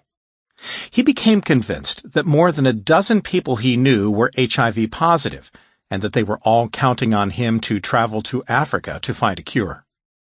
He figured this out because the voices of his dead grandmother and God were explaining things to him. When his friends suggested he should see a mental health professional, William thought that his parents were bribing them to say this. It was part of a conspiracy, he thought, to make him think he was sick. He decided his parents were imposters, and he left the country to look for his real parents. He didn't stay away long, but when he returned home, he accused his parents of monitoring him with hidden listening devices. He traveled to New York City to escape the overwhelming stress of his imagined persecution. He gave it the name ambient abuse. Everything was becoming too intense, and he needed a break. He wanted to go someplace where no one could follow him. By the time he returned home, paying a taxi driver $600 for the ride, his parents had had enough. They told him that he couldn't live in their house unless he saw a mental health specialist. William, who was now facing the prospect of being homeless, agreed. Under the supervision of a psychiatrist, he began taking an antipsychotic medication. His condition improved, and he decided to enroll in a local community college where he studied graphic design. It was early in his recovery, and the plan was too ambitious. After a few months, he dropped out. Over time, the medication progressively improved his symptoms, but it was a challenge for his parents to persuade him to take it on a regular basis. He continued to doubt that he had a psychiatric illness. His doctor switched William to a new drug that didn't require him to take pills every day. He just needed to come in once a month for an injection, allowing him to experience uninterrupted treatment. On this formulation, he improved to the point where he was able to work full-time as a cook and live independently in his own apartment. Schizophrenia is a form of psychosis notable for the presence of hallucinations or delusions. Hallucinations can cause a person to see things that aren't there, feel their touch, even smell them. The most common type of hallucination is the auditory hallucination, hearing voices. The voices may comment on the person's behavior. You're eating lunch now. There may be more than one voice holding a conversation about the person. Have you noticed that everybody hates him? It's because he doesn't shower. Sometimes they're command hallucinations. Kill yourself. Occasionally, the voices are friendly and encouraging. You're a great guy. Keep up the good work. Friendly hallucinations are the least likely to go away, which may be just as well. Overall, they have a positive influence. Another component of psychosis is delusions. These are fixed beliefs that are inconsistent with the generally accepted view of reality, such as, aliens have implanted a computer chip in my brain. Delusions are held with absolute certainty, a level of certainty that is rarely experienced with non-delusional ideas. For example, most people are confident that their parents really are their parents, but if you ask them if they are absolutely certain, they will confess that they are not. On the other hand, when a schizophrenic patient was asked if he was sure that the FBI was using radio waves to implant messages in his head, he said there could be no doubt. No amount of evidence could convince him otherwise. A good example of this phenomenon comes from John Nash, a Nobel Prize-winning mathematician who lived with schizophrenia. Sylvia Nasser, who wrote about Nash in her book A Beautiful Mind, recounted the following exchange between Nash and Harvard professor George Mackey. "How could you," began Mackey, How could you, a mathematician, a man devoted to reason and logical proof, how could you believe that extraterrestrials are sending you messages? How could you believe that you are being recruited by aliens from outer space to save the world? How could you? Nash looked up at last and fixed Mackie with an unblinking stare as cool and dispassionate as that of any bird or snake. Because, Nash said slowly in a soft, reasonable southern drawl, as if talking to himself, the ideas I had about supernatural beings came to me the same way that my mathematical ideas did. Where, in fact, do these ideas come from? One clue comes from what we know about how to treat schizophrenia. Psychiatrists prescribe medications called antipsychotics that reduce activity within the dopamine desire circuit. At first glance, that seems odd. Stimulation of the desire circuit typically leads to excitement, wanting, enthusiasm, and motivation. How could excess stimulation cause psychosis? The answer comes from the concept of salience, a phenomenon that will also play a crucial role in understanding the roots of creativity. Salience and the dopamine connection. Salience refers to the degree to which things are important, prominent, or conspicuous. One kind of salience is the quality of being unusual. For example, a clown walking down the street would be more salient, more out of place, than a man in a business suit. Another kind of salience is value. A briefcase with $10,000 in it is more salient than a wallet with $20. Different things are salient to different people. A jar of peanut butter is more salient to a boy with a peanut allergy than to one who is allergy-free. It would also be more salient to a girl who loves peanut butter sandwiches compared to one who prefers tuna salad. Think about how salient the following things are. A grocery store you've seen 100 times before versus a grocery store that just opened yesterday.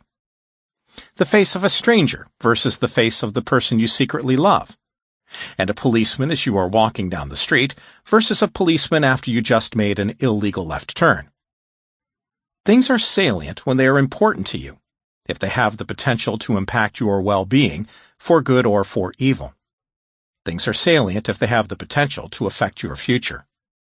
Things are salient if they trigger desired dopamine. They broadcast the message, wake up, pay attention, get excited, this is important. You're sitting at a bus stop glancing at a newspaper article about a Canadian trade agreement. Unless the mind-numbing details of the negotiation will impact you in some way, your desired dopamine circuit is at rest. Then, all of a sudden, you come across the name of one of your classmates from high school. She's been involved in the negotiation of the pact. Bang! Salience, dopamine. As you read further, your interest rising, you suddenly come across your own name. You can imagine how that would affect your dopamine. A psychotic short circuit. What happens, though, if the salience function of the brain malfunctions? If it goes off even when there is nothing happening that is actually important to you? Imagine you're watching the news. The anchorman is talking about a government spying program, and suddenly your salience circuit fires for no reason at all. You might then believe that this story on the news has something to do with you. Too much salience, or any salience at all at the wrong time, can create delusions. The triggering event rises from obscurity to importance. A common delusion among people with schizophrenia is that people on TV are talking directly to them. Another is that they are the target of investigation by the NSA, FBI, KGB, or Secret Service. One patient said he saw a stop sign and thought it was a message from his mother telling him to stop looking at women. Another patient saw a red car parked outside her apartment on Valentine's Day and believed it was a message of love from her psychiatrist. Even people who have never been psychotic might learn to attach salience to things that appear unimportant to others, such as black cats or the number 13. Is superstition a very mild form of delusion, or is it a choice? Research indicates that superstitious people have a preponderance of dopaminergic traits, so there is probably a genetic tendency for some people to adopt superstitious beliefs.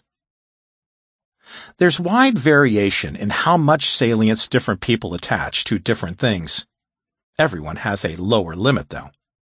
We have to categorize some things as having low salience, being unimportant, so we can ignore them, for the simple reason that noticing every detail in the world around us would be overwhelming. Blocking dopamine to treat psychosis. People with schizophrenia control their dopamine activity by taking medications that block dopamine receptors. Receptors are molecules that sit on the outside of brain cells and catch neurotransmitter molecules, such as dopamine, serotonin, and endorphins. Brain cells have different receptors for different neurotransmitters, and each one affects the cell in a different way. Some receptors stimulate brain cells, and others lull them into a state of tranquility. Changing cell behavior is how the brain processes information. It's similar to transistors turning on and off in a computer chip. If something blocks a receptor, such as an antipsychotic medication, then the neurotransmitter, in this case dopamine, can't get at it, and it can't communicate its signal. It's like putting a piece of tape over a keyhole. Blocking dopamine usually doesn't make all of the symptoms of schizophrenia go away, but it can get rid of the delusions and hallucinations. Unfortunately, antipsychotic medications block dopamine all over the brain, and blocking the control circuit in the frontal lobes can make certain aspects of the illness worse, such as difficulty paying attention and reasoning with abstract concepts. Doctors try to maximize the benefits and minimize the harms by getting the dose just right. They want to suppress excess dopamine activity in the salient circuit without overly suppressing the control circuit, which is responsible for long-term planning. The goal is to give just enough medication to block 60 to 80% of the dopamine receptors. Additionally, when a dopamine surge occurs, signaling something important in the environment, it would be nice if the antipsychotic molecules got out of the way just for a moment to let the signal get through. If you are playing a video game, trying to defeat the boss, or applying for a new job, it would be nice to experience a little excitement to create the motivation that pushes things forward. Older antipsychotic medications don't do this very well. They stick hard to the receptor. If something interesting happens and dopamine spikes, tough luck. The medication has latched on so tight, no dopamine can get through, and that doesn't feel good. Being cut off from natural dopamine surges makes the world a dull place, and makes it hard to find reasons to get out of bed in the morning. Newer drugs bind more loosely. A surge of dopamine knocks the drug off the receptors, and the "this is interesting" feeling gets through. Drinking from a fire hose. In schizophrenia, the brain short-circuits, attaching salience to ordinary things that ought to be familiar and therefore ignored. Another name for this is low-latent inhibition. Typically, latent is used to describe things that are hidden, such as a latent talent for music or a latent demand for flying cars. The way it's used in the phrase latent inhibition is somewhat different. It's not that a thing starts out hidden. It's that we make it hidden because it's not important to us. We inhibit our ability to notice things that are unimportant so we don't have to waste our attention on them. If we're distracted by how clean the windows are as we walk down the street, we may miss the "Don't Walk" sign at the intersection. If we attach equal significance to the color of a person's tie and the expression on his face, we may fail to observe something very important to our future well-being. If you live next to a fire station, even the sounds of sirens will be inhibited after your dopamine circuits realize that nothing ever happens when they start to wail. Someone visiting your home might say, "What's that sound?" And you answer, "What sound?" Sometimes our environment is so enriched with new things that latent inhibition is unable to pick and choose what is most important. This experience can be exhilarating or frightening, depending on the situation and the person who is experiencing it. If you're in an exotic foreign country, there's not much to inhibit, and it can cause great pleasure, but also confusion and disorientation. Culture shock. Author and journalist Adam Hochschild described it this way. When I'm in a country radically different from my own, I notice much more. It is as if I've taken a mind-altering drug that allows me to see things I would normally miss. I feel much more alive. As the new environment becomes familiar, we adjust and eventually master it. We separate out the things that will affect us from those that won't, and latent inhibition returns, making us comfortable and confident in our new surroundings. We can once again separate the essential from the non-essential. But what if the brain is unable to make this adjustment? What if the most familiar place feels like an alien environment? This problem is not confined to schizophrenia. A group of people living with this condition created a website called the Low Latent Inhibition Resource and Discovery Center. They describe the feeling this way. With low latent inhibition, an individual can treat familiar stimuli almost in the same manner as they would new stimuli. Think of the details you notice when you see something new for the first time and how it grabs your attention. From that, all kinds of questions may arise in your mind. What is that? What does it do? Why is it there? What does it mean? How can it be utilized? And so on. A visitor to the website described her experience in a comment. I'm losing my mind. There is just too much info in my head and I get very little sleep. I can't stand to look at anything else. I'm tired of being an observer. I'm tired of seeing everything.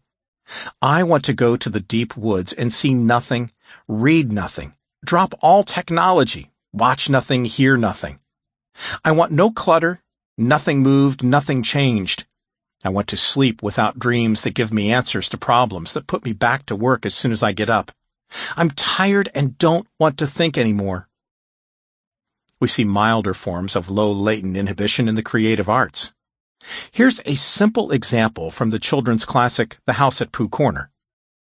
Winnie the Pooh, who is a poet, recites some verse to his small friend Piglet about Tigger, a boisterous new arrival to the 100-acre wood. Piglet is a timid animal, and he points out how big Tigger is. Pooh thinks about what Piglet said, then adds a final stanza to his poem. But whatever his weight in pounds, shillings, and ounces, he always seems bigger because of his bounces. And that's the whole poem, he said. Do you like it, Piglet? All except the shillings, said Piglet. I don't think they ought to be there. They wanted to come in after the pounds, explained Pooh, so I let them. It is the best way to write poetry, letting things come. There may be chaos inside our heads that requires taming by the more logical parts of the brain, but there is also treasure. Whether or not you find that shillings improves Pooh's poem, one of the cardinal rules of creative writing is to turn off your inner censor when creating the first draft. If you're lucky, things will tumble out from your unconscious that will resonate in the unconscious of your readers, and your story will strike deep. Here is a quotation from a schizophrenic patient that illustrates a more pathological tendency to let things come. I got TV tooth, they call it. TV tooth is when they surprise you and put needles in your skull, and they listen to you for years if you know it or not. I didn't know it. They have this really fantastic, expensive equipment. They said to me, hey, we can check your head for if a bump shows up bruising, and the electricity is a little different across the top of your scalp. We'll guarantee Social Security for that injury or on its own. It's like cerebral palsy. In this situation, the speaker is unable to hold anything back. As thoughts come into his head, they are immediately translated into words with little processing. Normally, we pick and choose the things we say. We do this to censor unacceptable or illogical speech, but also to finish one thought before we begin the next. A close reading of the quotation makes it possible to get a general sense of what the speaker is saying, but it's hard. With one thought rapidly taking the place of another and a limited ability to hold the thoughts back, expression becomes highly disorganized.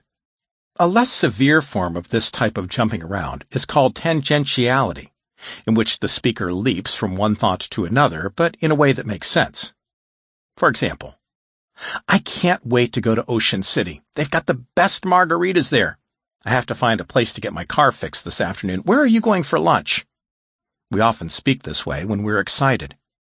Desired dopamine gets revved up and overwhelms controlled dopamine's more logical approach to communication.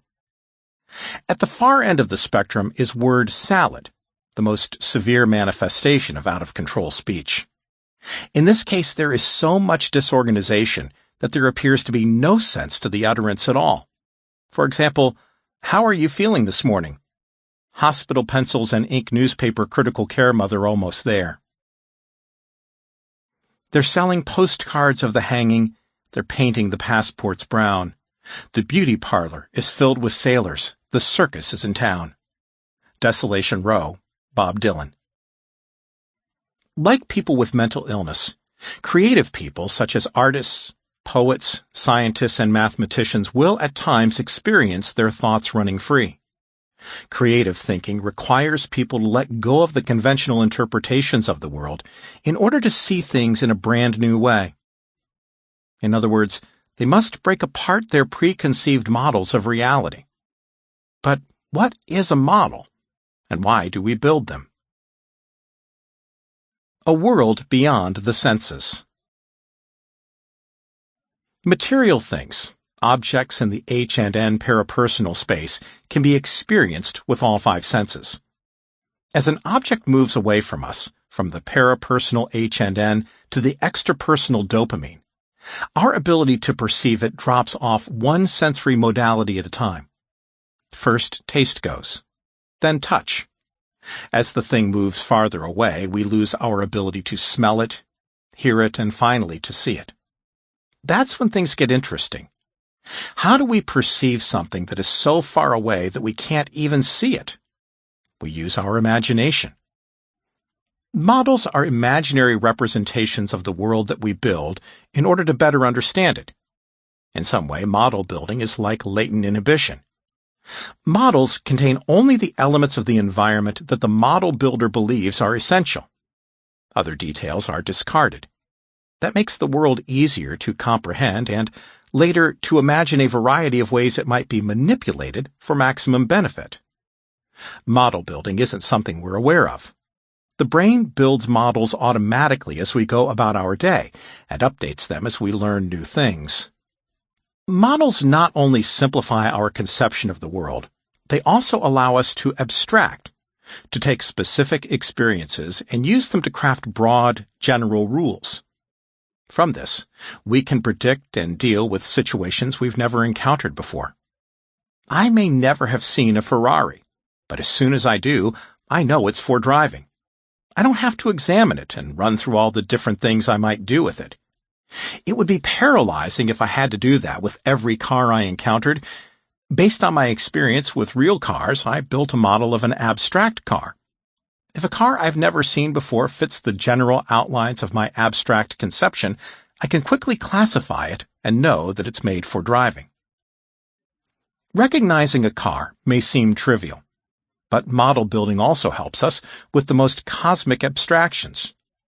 Watching how real objects moved led Newton to develop his abstract law of universal gravitation, which not only predicts how apples fall from trees, but also the movements of planets, stars, and galaxies.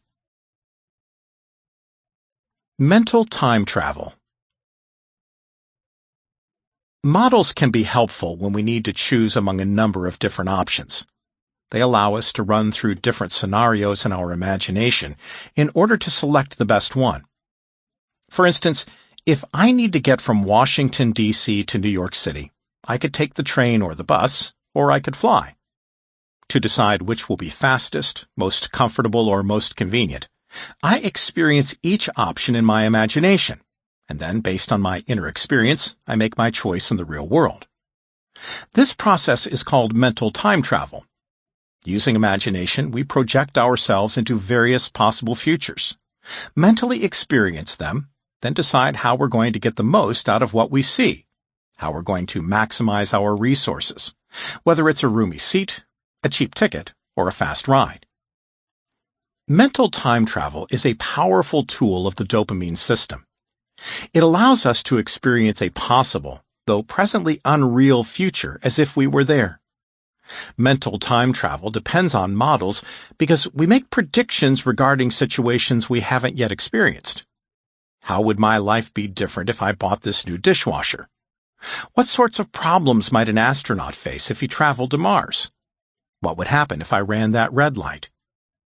Mental time travel is in constant use because it's the mechanism for making every conscious choice in life.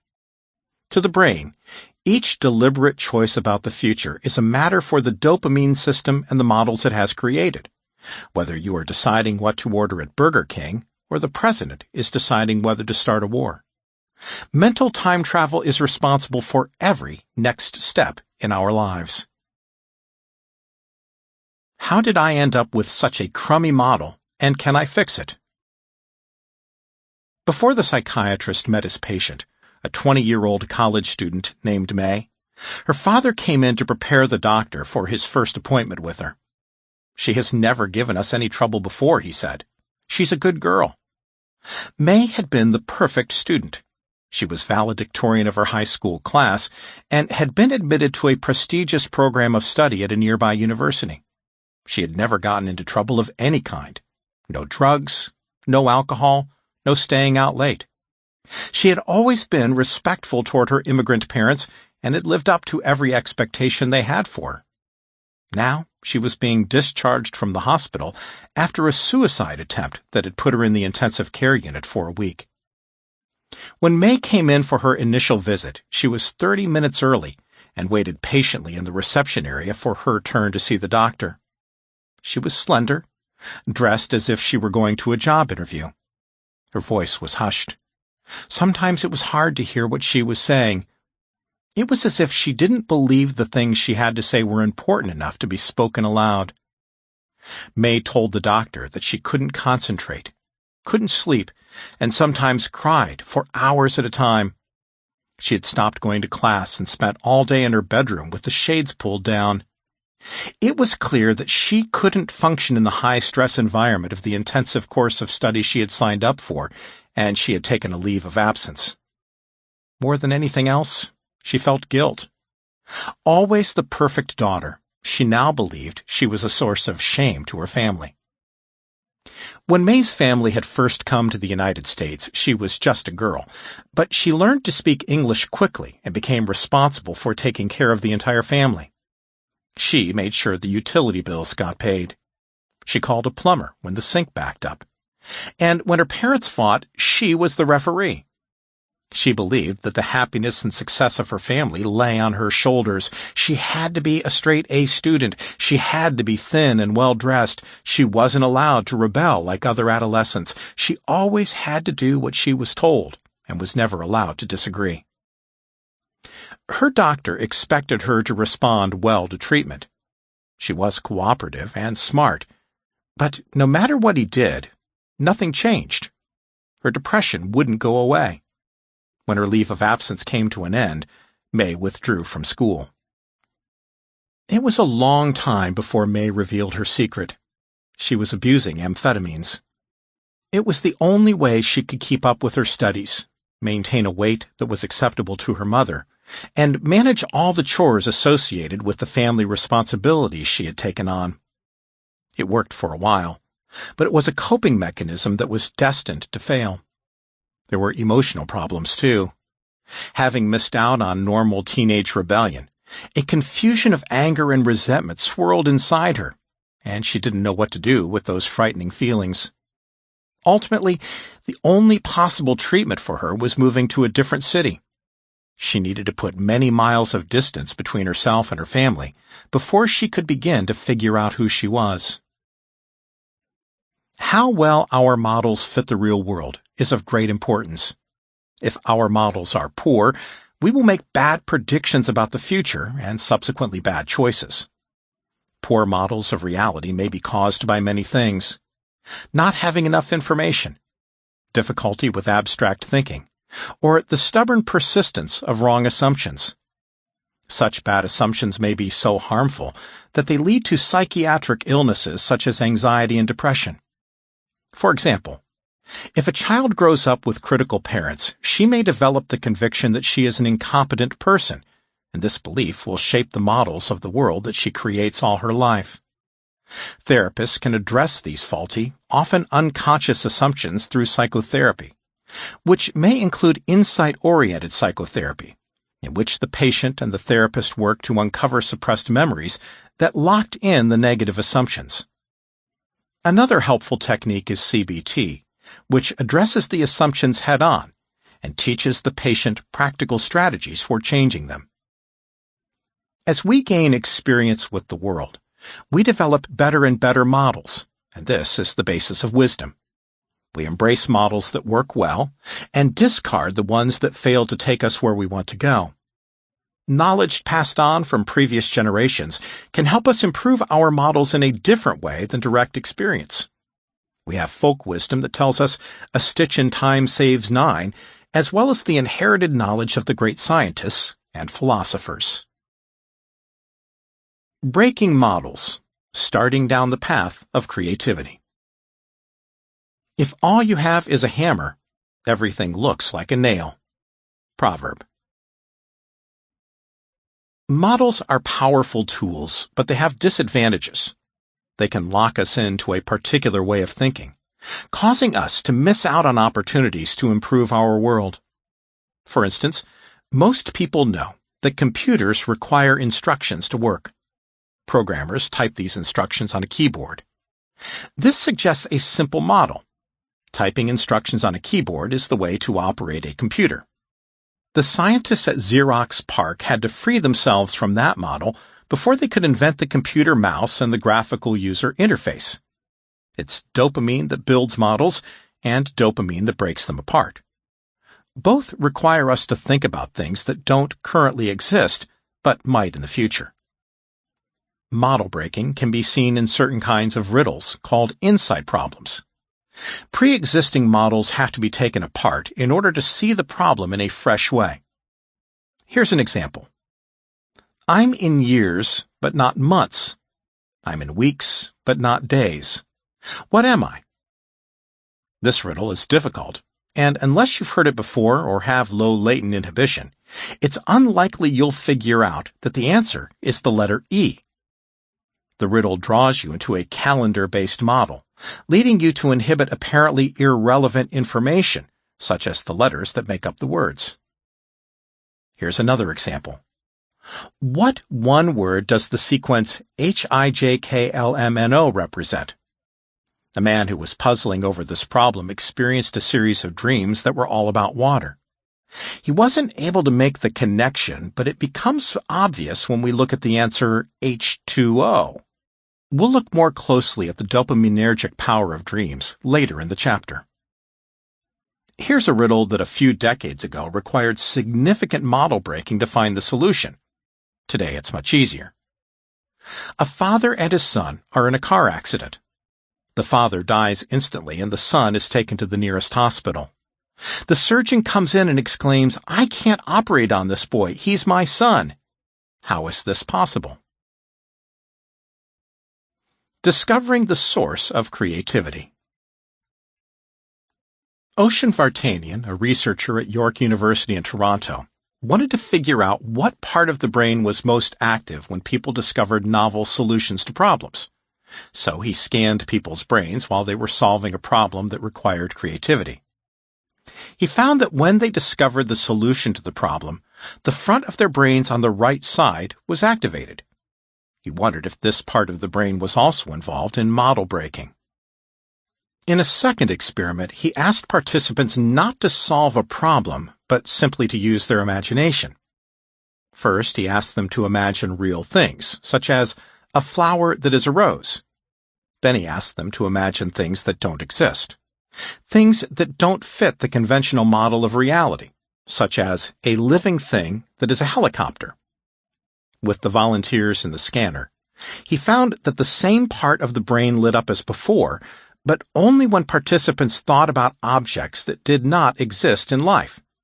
When they imagined reality itself, the region stayed dark. Brain scans of people with schizophrenia showed changes in that same area, the right ventrolateral prefrontal cortex. Maybe it's because when we are being creative, we behave a little bit like a person with schizophrenia. We stop inhibiting aspects of reality that we had previously written off as unimportant, and we attach salience to things we once thought were irrelevant. And shocking it to life. Finding the neural basis of creativity has enormous potential, because creativity is the most valuable resource in the world. New ways of growing crops feed millions of people. From candles to light bulbs, innovations in turning fuel into light have decreased its cost by a factor of 1,000. Might there be a way to boost this priceless treasure? Would it be possible for someone to become more creative if a scientist stimulated the parts of the brain that are active during creative thinking? Researchers funded by the National Science Foundation decided to try. They used a technique called transcranial direct current stimulation, TDCS. As the name suggests, specific regions of the brain are stimulated using direct current, DC. That's the kind of current you get from a battery, as opposed to alternating current, AC, which comes from a wall socket. DC is safer than AC, and the amount of electricity used is small. Some devices are powered by a simple 9-volt battery, the boxy kind you put in your smoke detectors. TDCS machines can be very simple. Although commercial ones used for research cost over $1,000, some brave individuals have cobbled together primitive ones using $15 worth of parts from their local electronics store. Consumer tip: don't do it. In small studies, these devices have been shown to accelerate learning, enhance concentration, and even treat clinical depression. To attempt to enhance creativity, electrodes were attached to the foreheads of 31 volunteers, and the part of the brain that lies just behind the eyes was stimulated. Creativity was measured by testing the participants' ability to make analogies. Analogies represent a very dopaminergic way of thinking about the world. Here's an example. Light can sometimes act like individual bullets being fired from a gun, and at other times like ripples traveling across a pond. An analogy pulls out the abstract, unseen essence of a concept and matches it with a similar essence of an apparently unrelated concept. The body's senses perceive two different things, but reason understands how they are the same. Pairing a brand new idea with an old familiar one makes the new idea easier to understand. The ability to draw a connection between two things that had previously appeared to be unrelated is an important part of creativity, and it appears that it can be enhanced by electrical stimulation. Compared to participants who were given fake TDCS, those who got electricity created more unusual analogies. That is, analogies between things that seemed very unlike one another.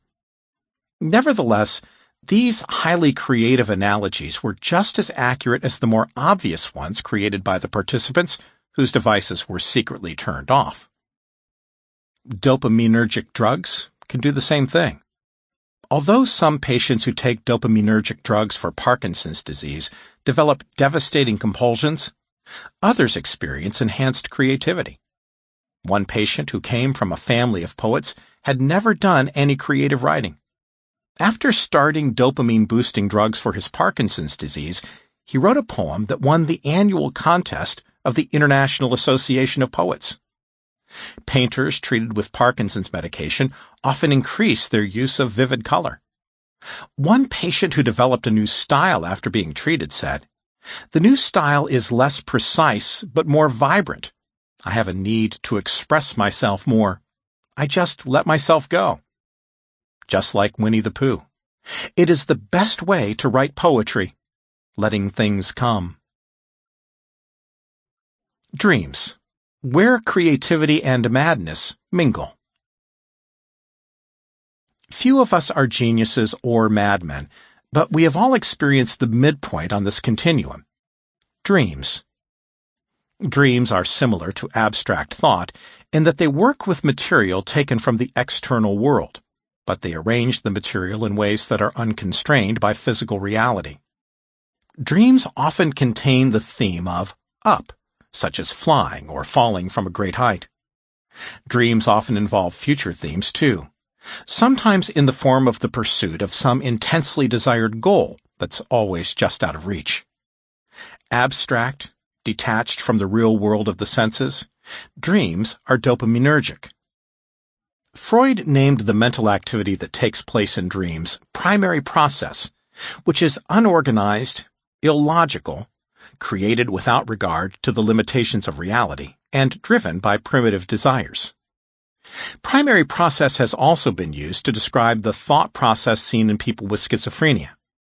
As the German philosopher Arthur Schopenhauer wrote, "Dreams are brief madness, and madness a long dream."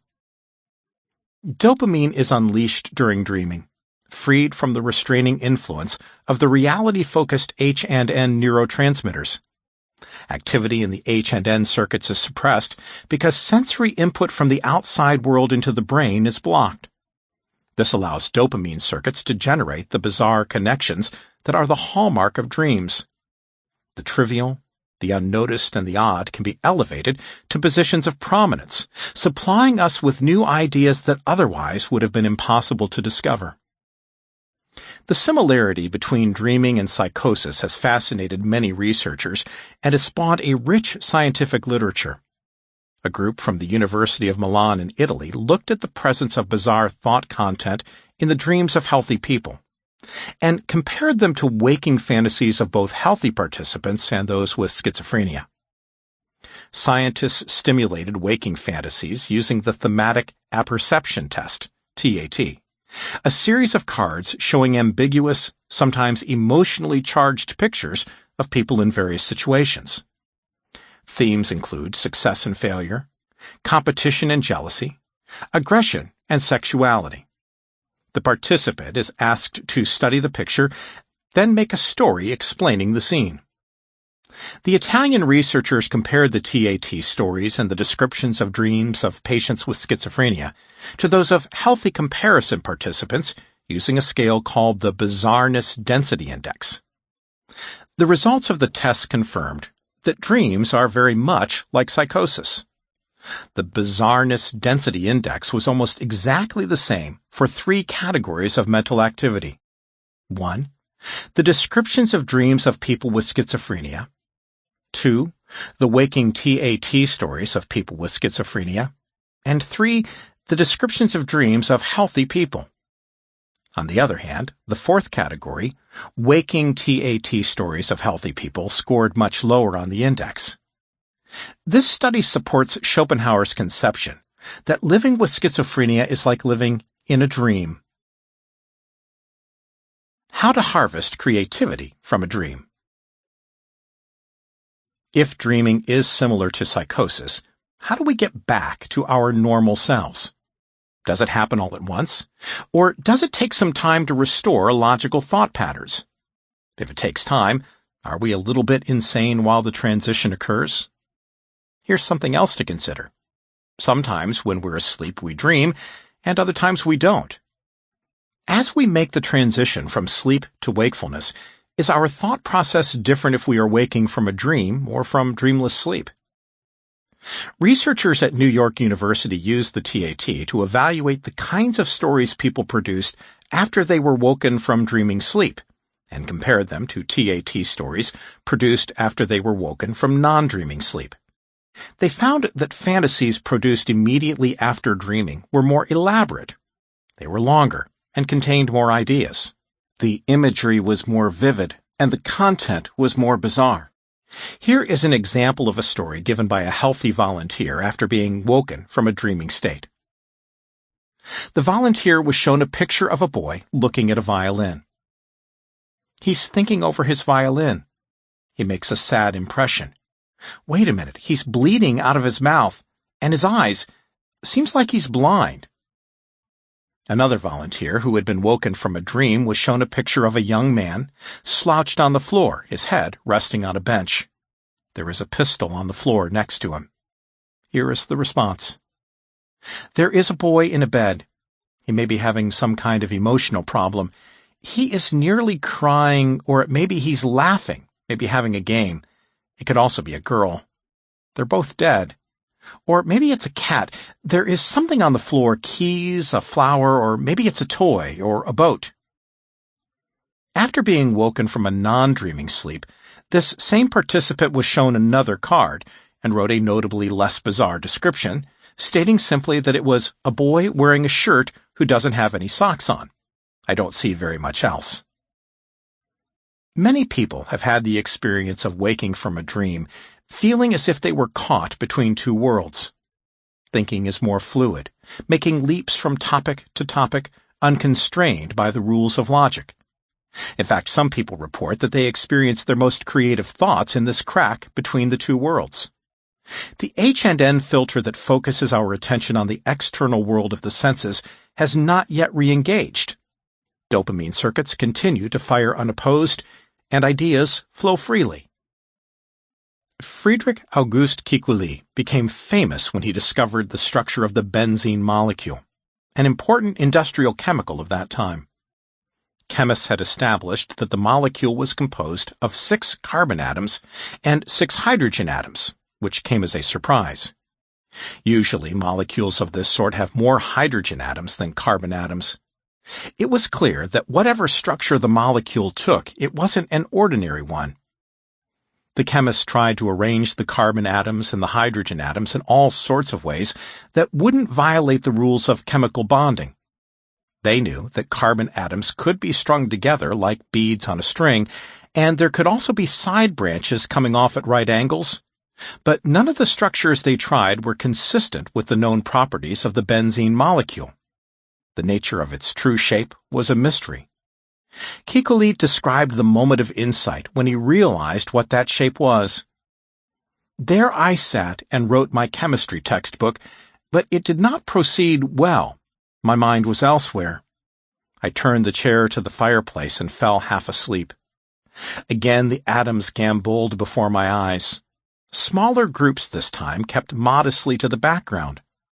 My mind's eyes, trained by visions of a similar kind, now distinguished larger formations of various shapes. Long rows, in many ways more densely joined. Everything in movement, winding and turning like snakes. And look, what was that? One snake grabbed its own tail, and mockingly the shape whirled before my eyes. As if struck by lightning, I awoke. The vision of the snake with its tail in its mouth, the ancient Ouroboros, led to the insight that the 6 carbon atoms of the benzene molecule formed a ring. Like the snake with its tail in its mouth, complete in and of itself, dreams are inner representations of inner ideas. Cut off from the senses, dreams allow dopamine to run free, unconstrained by the concrete facts of external reality. Dr. Deirdre Barrett, a psychologist and dream researcher at Harvard Medical School, notes that it's not surprising that the answer to Kekulé's problem took a visual form.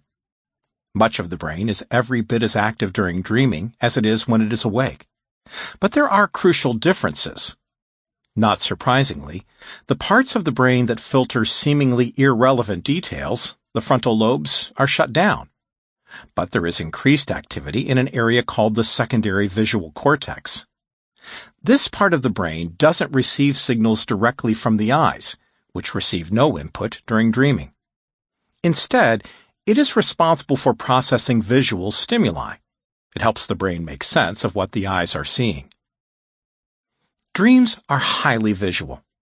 In her book, The Committee of Sleep, How Artists, Scientists, and Athletes Use Dreams for Creative Problem-Solving, and How You Can Too, Dr. Barrett explains that just as Kekulé discovered the structure of benzene in a dreamlike state, ordinary people can use dreams to solve practical problems too. Dr. Barrett put the problem-solving power of dreams to the test in a group of Harvard undergraduate students. She asked them to choose a problem that was important to them. It could be personal, academic, or more general. Next, she taught them dream incubation techniques. These are strategies people can use to increase the likelihood of having a problem-solving dream. The students wrote down their dreams every night for a week, or until they believed they had solved their problem. The problems and the dreams were then submitted to a panel of judges who decided if the dream really did provide a solution. The results were striking. About half the students had a dream related to their problem, and 70% of those who dreamed about the problem believed their dreams contained a solution. The independent judges mostly agreed. Among the students who had a dream about their problems, the judges deemed that about half offered a solution. One of the students in the study was trying to decide what kind of career he would pursue after graduation. He had applied to 2 graduate programs in clinical psychology, both of which were in his home state of Massachusetts. He had also applied to 2 industrial psychology programs, one in Texas and the other in California. One night, he dreamed he was in an airplane flying over a map of the United States. The plane developed engine trouble, and the pilot announced that they needed to find a safe place to land. They were right over Massachusetts, and the student suggested that they land there, but the pilot said it was too dangerous to land anywhere in that state. When he woke up, the student realized that after spending his whole life in Massachusetts, it was time to move on. For him, the location of the graduate school was more important than the area of study. His dopamine circuits had provided him with a new perspective. Dreaming stories and songs. Dreaming is a frequent source of artistic creativity. Paul McCartney said he heard the melody for Yesterday in a dream. Keith Richards said he came up with the lyrics and riff for Satisfaction in a dream. I dream colors, I dream shapes, and I dream sound, said Billy Joel in an interview with the Hartford Courant about his song River of Dreams. I woke up singing that one, and then it wouldn't go away. REM's Michael Stipe wrote lyrics for the band's breakthrough song It's the End of the World as We Know It and I Feel Fine the same way. I had a dream about a party, he told Interview magazine. Everyone at the party had names that started with the initials LB, except for me. It was Lester Bangs, Lenny Bruce, Leonard Bernstein. That's how one verse of the song came about. Author Robert Louis Stevenson cited dreams as a source for The Strange Case of Dr. Jekyll and Mr. Hyde. And Stephen King says that his novel Misery came from a dream, too. Dream incubation.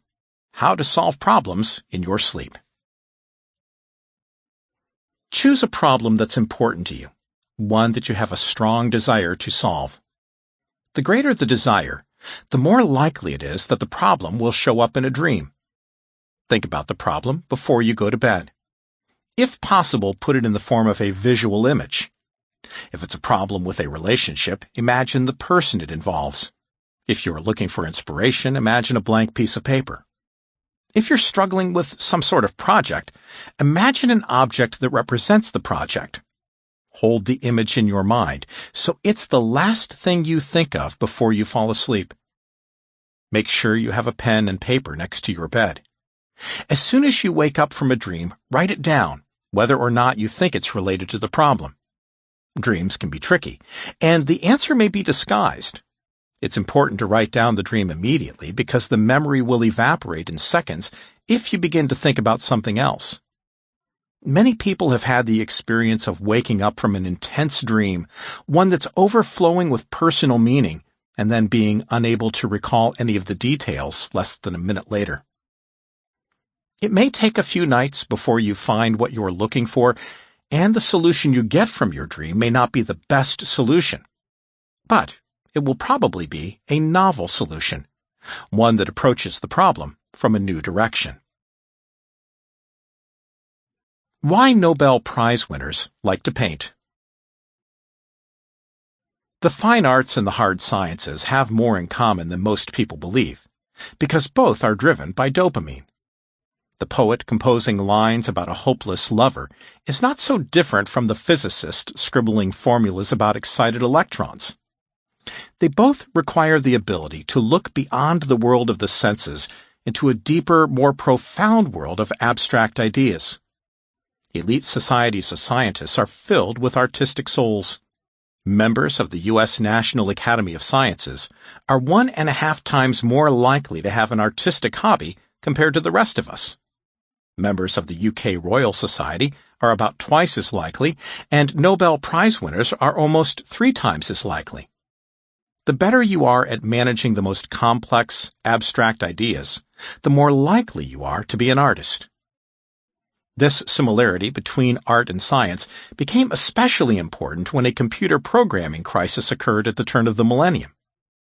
Computer programmers had developed the habit of abbreviating years by using only the last 2 digits, for example 99 for 1999, in order to conserve then expensive memory space and a few keystrokes. The programmers weren't thinking ahead to the next millennium, when 99 might mean 2099. Thousands of programs were at risk of crashing. Not just web browsers and word processors, but also software that controlled airplanes, dams, and nuclear power plants. The Y2K problem, as it was known, affected so many systems that there weren't enough computer programmers to fix them all.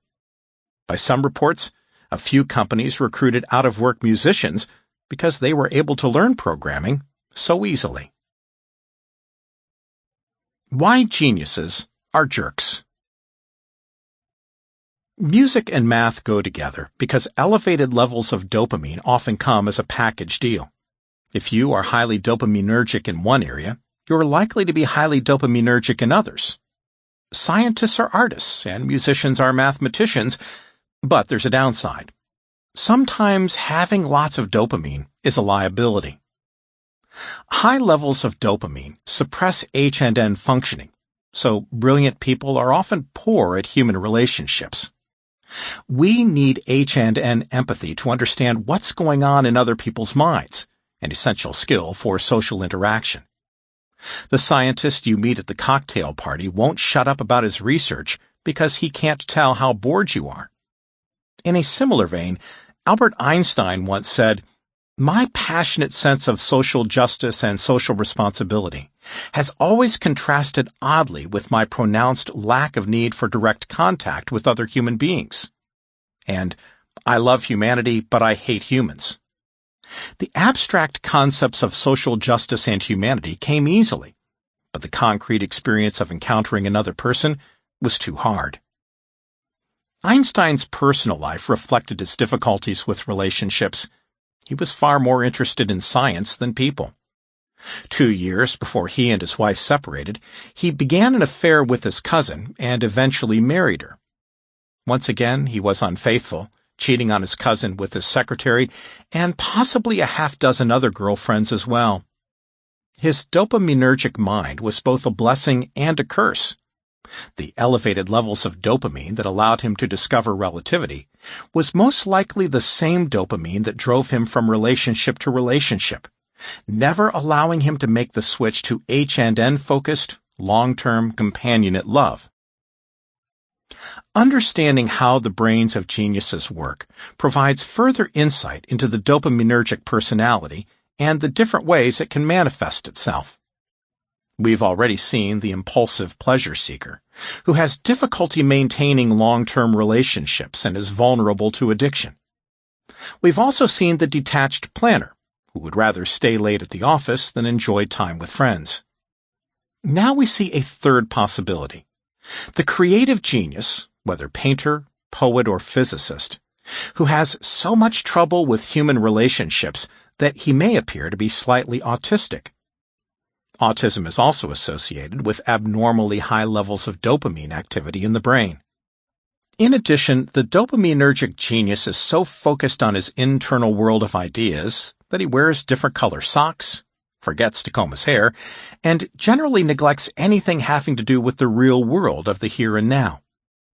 Plato wrote about an incident in which Socrates, the ancient Greek philosopher, stood glued to one spot for an entire day and night, thinking about a problem, completely unaware of what was going on around him.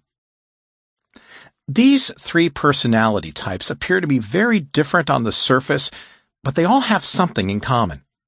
They're overly focused on maximizing future resources at the expense of appreciating the here and now. The pleasure seeker always wants more, No matter how much he gets, it's never enough. No matter how much he looks forward to some promised pleasure, he is incapable of finding satisfaction in it. As soon as it comes, he turns his attention to what's next. The detached planner also has a future-present imbalance. Like the pleasure seeker, he also has a constant need for more, but he takes a long-term view, chasing more abstract forms of gratification, such as honor, wealth, and power. The genius lives in the world of the unknown, the not yet discovered, obsessed with making the future a better place through her work. Geniuses change the world, but their obsession often presents itself as indifference toward others. Benevolent misanthropes. Highly intelligent, highly successful, and highly creative people, typically highly dopaminergic people, often express a strange sentiment. They are passionate about people, but have little patience for them as individuals. The more I love humanity in general, the less I love man in particular. In my dreams, I often make plans for the service of humanity, yet I am incapable of living in the same room with anyone for 2 days together. I become hostile to people the moment they come close to me. Fyodor Dostoevsky. I am a misanthrope and yet utterly benevolent. Have more than one screw loose, yet am a super-idealist who digests philosophy more efficiently than food. Alfred Nobel. I love humanity, but I hate people. Edna St. Vincent Millay.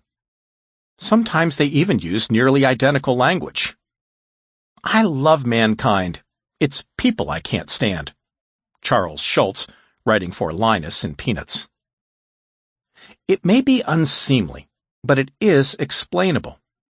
Highly dopaminergic people typically prefer abstract thinking to sensory experience. To them, the difference between loving humanity and loving your neighbor is the difference between loving the idea of a puppy and taking care of it.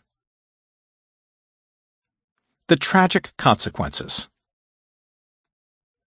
There was almost certainly a genetic contribution to Einstein's dopaminergic traits.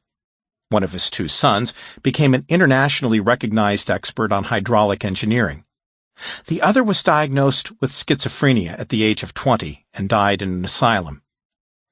Large population studies have also found a genetic component of dopaminergic character. An Icelandic study that evaluated the genetic profile of over 86,000 people discovered that individuals who carried genes that placed them at greater risk for either schizophrenia or bipolar disorder were more likely to belong to a national society of actors, dancers, musicians, visual artists, or writers. Isaac Newton, who discovered calculus and the law of universal gravitation, was one of those troubled geniuses. He had difficulty getting along with other people, and engaged in an infamous scientific quarrel with German mathematician and philosopher Gottfried Leibniz. He was secretive and paranoid and showed little emotion to the point of ruthlessness. When he served as master of the Royal Mint, he caused many counterfeiters to be hanged, despite the objections of his colleagues. Newton was haunted by insanity. He spent hours trying to find hidden messages in the Bible, and wrote over 1 million words on religion and the occult.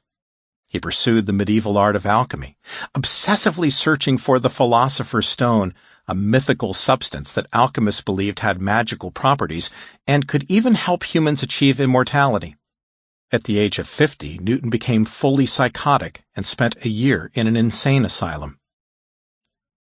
Based on the evidence, it seems likely that Newton had elevated levels of dopamine that contributed to his brilliance, his social problems, and his psychotic breakdown. And he's not alone. Many brilliant artists, scientists, and business leaders are thought or known to have had mental illness. They include Ludwig van Beethoven, Edvard Munch, who painted The Scream, Vincent van Gogh, Charles Darwin, Georgia O'Keeffe, Sylvia Plath, Nikola Tesla, Václav Nijinsky, the greatest male dancer of the early 20th century, who once choreographed a ballet that started a riot, Anne Sexton, Virginia Woolf, chess master Bobby Fischer, and many others. Dopamine gives us the power to create. It allows us to imagine the unreal and connect the seemingly unrelated. It allows us to build mental models of the world that transcend mere physical description, moving beyond sensory impressions to uncover the deeper meaning of what we experience. Then, like a child knocking over a tower of blocks, dopamine demolishes its own models so that we can start fresh and find new meaning in what was once familiar. But that power comes at a cost. The hyperactive dopamine systems of creative geniuses puts them at risk of mental illness. Sometimes the world of the unreal breaks through its natural bounds, creating paranoia, delusions, and the feverish excitement of manic behavior. In addition, heightened dopaminergic activity may overwhelm H&N systems, hampering one's ability to form human relationships and navigate the day-to-day world of reality. For some, it doesn't matter. The joy of creation is the most intense joy they know, whether they are artists, scientists, prophets, or entrepreneurs. Whatever their calling, they never stop working. What they care about most is their passion for creation, discovery, or enlightenment. They never relax, never stop to enjoy the good things they have. Instead, they're obsessed with building a future that never arrives, because when the future becomes the present, enjoying it requires activation of touchy-feeling H&N chemicals, and that's something highly dopaminergic people dislike and avoid. They serve the public well, but no matter how rich, famous, or successful they become, they're almost never happy, certainly never satisfied. Evolutionary forces that promote the survival of the species produce these special people. Nature drives them to sacrifice their own happiness for the sake of bringing into the world new ideas and innovations that benefit the rest of us. Surf, Sand, and Psychosis. Brian Wilson of the Beach Boys is one of the most revolutionary popular musicians. In his early years, his music was deceptively simple. Catchy tunes about surfing, cars, and girls. But as time went on, he conducted unprecedented sonic experiments. Music just as pleasant to listen to, but successively more layered and complex. As a composer, arranger, and producer, he began to introduce new sounds and new combinations of sounds to pop music. Some of these choices were variations of familiar forms, unusual voicing of common chords, unlikely assemblies of tones as chords, and standard progressions that begin and end in unexpected places. Wilson employed unusual instruments such as the harpsichord and theremin, which was previously used to create the eerie humming noise in horror movies. He also used devices that were not considered musical instruments at all. A train whistle, bicycle bells, bleating goats. This experimentation culminated in the album Pet Sounds, 1966, a critically acclaimed collection of creative music that sounded like nothing that had come before. If artists such as Bob Dylan elevated pop and rock lyrics from doggerel to poetry, Brian Wilson transformed the possibilities of the music itself from 3 chords and a verse-chorus structure to what Beach Boys publicist Derek Taylor is credited with calling the pocket symphony. The range of unusual creative connections suggests he experienced low latent inhibition associated with high levels of dopamine. But those high levels also may have contributed to Wilson's mental illness.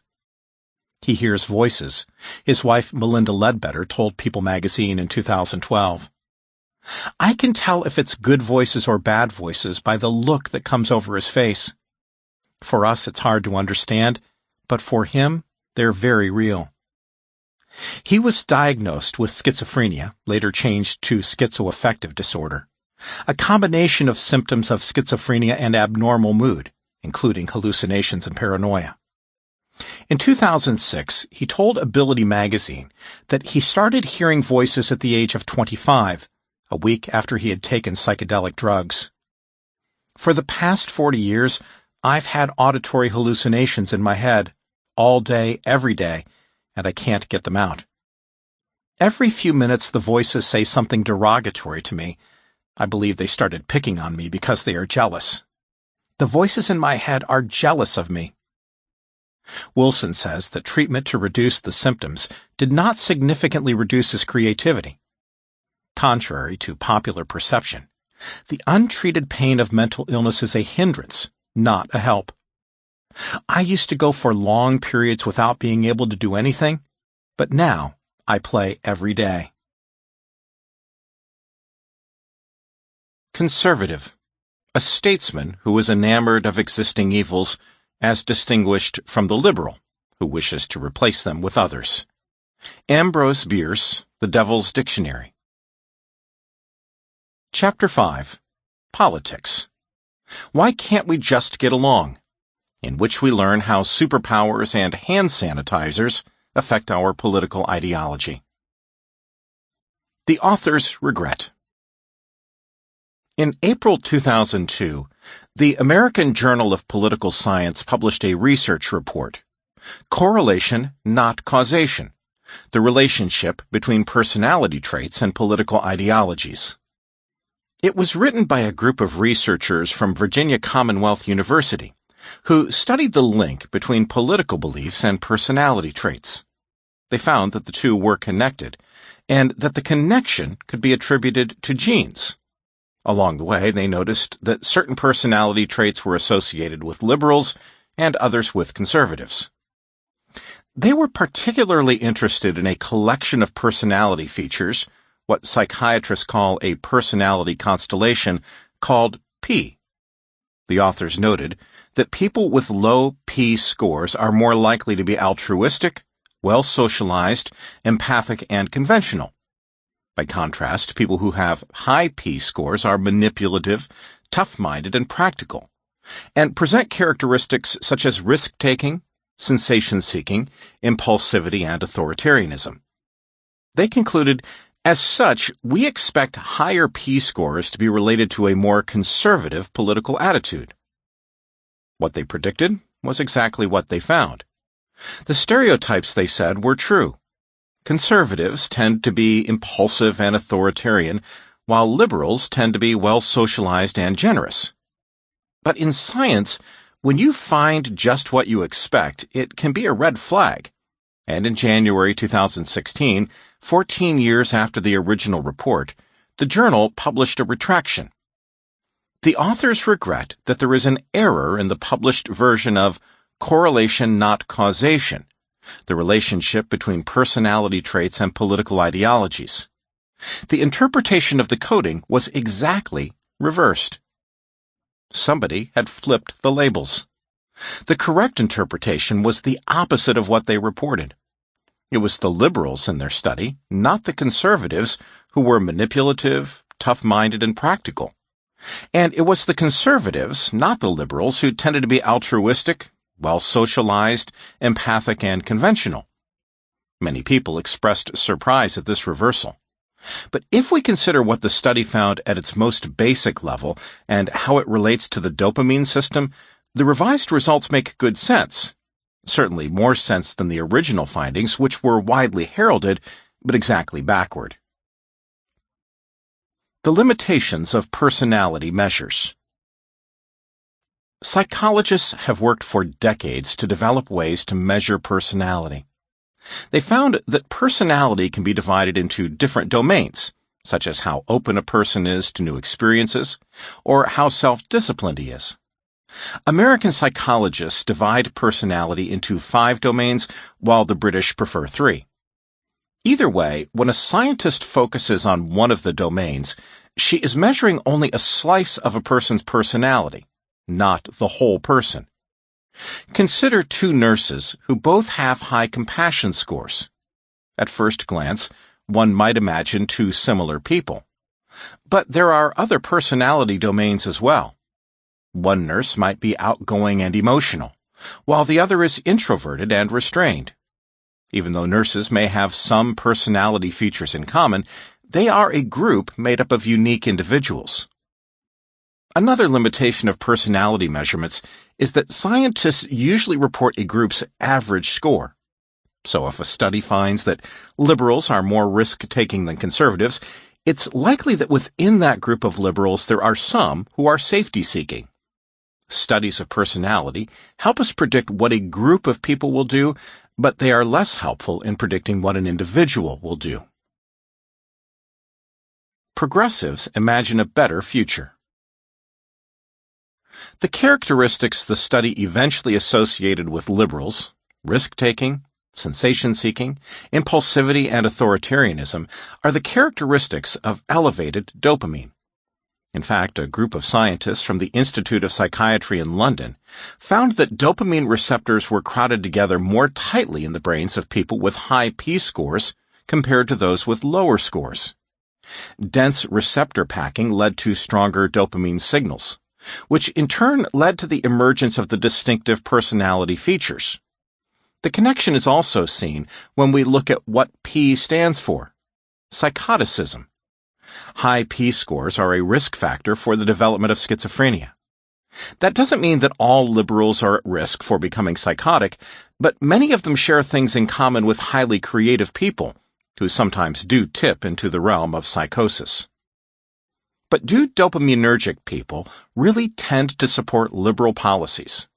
It seems that the answer is yes. Liberals often refer to themselves as progressives, a term that implies constant improvement. Progressives embrace change. They imagine a better future, and in some cases even believe that the right combination of technology and public policy can eliminate fundamental problems of the human condition, such as poverty, ignorance, and war. Progressives are idealists who use dopamine to imagine a world far better than the one we live in today. Progressivism is an arrow pointing forward. The word conservative, on the other hand, implies maintaining the best of what we have inherited from those who came before us. Conservatives are often suspicious of change. They don't like experts who try to advance civilization by telling them what to do, even when it's in their own best interest. For example, laws that require motorcyclists to wear helmets, or regulations that promote healthy eating. Conservatives distrust the idealism of progressives, criticizing it as an impossible effort to build a perfect utopia, an effort that is more likely to lead to totalitarianism, in which the elite dominate all aspects of public and private life. In contrast to the arrow of progressivism, conservatism is better represented by a circle. Matt Bai, former chief political correspondent for the New York Times Magazine, inadvertently recognized the dopamine difference between left and right when he wrote, "Democrats win when they embody modernization.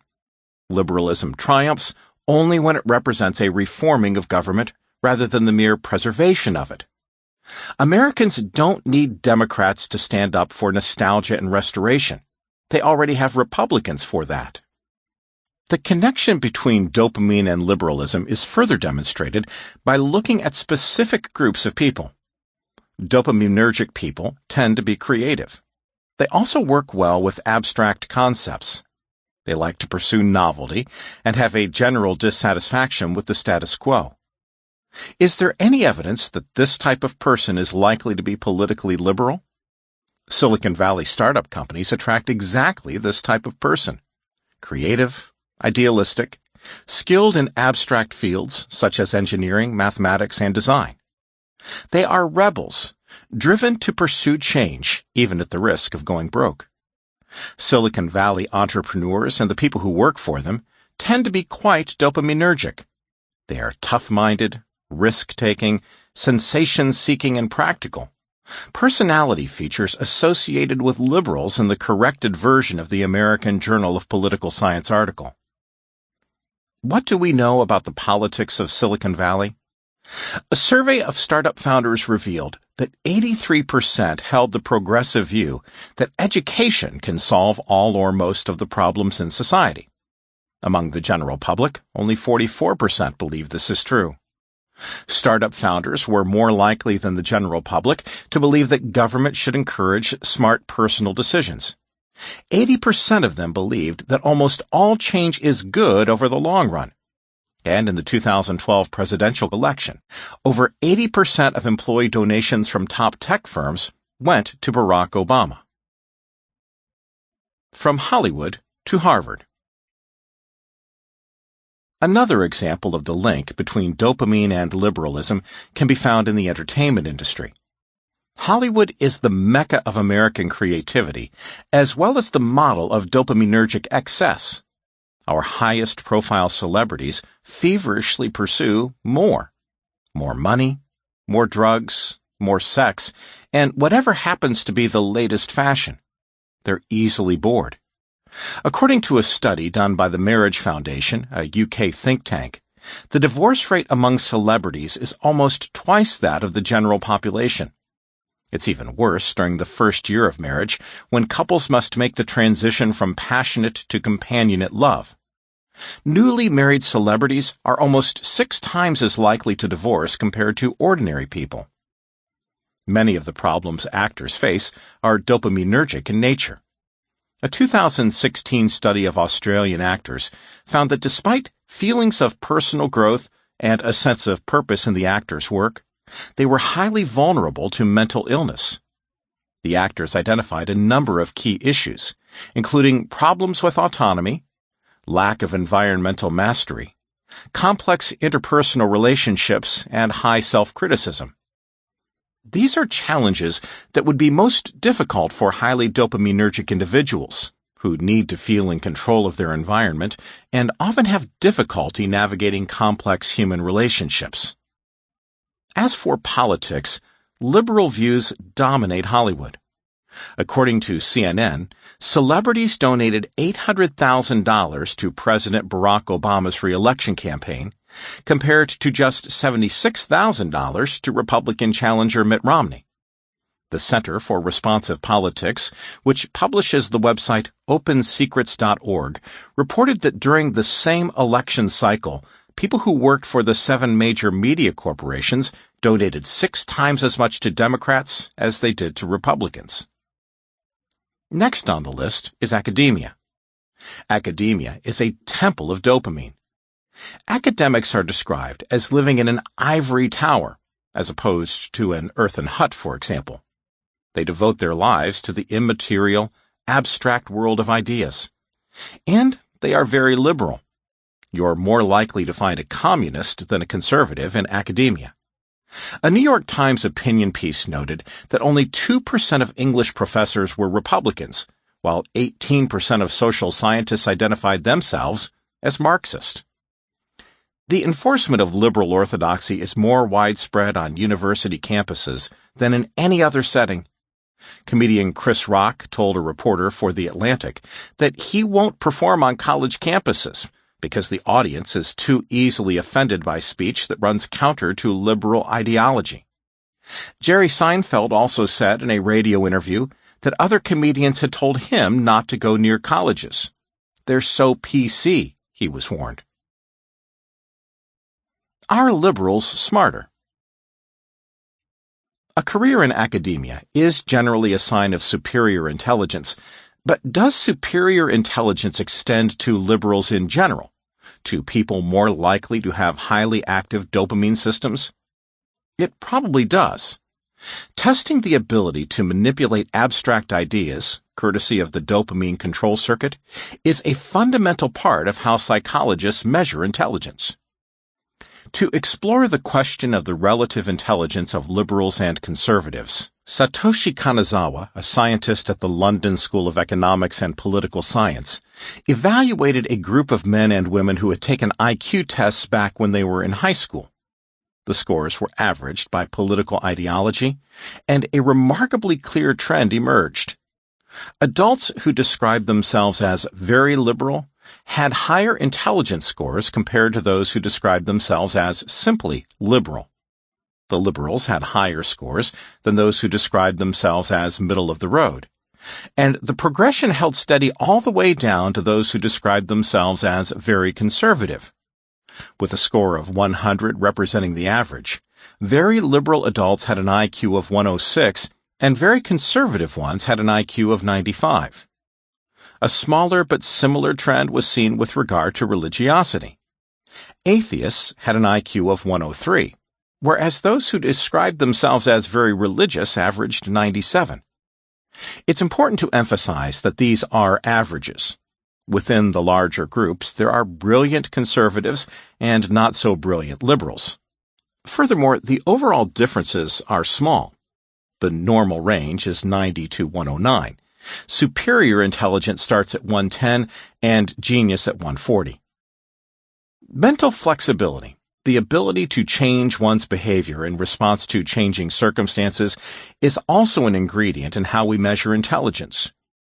To evaluate mental flexibility, researchers at New York University set up an experiment in which they asked test participants to press a button when they saw the letter W and to refrain from pressing when they saw the letter M.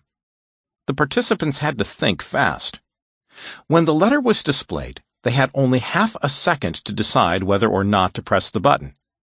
To make things even harder, the researchers sometimes switched up the rule. Press on M, refrain on W. Conservatives had more difficulty than liberals, particularly when a series of press signals was followed by a refrain signal. When the signal for change came, they had trouble adjusting their behavior. To get a better understanding of what was going on, the scientists attached electrodes to the participants' heads so they could measure brain activity during the test. There wasn't much difference between liberals and conservatives when the press symbol was displayed. But when the no press signal came up and the participants had half a second to make a decision, the liberals instantly fired up a part of their brain responsible for error detection, involving anticipation, attention, and motivation, in a way the conservatives did not. When circumstances change, liberals do a better job of rapidly activating neural circuits and adjusting their responses to meet the new challenge. What is intelligence? Intelligence has been defined in many different ways. Most experts agree that an IQ test is not a measure of general intelligence. It more specifically measures the ability to make generalizations from incomplete data and to figure out new information using abstract rules.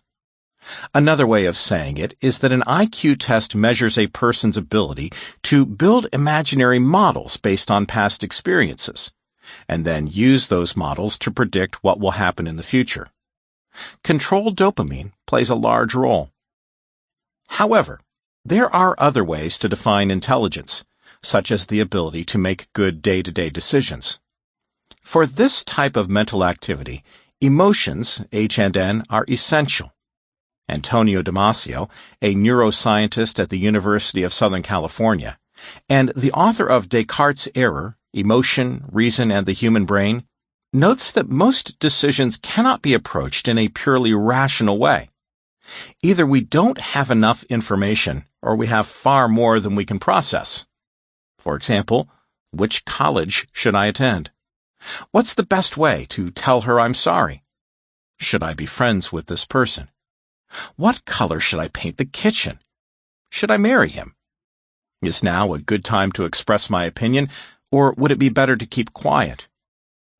Being in touch with our emotions and processing emotional information skillfully are crucial for almost every decision we make. Intellectual prowess is not enough. Everyone is familiar with the scientific genius or brilliant writer who is like a helpless child in real life because he lacks common sense, the ability to make good decisions. The role of emotions in decision-making has not been studied as extensively as the role of rational thought. However, it wouldn't be unreasonable to predict that individuals who have a strong H and N system would have an advantage in this area. A high score on an IQ test may be a good predictor of academic success. But for a happy life, emotional sophistication may be more important. The difference between group trends and individual cases. Scientists usually study large groups of people. They measure characteristics they are interested in and calculate average values. Then they compare those averages with what's called a control group. A control group might be ordinary people, healthy people, or the general population.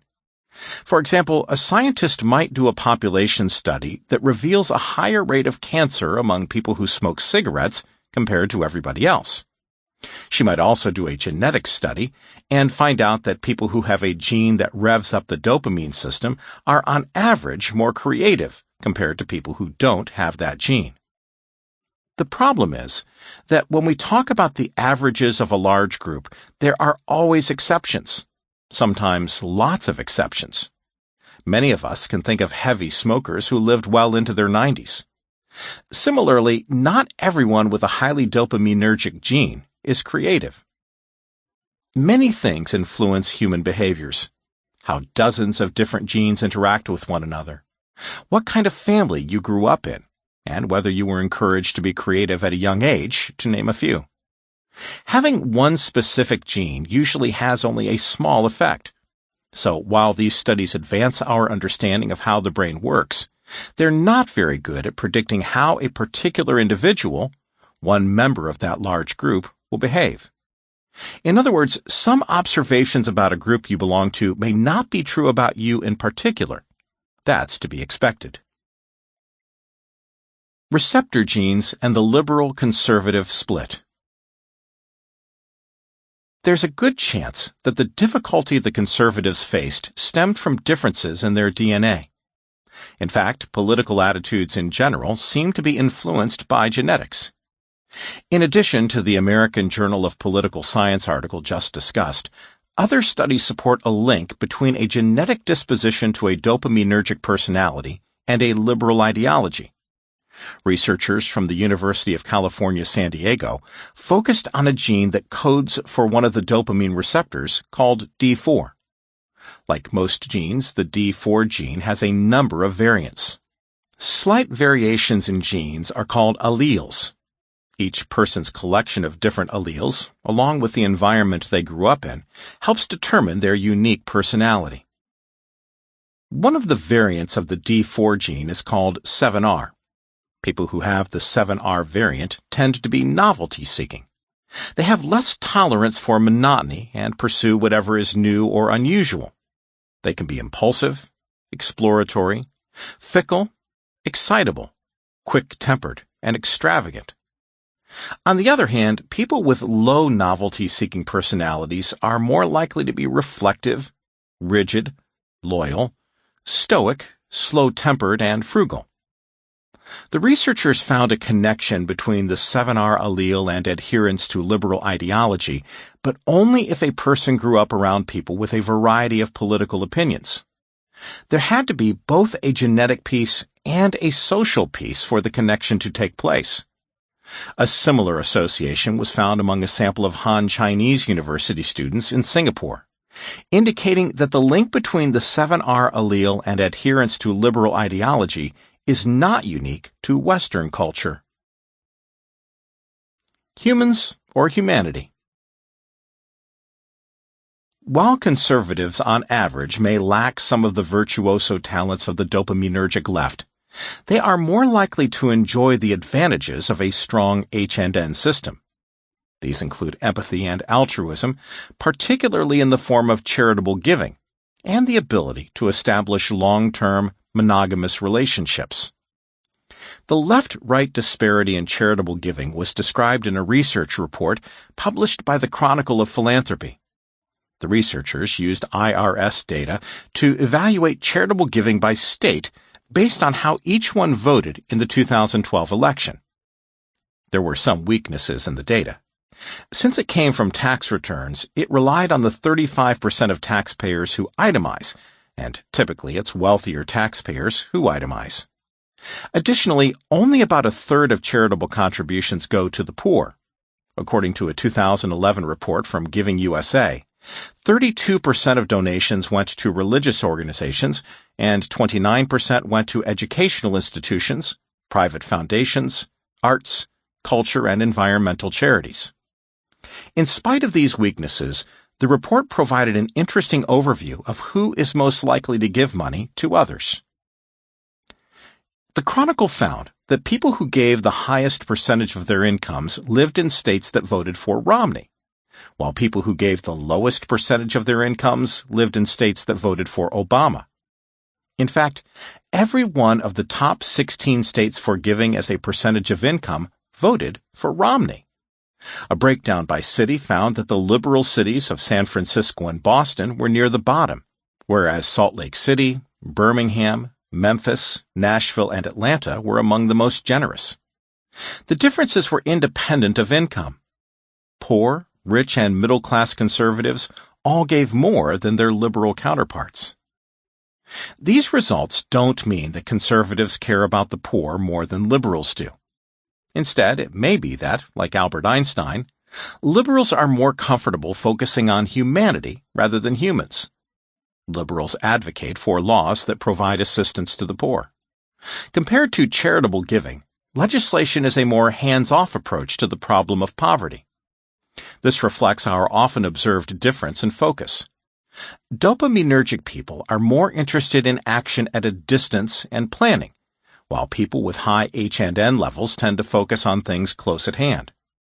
In this case, the government acts as the agent of liberal compassion and also serves as a buffer between the benefactor and the beneficiary. Resources for the poor are provided by bureaucracies that are funded collectively by millions of individual taxpayers. Which is better, policy or charity? It depends on how you look at it. As one would expect, the dopaminergic approach, policy, maximizes resources that are made available to the poor. Maximizing resources is what dopamine does best. In 2012, federal, state, and local governments spent about $1 trillion on anti-poverty programs. That's approximately $20,000 for every poor person in America. Charitable giving, on the other hand, was only $360 billion. The dopaminergic approach provided almost 3 times as much money. On the other hand, the value of help is more than dollars and cents. The here and now emotional impact of impersonal government assistance is different from a personal connection with a church or charity. Charity is more flexible than law, so it's better able to focus on the unique needs of real individuals as opposed to abstractly defined groups. People who work for private charities typically come in close contact with the people they help, often actual physical contact. This intimate relationship allows them to get to know the people they help and individualize the assistance that's provided. In this way, material resources can be augmented with emotional support, such as helping the able-bodied move toward employment, or, more generally, showing the underserved that another person really does care about them as individuals. Many charities stress personal responsibility and good character as the most effective combatants of poverty. This approach will not work for everyone, but for some, it will be more helpful than receiving government entitlements. There is also an emotional benefit for the giver. The hedonistic paradox states that people who seek happiness for themselves will not find it, but people who help others will. Altruism has been associated with greater well-being, health, and longevity. There is even evidence that helping others slows down aging at the cellular level. Researchers in the Department of Bioethics at Case Western Reserve University suggest that the benefits of altruism may derive from deeper and more positive social integration, distraction from personal problems and the anxiety of self-preoccupation, enhanced meaning and purpose in life, and a more active lifestyle. These are benefits that can't be achieved by merely paying taxes. If policy directs more resources to the poor and charity adds additional benefits, why not just do both?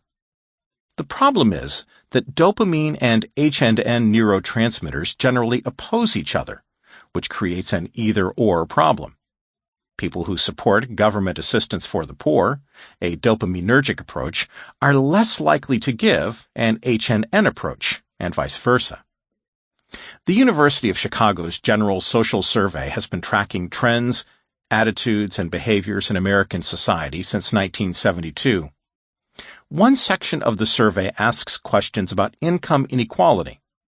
The results showed that Americans who strongly oppose redistribution by government to address this problem gave 10 times more to charity than those who strongly support government action, $1,627 annually versus $140. Similarly, compared to people who want more welfare spending, those who believe that the government spends too much money on welfare are more likely to give directions to someone on the street, return exact change to a cashier, and give food or money to a homeless person. Almost everyone wants to help the poor. But depending on whether they have a dopaminergic or H&N personality, they will go about it in different ways. Dopaminergic people want the poor to receive more help, while H&N people want to provide personal help on a one-to-one basis. Coupling conservatives. The preference for close personal contact that leads conservatives to take a more hands-on approach to helping the poor also makes them more likely to establish long-term monogamous relationships. The New York Times reported that spending childhood nearly anywhere in blue America, especially liberal bastions like New York, San Francisco, Chicago, Boston, and Washington, makes people about 10 percentage points less likely to marry relative to the rest of the country. In addition, when liberals marry, they're more likely to cheat. In addition to charitable giving, the General Social Survey also tracks the sexual behavior of Americans. Starting in 1991, they began asking the question, have you ever had sex with someone other than your husband or wife while you were married?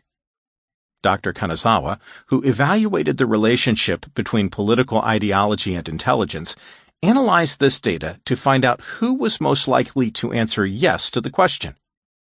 Among those who identified as conservative, 14% had cheated on their spouses. The number fell slightly to 13% among those who identified as very conservative. Among liberals, 24% reported cheating, and 26% of those who described themselves as very liberal reported cheating. The same trend was seen when the data for men and women were analyzed separately. Conservatives have less sex than liberals, possibly because conservatives are more likely to be in companionate relationships in which testosterone is suppressed by oxytocin and vasopressin. Though the sex may be less frequent, it's more likely to end in orgasm for both partners.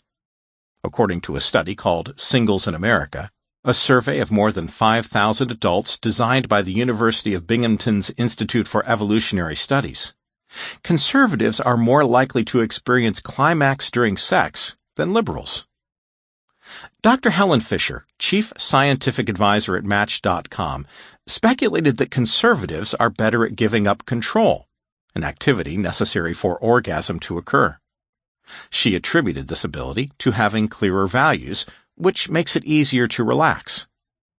This explanation, which relies on a connection between clear values and disinhibition during climax, may not be the most straightforward explanation. There may be simpler ones based on what we know about the neurobiology of sex. Most obviously, letting go of control, which is necessary for climax to occur, is easier within a trusting relationship. This type of relationship is more common among stability-seeking H&N conservatives compared to novelty-seeking dopaminergic liberals. Additionally, the ability to enjoy the physical sensations of sex in the here and now requires suppression of dopamine by H&N neurotransmitters such as endorphins and endocannabinoids. Greater activity in the H&N system relative to dopamine makes that shift easier to achieve. The dating website OkCupid did their own survey on sex and found an intriguing piece of data with regard to what kind of people valued or did not value orgasms. They asked, "Are orgasms the most important part of sex?" They divided up the data based on political and professional affiliation. Those most likely to answer no to the question were politically liberal writers, artists, and musicians. If you're highly dopaminergic, as writers, artists, and musicians tend to be, the most important part of sex probably occurs prior to the main event. It's the conquest. When an imagined object of desire turns into a real person, When hope is replaced with possession, the role of dopamine comes to an end. The thrill is gone, and orgasm is anticlimactic. Finally, as would be expected when comparing liberals with their elevated dopamine with conservatives with their elevated H&N neurotransmitters, conservatives are happier than liberals. A Gallup poll conducted from 2005 to 2007 found that 66% of Republicans were very satisfied with their lives, compared to 53% of Democrats. 61% of Republicans described themselves as very happy, but fewer than half of Democrats were able to say the same. In a similar vein, people who were married were happier than those who were single, and people who went to church were happier than those who did not. The world is rarely simple, though. Despite higher rates of marital satisfaction, more reliable orgasms, and less cheating, couples in red states are more likely to get divorced than those in blue states. They also consume more pornography. Although these findings appear to be counterintuitive, one explanation is that they are the result of a greater cultural emphasis on organized religion. Red state couples are pressured to marry sooner, and they are less likely to live together or have sex prior to marriage. Consequently, the average red state couple has less opportunity to get to know each other before getting married, which may destabilize their marriage. Similarly, disapproval of premarital sex may lead to greater use of pornography to obtain sexual release. Hippies and evangelicals. Adding to the complexity, political parties are heterogeneous, composed of groups who have conflicting beliefs. Among Republicans, there are the small government advocates who believe that individuals should be left alone to make their own choices, free from controlling laws and regulations. But there are also the politically active evangelicals who want to make the country a better place by legislating morality. It's not surprising that a group that defines itself by its worship of a transcendent entity and emphasizes abstract concepts such as justice and mercy would have a more dopaminergic approach to life. Their attention to continual moral growth in the afterlife also reveals a focus on the future. They are the progressives of the right. On the left, there are the hippies who value sustainability and often frown on technology, preferring to live a life that's deeply connected to the earth. They favor the experience of the here and now over the pursuit of what they do not have. They are the conservatives of the left, rejecting the progressive arrow in favor of the conservative circle. This complexity reminds us that when studying social trends, it's important to be careful and to maintain an open mind. The complete reversal of the results of the politics and personality trait study demonstrates that data can be mistakenly interpreted and still be accepted as correct. Even worse, the quality of data is always imperfect, and the information gathered from surveys given to thousands of people will have more errors in it than data from closely supervised clinical trials. Surveys also depend on the truthfulness of the respondents. It's possible the conservatives were less willing than liberals to admit to marital infidelity or unhappiness with life, which would have skewed the general social survey results. Another problem is that scientific research can be inconsistent. Some studies on the neuroscience of political thought have an evil twin, so to speak, that looked at the same question and found the opposite result. Overall, though, the data support a tendency toward a progressive political ideology among people with a more dopaminergic personality, and a conservative one for those people with lower levels of dopamine and higher H&Ns. The big picture might look something like this. On average, liberals are more likely to be forward-thinking, cerebral, inconstant, creative, intelligent, and dissatisfied. Conservatives, by contrast, are more likely to be comfortable with emotions, reliable, stable, conventional, less intellectual, and happy. The reliably irrational voter. Although very conservative and very liberal people tend to vote the party line, others have more moderate ideologies. They are the independent voters who are open to political persuasion. Influencing the opinions of this group is essential for a successful campaign, and neuroscience may shed light on the best ways to do it. The art of persuasion intersects with neuroscience at the point where decisions are made and action is taken. That is, the intersection of desired dopamine and controlled dopamine circuits, where we weigh options and make decisions about what we think will best serve our future. Whether it's grabbing a bottle of detergent from the grocery shelf or pulling the lever for a political candidate, it looks like this should be in the realm of controlled dopamine, asking the simple question, what's best for my long-term future? But convincing controlled dopamine, overcoming all the counter-arguments that inevitably arise, is hard to do with a bumper sticker or a 30-second television commercial. And from a purely practical point of view, it's probably not worth doing anyway. Rational decisions are fragile things, always open to revision as new evidence comes along. Irrationality is more enduring, and both desired dopamine and the H&N pathways can be taken advantage of to guide people toward making irrational decisions. The most effective tools are fear, desire, and sympathy. Fear may be the most effective of them all, which is why attack ads, commercials that portray the opposing candidate as dangerous, are so popular. Fear speaks to our most primitive concerns. Can I stay alive? Will my children be safe? Will I be able to keep my job so I'll have money for food and rent? Stirring up fear is an indispensable part of almost any political campaign. Encouraging Americans to hate one another is an unfortunate side effect. Why are we amusing ourselves to death? In the provocative 1985 book, Amusing Ourselves to Death, media scholar Neil Postman argued that political discourse was being diminished by the rise of television. He observed that television news had by then acquired many of the characteristics of entertainment. He quoted television newscaster Robert McNeil.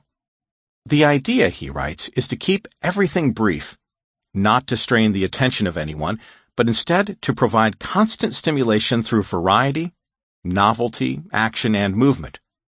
You are required to pay attention to no concept, no character, and no problem for more than a few seconds at a time. More than 3 decades later, news on the Internet is the same way.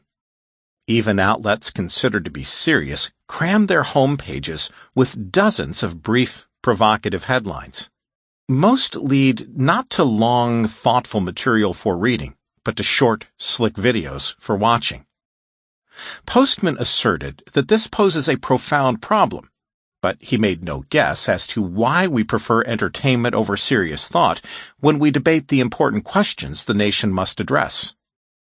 30 years on, the question remains. Of the infinite forms communication technology might have taken, why, like TV news, has Internet news elevated brevity and novelty over in-depth analysis? Aren't the events of the world worth more attention? The answer is desired dopamine. A short, slick story stands out from the landscape. It is salient. It delivers a quick hit of dopamine and grabs our attention. Thus, we click through a dozen provocative headlines that lead to kitten videos and skip the long essay about healthcare. The healthcare story is more pertinent to our lives, but the work of processing that story is no match for the easy pleasure of those dopamine hits.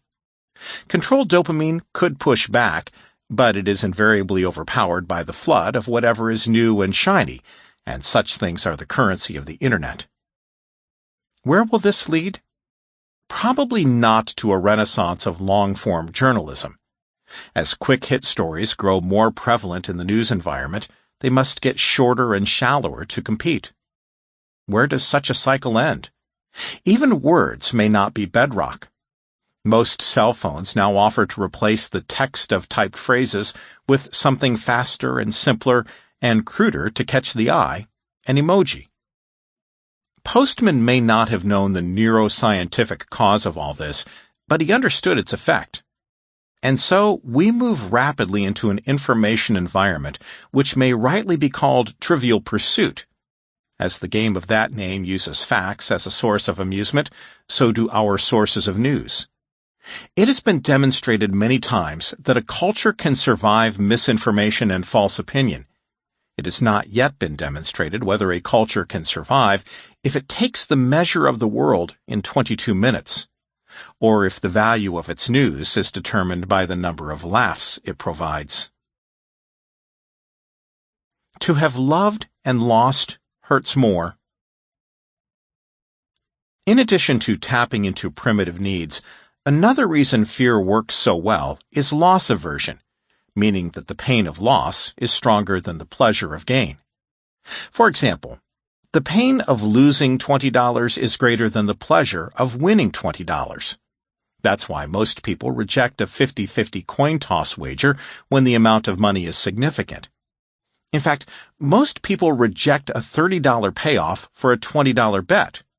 The payoff must be double the wager, $40 in this case, before most people will agree to the bet.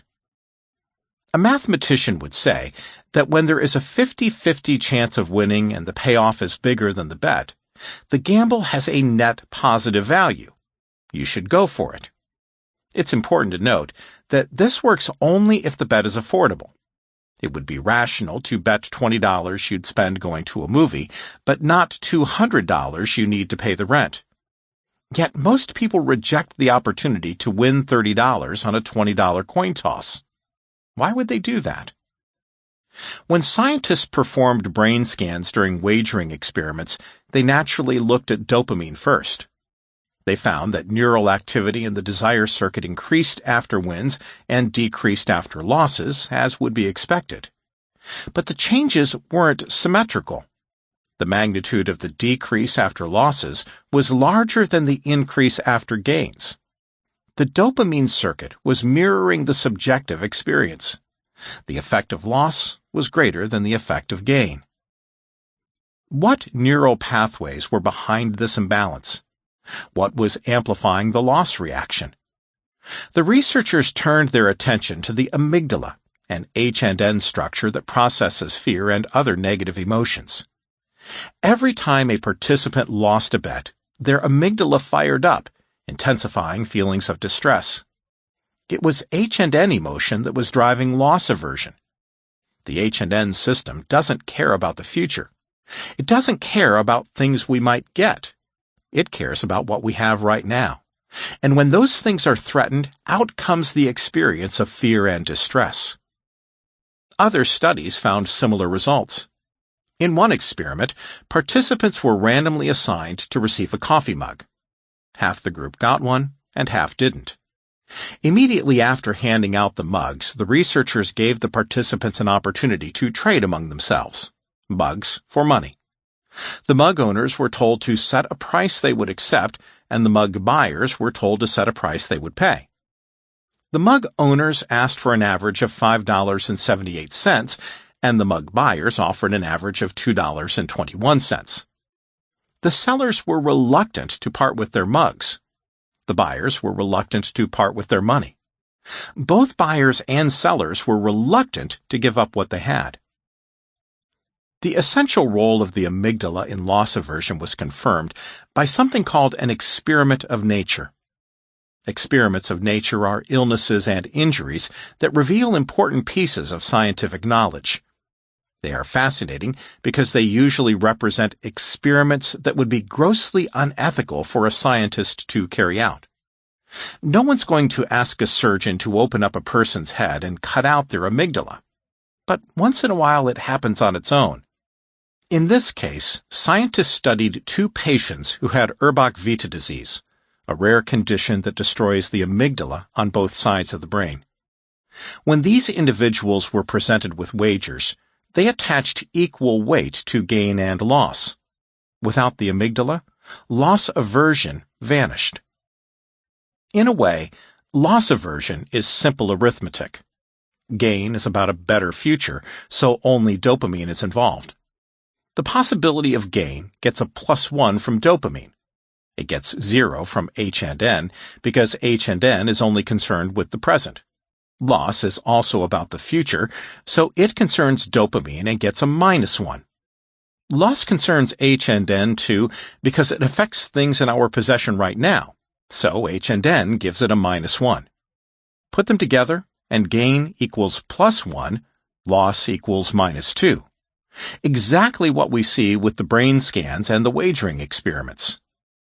Fear, like desire, is primarily a future concept, dopamine's realm.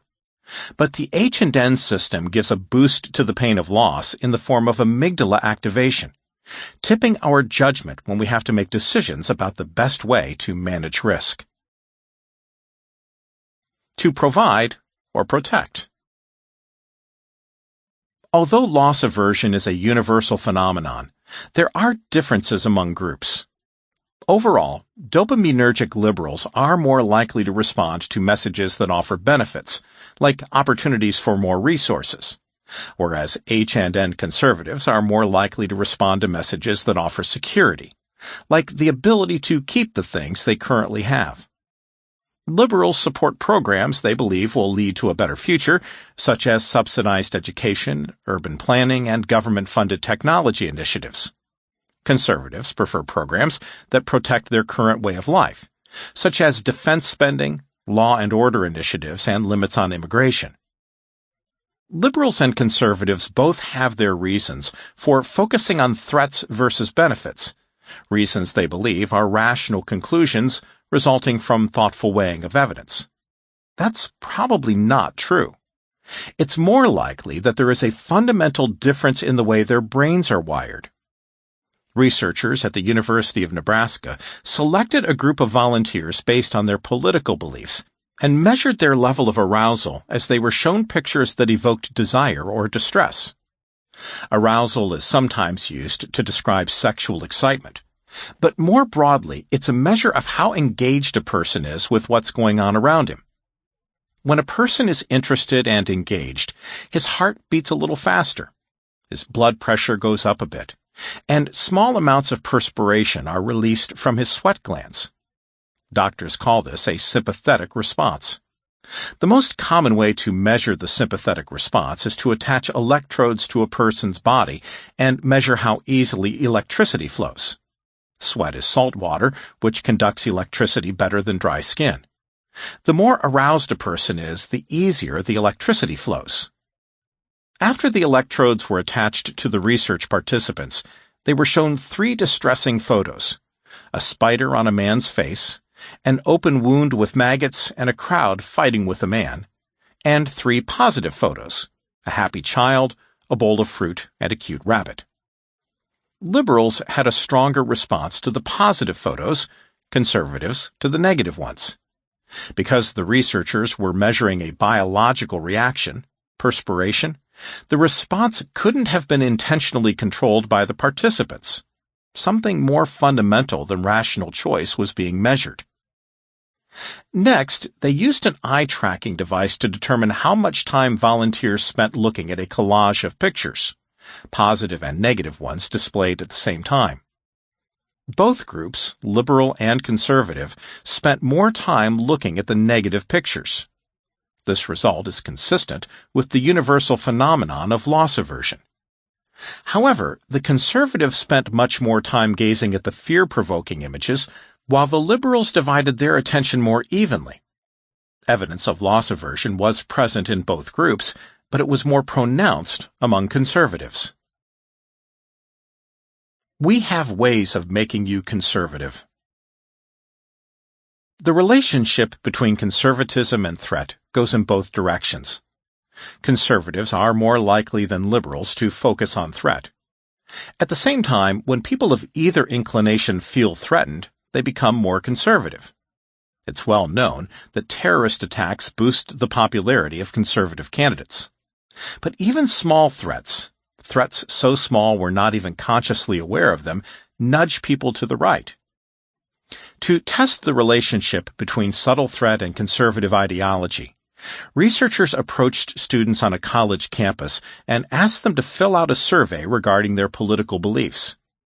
Half the participants were seated in an area next to a hand sanitizer, a reminder of the risk of infection. The other half were taken to a different area. Those who sat near the hand sanitizer reported higher levels of moral, social, and fiscal conservatism. The same result occurred when a separate group of students was asked to use a germ-killing hand wipe before sitting down at a computer to answer the survey questions. It's worth noting that elections are held during flu season, and touch-screen voting machines spread germs. As a result, it's not uncommon to see hand sanitizer dispensers available for voters' use at polling places. Professor Glenn D. Wilson, a psychologist who studies the influence of evolution on human behavior, joked that during election season, bathroom signs that say, "Employees must wash hands before returning to work," are billboards for the Republican Party. Neurochemical modulation of moral judgment. Drugs work, too. Scientists can make people behave more like conservatives by giving them medication that boosts the H&N neurotransmitter serotonin. In one experiment, participants were given a single dose of the serotonergic drug citalopram, commonly used to treat depression. Just one dose of serotonergic antidepressant isn't enough to influence mood. It usually takes a few weeks of daily dosing to see an effect. The first dose makes the level of serotonin in the brain go up, but after a few weeks of treatment, things become more complicated. By the time the depression starts to lift, the brain has adapted to the medication in such a way that the serotonin system is more active in some places and less in others. No one really knows how antidepressants improve mood. After taking the medication, they became less focused on the abstract concept of justice and more focused on protecting individuals from harm. This was demonstrated by their performance in something called the ultimatum game. Here's how it works. There are two players in the ultimatum game. One player, called the proposer, is given a sum of money, for example $100, and told to share it with the other player, who is the responder. The proposer can offer the responder as much or as little as she likes. If the responder accepts the proposer's offer, they both keep the money. On the other hand, if the responder rejects the offer, neither player gets anything. It's a one-shot game. Each player has only one chance. A perfectly rational responder would accept any offer, even $1. If she accepts the offer, she's financially better off than before. But if she rejects the offer, she gains nothing. Therefore, rejecting any offer, no matter how small, is contrary to her financial self-interest. Yet, in reality, low offers are rejected because they offend our sense of fair play. A low offer makes us want to punish the proposer, teach her a lesson by inflicting financial harm on her. On average, responders tend to punish proposers who offer 30% or less of the money they were told to share. That number, 30%, is not fixed in stone. Different people under different conditions will make different decisions. Researchers at Cambridge and Harvard universities found that participants who were given citalopram were twice as likely to accept low offers. Combining those results with the results of additional tests of moral judgment and behavior, the researchers concluded that the citalopram recipients were reluctant to harm the proposer by rejecting her offer. They found the opposite effect when they gave participants a drug that lowered serotonin levels. They were more willing to inflict harm to serve the greater good of enforcing standards of fairness. The researchers concluded that the serotonin-boosting drug increased what they call harm aversion. Increasing serotonin shifts moral judgment away from an abstract goal, enforcing fairness, toward an avoidance of carrying out actions that might harm someone, depriving the proposer of her share of the money. Thinking back to the trolley problem, the logical approach is to kill one person to save 5, whereas the harm aversion approach is to refuse to take someone's life for the benefit of other people. Using drugs to influence these decisions has the unsettling name of neurochemical modulation of moral judgment. The single dose of citalopram made people more willing to forgive unfair behavior and less willing to view harming another person as permissible, an attitude consistent with an H&N predominance. The researchers describe this behavior as pro-social at the individual level. Pro-social is a term that means willingness to help other people. Rejecting unfair offers is called pro-social at the group level. Punishing people who make unfair offers promotes fairness that benefits the larger community, which is more consistent with a dopaminergic approach. Should they stay or should they go? We see this individual-group contrast play out in the debate over immigration. Conservatives tend to focus on smaller groups, such as individuals, family, and country, whereas liberals are more likely to focus on the largest group of all, the global community of all men and women. Conservatives are interested in individual rights, and some support the idea of building walls to keep illegal immigrants out of their country. Liberals see individuals as intertwined, and some talk about abolishing immigration laws completely. But what happens when the immigrants actually show up? When they change from an idea to a reality, from distant and abstract to right next door? There are no large-scale studies that would provide an answer to this question, but there is anecdotal evidence that the H&N experience of direct contact produces different results compared to the dopaminergic experience of setting policy. In 2012, the New York Times reported on a group called Unoccupy Springs, which had arisen in the heart of the very liberal, very wealthy Hamptons. The group advocated for a crackdown on immigrants who were packing single-family homes with unrelated people in violation of the local housing code. The Unoccupy group argued that their new neighbors were overburdening the schools and depressing property values. Similarly, a study from Dartmouth College found that compared to Republican states, Democratic states have more housing restrictions that deter in-migration of lower-income people. These restrictions include limiting the number of families allowed to live in a single home and zoning restrictions that reduce the supply of affordable housing. Harvard economist Edward Glacier and Joseph Jorko of the University of Pennsylvania evaluated the impact of zoning on housing affordability. They found that in most of the country, housing costs are very close to the cost of construction, but they're significantly higher in California and some East Coast cities. They note that in these areas, zoning authorities make new construction extremely costly, as much as 50% higher in urban areas, which are otherwise favored by immigrants. Barriers that shut out impoverished immigrants are reminiscent of Einstein's statement, "My passionate sense of social justice and social responsibility has always contrasted oddly with my pronounced lack of need for direct contact with other human beings." Conservatives appear to be the opposite. They want to exclude illegal immigrants from this country in order to prevent what they fear will be a fundamental transformation of their culture. However, harm aversion motivates them to take care of the ones who are here. William Sullivan, a writer for the conservative publication American Thinker, noted that in the midst of the debate on immigration, leading conservative figures were going to the Mexican border to assist church groups in delivering relief, including hot meals, fresh water, and a tractor-trailer filled with teddy bears and soccer balls. Some called it a publicity stunt, but it's consistent with an overarching approach to life that emphasizes harm aversion. Protect the status quo while protecting individuals in danger. In opposite and complementary ways, liberals and conservatives want to help impoverished immigrants. At the same time, they both want to keep them away. We have ways of making you liberal.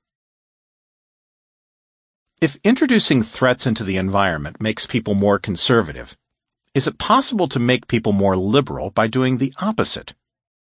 Dr. James Napier, an expert on political and religious ideologies, found that the answer is yes, and it doesn't take very much prodding. Just as researchers were able to increase conservatism with the tiny nudge of putting a hand sanitizer nearby, Dr. Napier was able to make people more liberal with a simple imagination exercise. She told conservatives to imagine they had superpowers that made it impossible for them to be injured. Subsequent testing of political ideology found that they became more liberal. Reducing feelings of vulnerability, which subsequently suppressed H&N fear of loss, allowed dopamine, the agent of change, to switch on and play a larger role in determining ideology. What about the act of imagining all by itself? Imagining is a dopaminergic activity because it involves things that have no physical existence. Did simple activation of the dopamine system through the exercise of imagination contribute to the leftward shift in political beliefs? A separate study suggests that it did. Abstract thinking is one of the primary functions of the dopamine system. Abstract thinking allows us to go beyond sensory observation of events to construct a model that explains why the events are occurring. A description that relies on the senses focuses on the physical world, things that actually exist. The technical term for this type of thinking is concrete. That's an H&N function, and scientists call it low-level thinking. Abstract thinking is called high-level. A group of scientists wondered if people who tended to think concretely would be more hostile to groups who were different from themselves, people they perceived as threatening the stability of their way of life, such as gays, lesbians, Muslims, and atheists. Research volunteers were given two descriptions of events, such as ringing a doorbell. They had to choose which description was best. One was concrete, ringing a doorbell is moving a finger, and the other was abstract. Ringing a doorbell is seeing if anyone is home. Next, they asked them to rate their feelings of liking and warmth for gays, lesbians, Muslims, and atheists.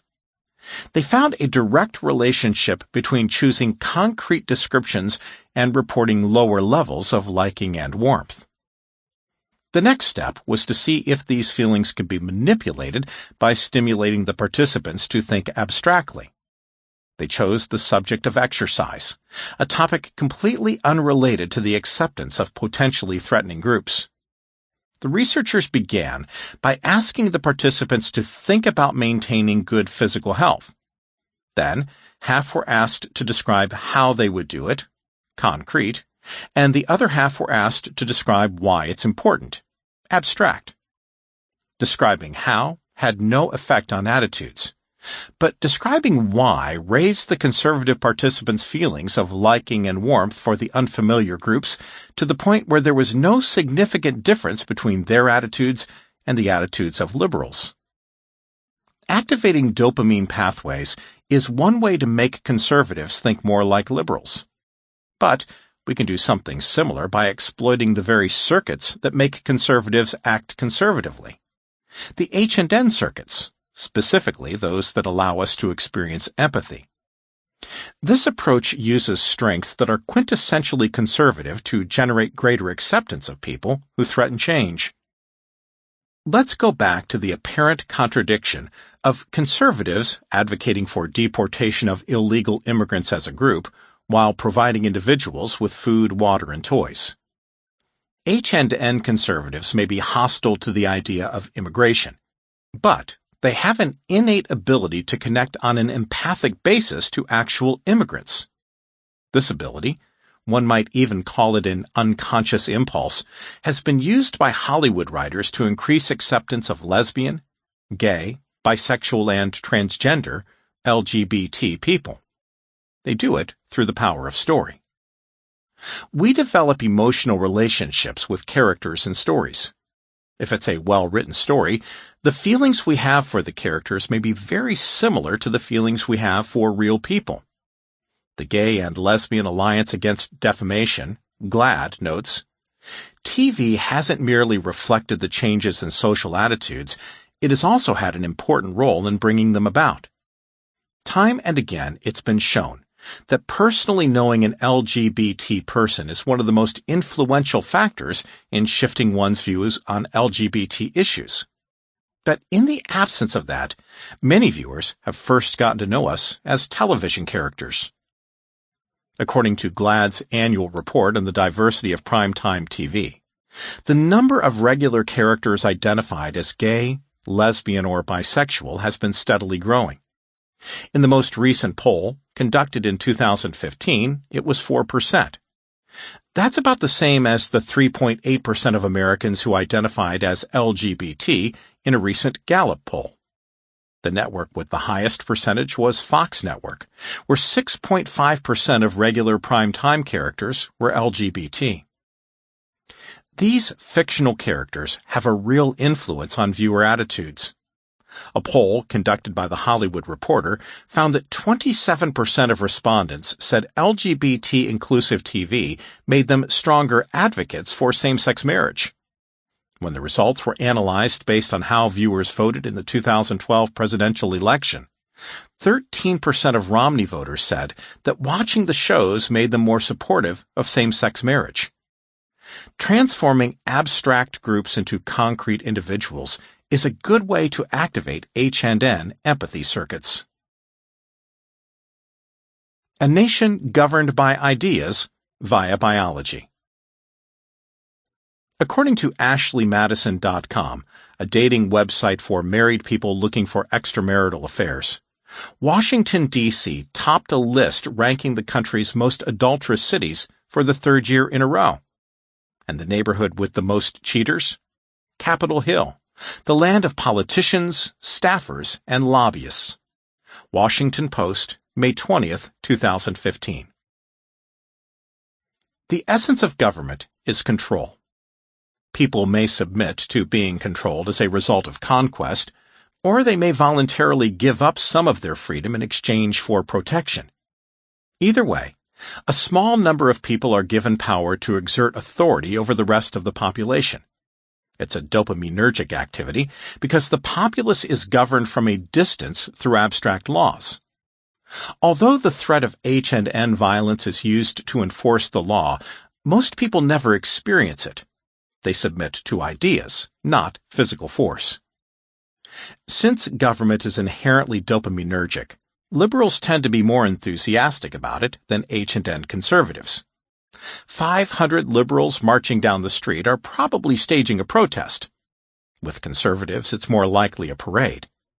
In addition to their enthusiasm for engaging in the political process, liberals are also more likely to pursue advanced degrees in public policy, and they're often attracted to fields such as journalism, in which they are involved in the political process on a daily basis. Conservatives, by contrast, are more often distrustful of government, especially government that acts at a distance. Conservatives tend to prefer local governance, with power exerted at the state or local level rather than federally. Distance matters. Thinking back to the trolley problem, it's easier to maximize resources when emotions are taken out of the picture. Pushing a person onto the tracks to stop a train is nearly impossible. Flipping a switch from far away is easier. Similarly, many laws benefit some people but harm others. The farther away you get, the easier it is to tolerate some degree of harm in the service of the greater good. Distance insulates politicians from the immediate consequences of their decisions. Raise a tax, cut funding, send someone to war. The person taking home less pay, receiving less help, or hunkered down in a foxhole will rarely be in the company of the person who put him in that position, as long as that person is in Washington, D.C. There's no opportunity for H&N circuits to trigger distressing emotions that would make these decisions more difficult. Why Washington must always do something. Apart from distance, another way in which government is fundamentally dopaminergic is that it is about doing something. It's almost unheard of for a politician to campaign on a promise that he will go to Washington and do nothing. Politics is about change, and change is driven by dopamine. Whenever tragedy strikes, the cry goes up, do something. So airport security is beefed up after a terrorist attack, despite evidence that the long, humiliating rituals travelers must endure don't really increase safety. Undercover TSA agents who test the system can almost always get weapons through. Nevertheless, the mandate to do something gets fulfilled. According to govtrack.us, the federal government enacted between 200 and 800 laws during each 2-year congressional session since 1973. That's a lot of laws. But it's nothing compared to what politicians tried to do. During these sessions, Congress made attempts to pass between 8,000 and 26,000 laws. When the people think something ought to be done, politicians are happy to oblige. This desire for control is unavoidable. Some people in Washington call themselves liberal and others call themselves conservative. But pretty much everyone involved in politics is dopaminergic. Otherwise, they couldn't get elected. Political campaigns require intense motivation. They require a willingness to sacrifice everything to achieve success. Long hours take a toll on family life in particular. H&N people who make relationships with loved ones a priority can't succeed in politics. In the United Kingdom, the divorce rate among members of Parliament is double that of the general population. In the United States, it's common for members of Congress to live in Washington while their families live back in their home states. They rarely see their spouses, and there are plenty of young staffers enamored with power that are available to satisfy dopaminergic desires. To a politician, relationships aren't for enjoyment. They're for a purpose. Whether it's to get elected, pass a bill, or satisfy a biological urge.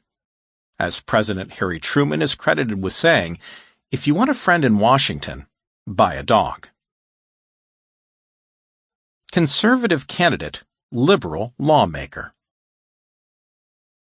The need to be dopaminergic in order to get elected is a problem for conservatives, because having dopaminergic politicians represent H&N constituents doesn't always work well. In recent years, conservatives have experienced growing frustration with so-called establishment Republicans who campaign on promises to scale back the government but end up growing it instead. The Tea Party is the most visible manifestation of this frustration. This conservative group generated unusual enthusiasm, yet so far it has been unable to achieve its goal to slow the growth of government. Growth may never stop. Dopamine's mandate is more. Change, representing either progress or loss of tradition, depending on one's point of view, is inevitable. Only H&N circuits can bring about feelings of satisfaction, feelings that the end has been reached and it's time to stop. Endorphins, endocannabinoids, and other H&N neurotransmitters tell us that our work is done, and now it's time to enjoy the fruits of our labor. But dopamine suppresses these chemicals. Dopamine never rests. The game of politics is played 24 hours a day, 7 days a week, and stopping to take a breath or saying the word enough leads to failure. That's not to say that more government is necessarily bad. Growth of power wielded for the public good can have a positive influence on the lives of millions of people. If the government is benevolent and effective, growing centralized power can help safeguard the rights of the weak and lift the destitute out of poverty. It can protect workers and consumers from exploitation by powerful corporations. But if politicians pass laws that benefit themselves instead of their constituents, if corruption is widespread, or if lawmakers simply don't know what they are doing, liberty and prosperity will suffer. Historically, the only way to reverse the expansion of power is to replace incremental change with cataclysmic change in the form of revolution. John Calhoun, the 19th century South Carolina senator and vice president, showed an understanding of the type of person who plays the game of power, whether the player is a rebel or a tyrant, when he said that it is easier to obtain liberty than it is to preserve it. Rebels are dopaminergic, and politicians are dopaminergic. The goal of both is change. Don't get fooled again. In the end, the fundamental obstacle to achieving harmony is that the liberal brain is different from the conservative brain, and that makes it difficult for them to understand each other. Because politics is an adversarial game, this lack of understanding leads to demonization of the other side. Liberals believe conservatives want to take the country back to a time when minorities were treated with gross injustice. Conservatives believe liberals want to pass repressive laws that control every aspect of their lives. In reality, the vast majority of people on both sides of the political divide want what's best for all Americans. There are exceptions. There are bad people everywhere, and it's the bad people who get all the press. They're more interesting than good people, and they're useful as political weapons. But they don't represent the typical Democrat or Republican. Most conservatives just want to be left alone. They want the freedom to make their own decisions based on their own values. Most liberals want to help people live better lives. Their goal is for everyone to be healthier, safer, and free from discrimination. But political leaders benefit from stirring up hostility between the two groups because it strengthens the allegiance of their followers. The important thing to remember is that liberals want to help people become better, conservatives want to let people be happy, and politicians want power. The beginning is where the end gets born. Catherine M. Valenti, writer. Chapter 6. Progress. What happens when the servant becomes the master, in which dopamine ensures the survival of early humans and the extinction of the human race. Out of Africa. Modern humans evolved in Africa about 200,000 years ago and began spreading to other parts of the world approximately 100,000 years later. This migration was essential for the survival of the human race, and there's genetic evidence that we almost didn't make it. One of the unusual characteristics of the human genome is that there is far less variation from person to person compared to other primate species, such as chimpanzees or gorillas. This high level of genetic similarity suggests that we are all descendants of a relatively small number of ancestors. In fact, early in our evolutionary history, unknown events killed off a large portion of humans, and the population dwindled to less than 20,000, representing a serious risk of extinction. That near-extinction event illustrates why migration is so important. When a species is concentrated in a small area, there are many ways in which the entire population can be wiped out. Drought, disease, and other disasters can easily cause extinction. Dispersing throughout many regions, on the other hand, is like an insurance policy. The destruction of one population doesn't result in total extinction. Based on the appearance and frequency of genetic markers in modern peoples, scientists estimate that early humans spread out across Asia about 75,000 years ago. They reached Australia 46,000 years ago and made it to Europe 43,000 years ago. Migration to North America occurred later, sometime between 30,000 and 14,000 years ago. Today, humans occupy nearly every corner of the globe, but not because humans recognized the threat and dispersed. The adventure gene. Research on mice has shown that drugs that boost dopamine also increase exploratory behavior. Mice given these drugs move around their cages more and are less timid about entering unfamiliar environments. So could dopamine have helped propel early humans out of Africa and across the globe? To answer this question, scientists from the University of California compiled data from 12 studies that measured the frequency of dopaminergic genes in different parts of the world. They focused on the gene that tells the body how to make the D4 dopamine receptor, DRD4. You may recall that dopamine receptors are proteins that are attached to the outside of brain cells. A dopamine receptor's job is to wait for a dopamine molecule to come along and bind to it. Binding sets off a cascade of chemical reactions inside the cell that changes the way the cell behaves. We encountered this gene before when we described the connection between novelty-seeking and political ideology. Recall that genes come in different varieties called alleles. Alleles represent slight variations in the coding of genes that give people different characteristics. People who have a long form of the DRD4 gene, such as the 7R allele, are more likely to take risks. They pursue new experiences because they have a low tolerance for boredom. They like to explore new places, ideas, foods, drugs, and sexual opportunities. They are adventurers. Worldwide, about 1 in 5 people have the 7R allele, but there's substantial variation from place to place. More dopamine, more distance. The researchers obtained genetic data from the most well-known migration routes in North America, South America, East Asia, Southeast Asia, Africa, and Europe. When they analyzed the data, a clear pattern emerged. Among populations that remained near their origins, fewer people had a long DRD4 allele compared to those who migrated farther away. One of the migration routes they evaluated began in Africa, went through East Asia, across the Bering Strait to North America, then down to South America. That's a long way, and the researchers found that the group that made it all the way, indigenous South Americans, had the highest proportion of long dopamine alleles, 69%. Among those who migrated a shorter distance and settled in North America, only 32% had the long allele. Indigenous populations in Central America were right in between at 42%.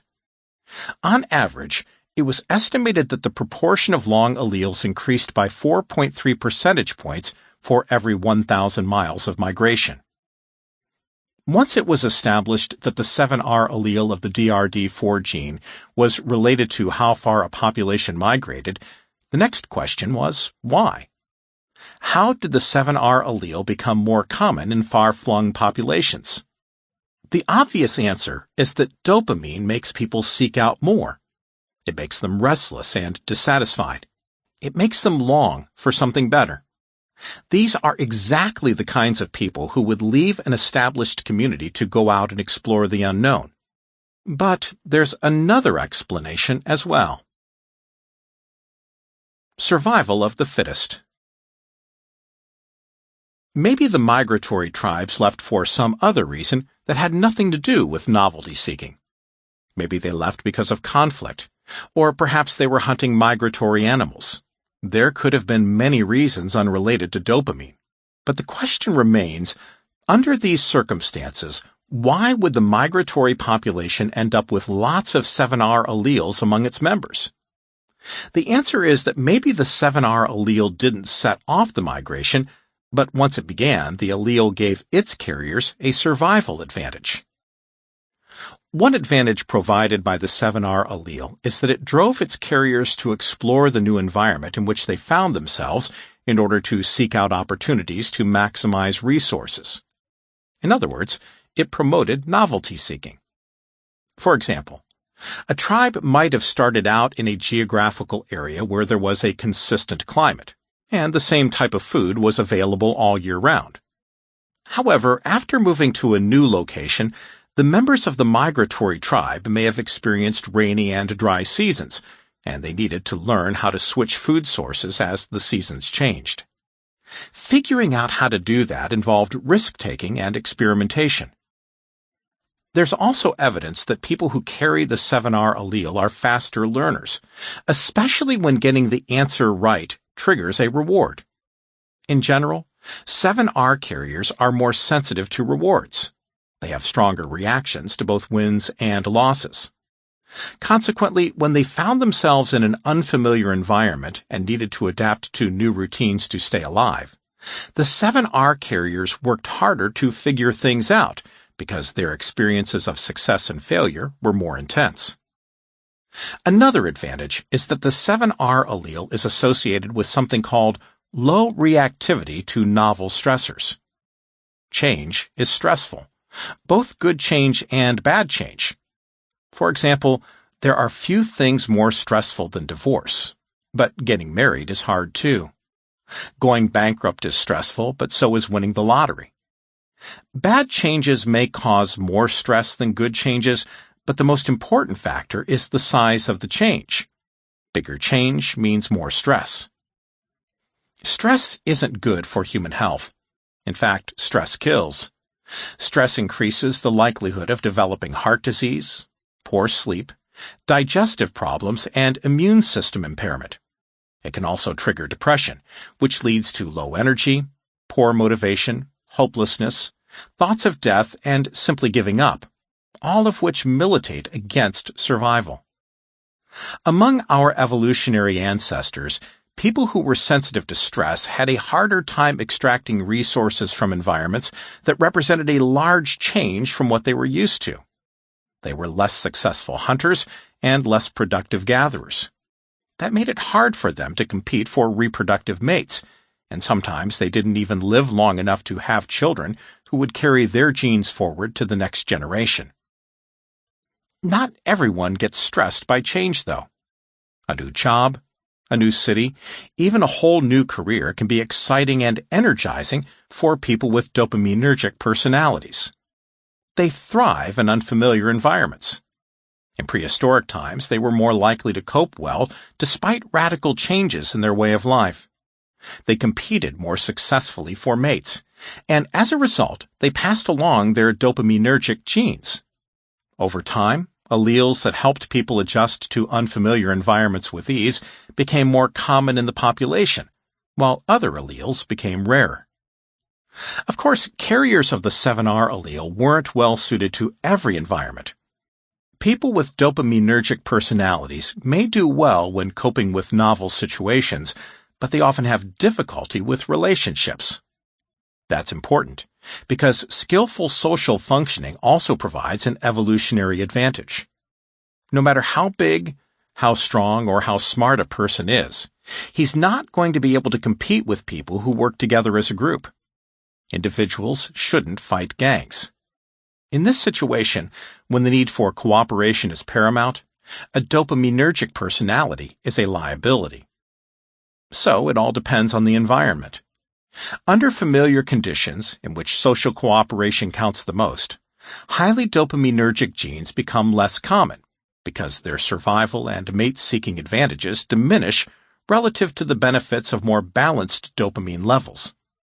On the other hand, when a tribe picks up and heads off into the unknown, genes that give a person a more active dopamine system provide an advantage and become more common over time.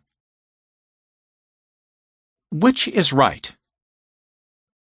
That leaves us with two competing theories. 1. Dopaminergic genes propelled people to seek new opportunities. As a result, these genes are found more frequently among populations who migrated from their evolutionary origins. 2.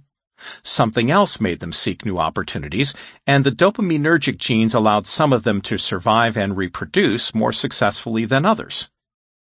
How do we decide which one is correct? This is where it gets a little complicated. If dopaminergic genes got people started, that is, set them off to seek a better life, then we should see lots of 7R alleles in every group that left Africa. That would be the case whether they migrated for a few generations and ended up close to their origin, or migrated for many generations and ended up far away. That's because if it takes lots of dopamine to get started, where the tribe ended up shouldn't matter. Those who left would have a lot, and those who stayed would have less. On the other hand, if people got started without the need for the 7R allele, then we'd see a more gradual change in the number of people who carry it. Here's why. If a tribe migrated only a short distance, only a few generations would experience unfamiliar environments. Once they stopped moving, the unknown became the familiar, and the 7R allele no longer conferred an advantage. Once the playing field was level, the 7R allele carriers lost the ability to have more children than their less dopaminergic neighbors. At this point, all the different alleles were passed along equally to subsequent generations of offspring. Tribes that kept going, however, would experience unfamiliar environments generation after generation after generation. The reproductive advantages of 7R would continue, and 7R carriers would live longer and have more children. Over time, the 7R allele would become more and more common among these long-distance travelers. And that's what we do see. The farther a population migrated, the greater the frequency of the 7R allele. It didn't start them moving, but it did help them survive as they went along. Immigration. Movement across the globe today is different from what our prehistoric ancestors experienced. Emigration away from one's native country is a personal decision rather than a tribal decision. And although the reason may be similar, seeking better opportunities, the 7R allele of the D4 dopamine receptor doesn't seem to play a role. Immigrant populations have about the same percentage of the 7R allele as the people who remained in their home country. Nevertheless, dopamine seems to be involved, but in a different way. In Chapter 4, when we discussed the role of dopamine in creativity, we compared creativity to schizophrenia, a mental illness characterized by excessive dopamine in the desire circuit. We discussed ways in which psychotic delusions have things in common with highly creative ideas and even ordinary dreams. But schizophrenia is not the only illness characterized by excessive dopamine activity. Bipolar disorder, sometimes called manic depressive illness, also has a dopaminergic component, and the condition seems to be linked to immigration. Bipolar mania, another condition of too much dopamine. Bipolar refers to two mood extremes, like bicycle refers to two wheels. People with bipolar disorder experience episodes of depression when their mood is abnormally low, and episodes of mania when it's too high. The latter is associated with high levels of dopamine, which shouldn't be surprising given the symptoms of the manic state. High energy, euphoric mood, racing thoughts that quickly jump from one topic to another, an abundance of activity in pursuit of many goals at once, and excessive involvement in high-risk, pleasure-seeking activities, such as unrestrained spending and promiscuous sexual behavior. Many people with bipolar disorder are disabled by the illness. They are unable to hold down a job or maintain healthy relationships. Others, typically those receiving medical treatment, are able to live normal lives while taking mood-stabilizing medication. A few live extraordinary lives.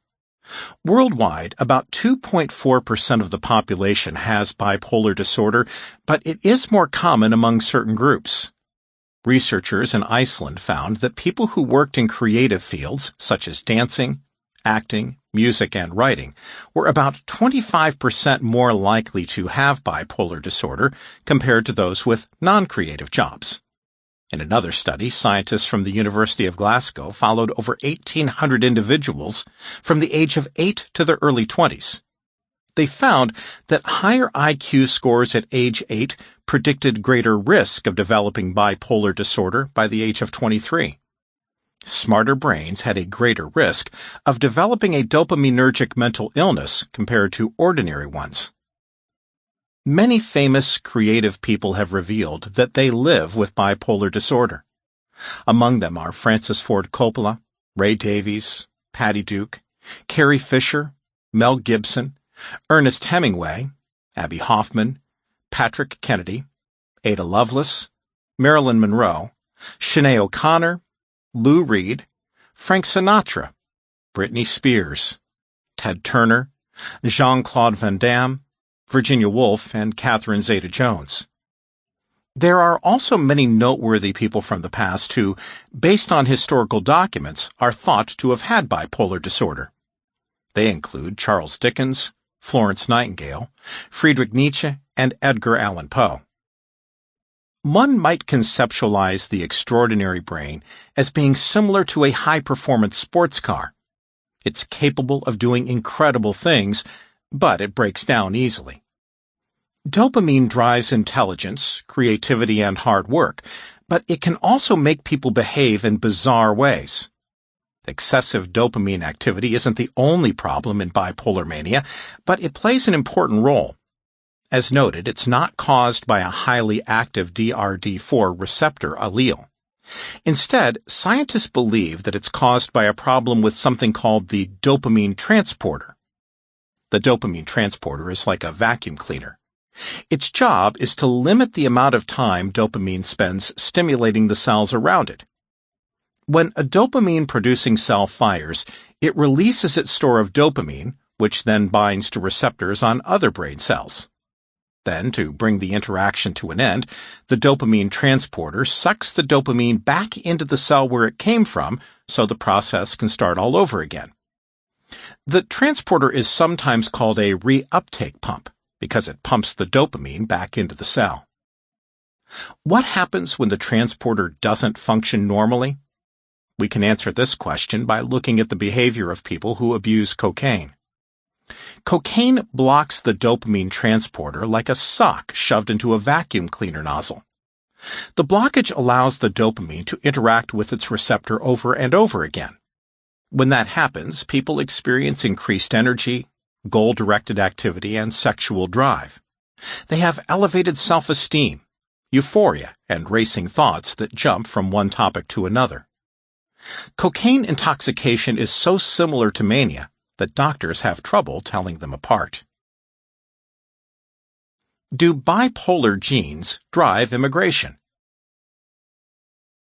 I learned very quickly that when you emigrate, you lose the crutches that have been your support. You must begin from zero, because the past is erased with a single stroke, and no one cares where you're from or what you did before. Isabel Allende, writer. Bipolar disorder isn't all or nothing.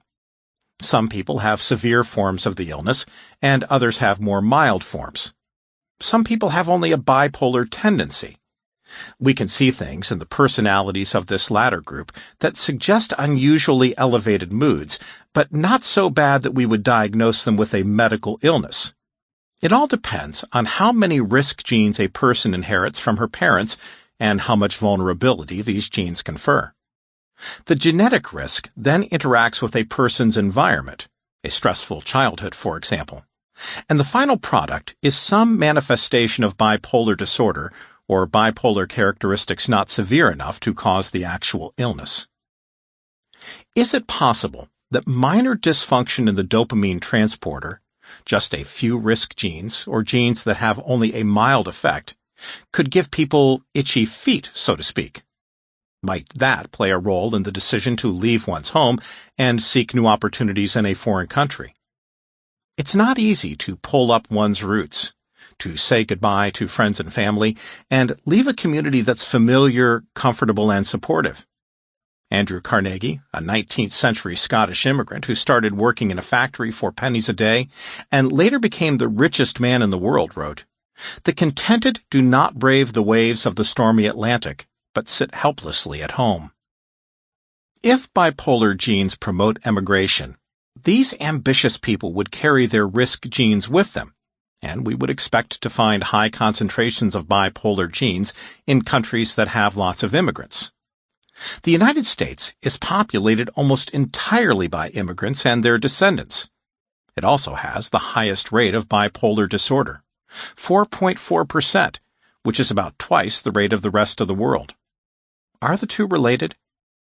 Japan, which has almost no immigration, has a bipolar rate of 0.7%, one of the lowest in the world. People in the United States with bipolar disorder also start to have symptoms at a younger age, a marker of a more severe form of the illness. About 2/3 develop symptoms before the age of 20, compared to only a quarter in Europe. That supports the idea that the gene pool in the United States has a greater concentration of high-risk genes. The gene that tells the body how to make the dopamine transporter is one of these genes, but there are many others. No one knows precisely how many, but it's clear that some form of genetic inheritance is playing a role.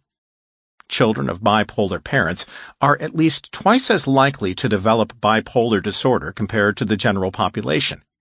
Some studies have found the risk to be 10 times as high. But sometimes the children get lucky. They get the advantages bipolar people enjoy without getting the illness itself. As noted, bipolar disorder isn't all or nothing. Mood disorder specialists talk about a bipolar spectrum. At one end of the spectrum is bipolar 1. People with this form of the illness experience severe mania and severe depression. Next comes bipolar 2. People with bipolar 2 experience severe depression, but more mild episodes of elevated mood called hypomania. Hypo means below, like a hypodermic injection that delivers a drug underneath the skin. Farther down the spectrum is cyclothymia, which is characterized by cycles of hypomania and mild depressive episodes. Then there is something called hyperthymic temperament, derived from the Greek word thymia, which means state of mind. Hyperthymic temperament is not considered an illness. It doesn't occur in episodes like bipolar disorder. People with hyperthymic temperament just have a hyperpersonality, and they have it all the time. According to Hagop Akiskal, who did much of the pioneering work in this area, people with hyperthymic temperaments are upbeat, exuberant, jocular, over-optimistic, overconfident, boastful, and full of energy and plans. They are versatile with broad interests, over-involved and meddlesome, uninhibited and risk-taking, and they generally don't sleep very much. They become overly enthusiastic about new directions in their lives, such as diets, romantic partners, business opportunities, even religions, and then quickly lose interest. They often accomplish a great deal, but they can be difficult to live with.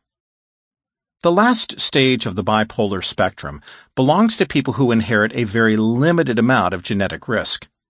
These people don't experience any abnormal symptoms, but they do enjoy such things as enhanced motivation, creativity, a tendency toward bold action and risk-taking, and other characteristics that reflect higher than average levels of dopamine activity. Dopamine Nation. We find bipolar genes and bipolar disorder in a relatively high concentration in the United States. What about those non-pathological expressions of the condition? Is there any evidence that these conditions are also widespread? In fact, the evidence is abundant, going all the way back to the early years of the Republic. One of the earliest observers of American culture was Alexis de Tocqueville, a French diplomat, political scientist, and historian. Tocqueville described his observations of the character of Americans during the 19th century in his book Democracy in America. He studied the new country because he believed that democracy was likely to supplant aristocracy back in Europe. He thought that a study of the effects of democracy in the United States would be useful to Europeans as they navigated new forms of government. Much of what Tocqueville observed could be attributed to the democratic principle of egalitarianism. But he also described characteristics of Americans that did not seem to be related to political philosophy. Some of these characteristics are strikingly similar to the symptoms of bipolar disorder, or at least a dopaminergic personality.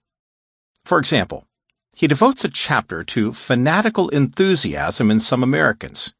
He wrote, "Although the desire of acquiring the good things of this world is the prevailing passion of the American people, certain momentary outbreaks occur when their souls seem suddenly to burst the bonds of matter by which they are restrained and to soar impetuously towards heaven." In this single sentence, we see the passionate pursuit of more, as well as an attraction to things beyond the realm of the physical senses. Even a reference to the extrapersonal space of up, the realm of heaven. Tocqueville found that behaviors of this nature were particularly common in the half-peopled country of the far west, a notion consistent with the likelihood that the adventurous pioneers who settled the western states were more likely to have risk-taking, sensation-seeking personalities, and possibly genetic loading for hyperdopaminergic states. A subsequent chapter titled Causes of the Restless Spirit of Americans in the Midst of Their Prosperity expanded on the dopaminergic theme of never enough.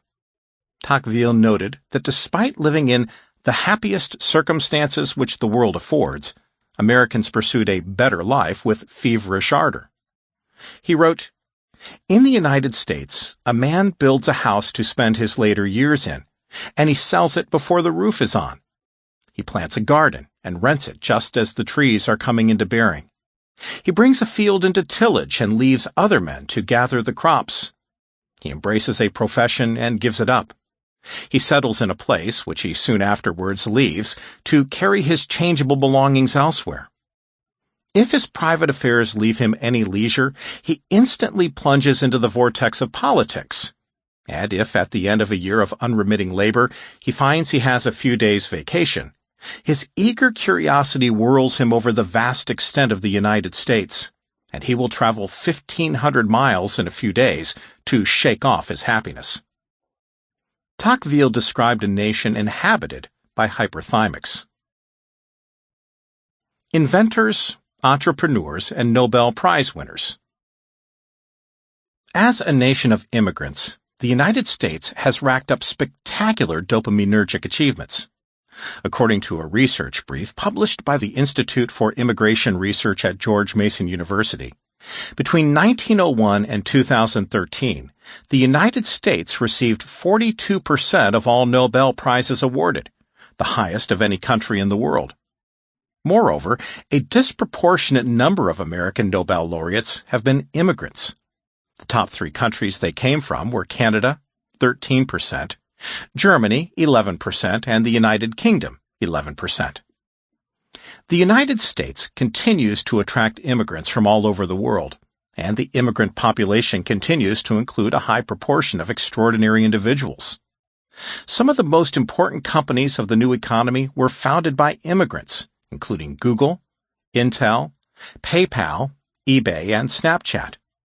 As of 2005, 52% of Silicon Valley startups had been founded by immigrant entrepreneurs, a remarkable figure in light of the fact that immigrants make up only 13% of the U.S. population.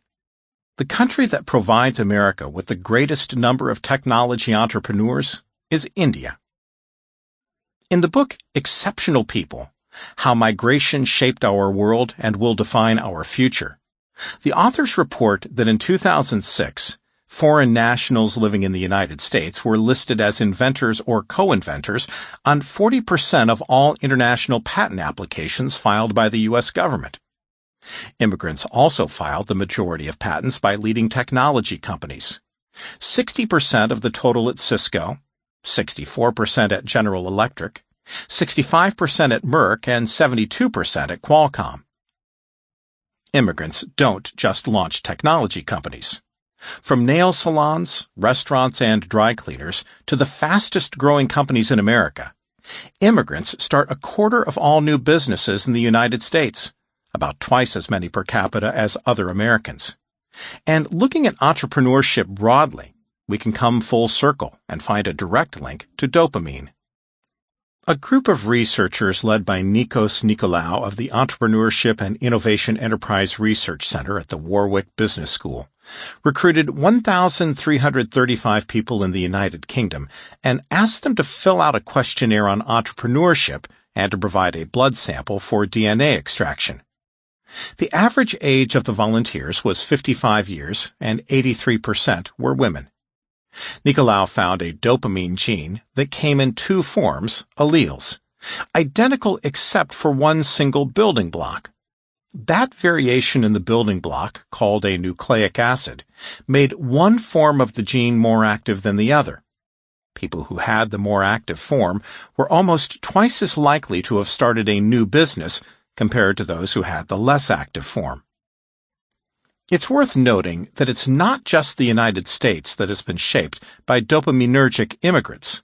The Global Entrepreneurship Monitor, an ongoing project sponsored by Babson College and the London School of Economics, found that the 4 nations with the highest per capita creation of new companies are the United States, Canada, Israel, and Australia, 3 of which are among the top 9 countries with the highest immigrant populations in the world, and one of which, Israel, is less than 3 generations from its founding as an immigrant state. There are a limited number of highly dopaminergic people in the world, so one country's gain is another country's loss. Many American immigrants came from Europe, a migration that boosted the dopaminergic gene pool in the United States, leaving Europe with a residual population more likely to take an H&N approach to life. In Chapter 5, we discussed ways in which American liberals, representing the Party of Change, tend to be more dopaminergic than conservatives, who are more likely to support maintenance of the status quo. In Europe, it's reversed. Liberal governments generally represent the status quo, while the right-wing parties advocate for radical change. The Pew Research Center conducted a survey to learn more about the differences between Americans and Europeans and published their findings in a report titled The American Western European Values Gap. Although values are influenced by many factors other than genetics, some of the questions they asked were closely related to the dopaminergic personality. For example, they asked, is success in life determined by forces outside our control? In Germany, 72% said yes. In France, it was 57%, and in Britain, 41%. However, only a little more than a third of U.S. respondents said outside forces were in control, while the majority took a more dopaminergic outlook. The dopaminergic difference shows up in other questions, too. Americans were more likely to approve of the use of military force, the literal imposition of change, to achieve national objectives.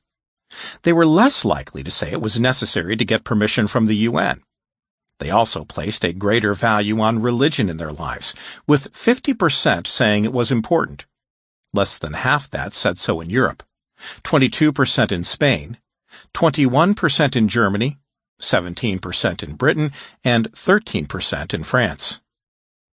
The United States and other immigrant societies may have the most dopaminergic genes, but a dopaminergic approach to life has become an integral part of modern culture, whether one's genes support it or not. The world is now characterized by a never-ending flow of information, new products, advertising, and the perceived need for more. Dopamine is now associated with the most essential part of our being. Dopamine has taken over our souls. Dopamine. Dopamine-producing cells make up 0.0005% of the brain. That's a tiny fraction of the cells we use to navigate our world. And yet, when we think about who we are in the deepest sense, we think about that tiny cluster of cells. We identify with our dopamine. In our minds, we are dopamine. Ask a philosopher what is the essence of humanity, and it wouldn't be surprising if he said it was free will. The essence of humanity is our ability to move beyond instinct, to go beyond automatic reactions to our environment. It's the ability to weigh options, to consider higher concepts such as values and principles, and then to make a deliberate choice about how to maximize what we believe is good, whether it's love, money, or the ennobling of the soul. That's dopamine. The academic might say that her essence is the ability to comprehend the world.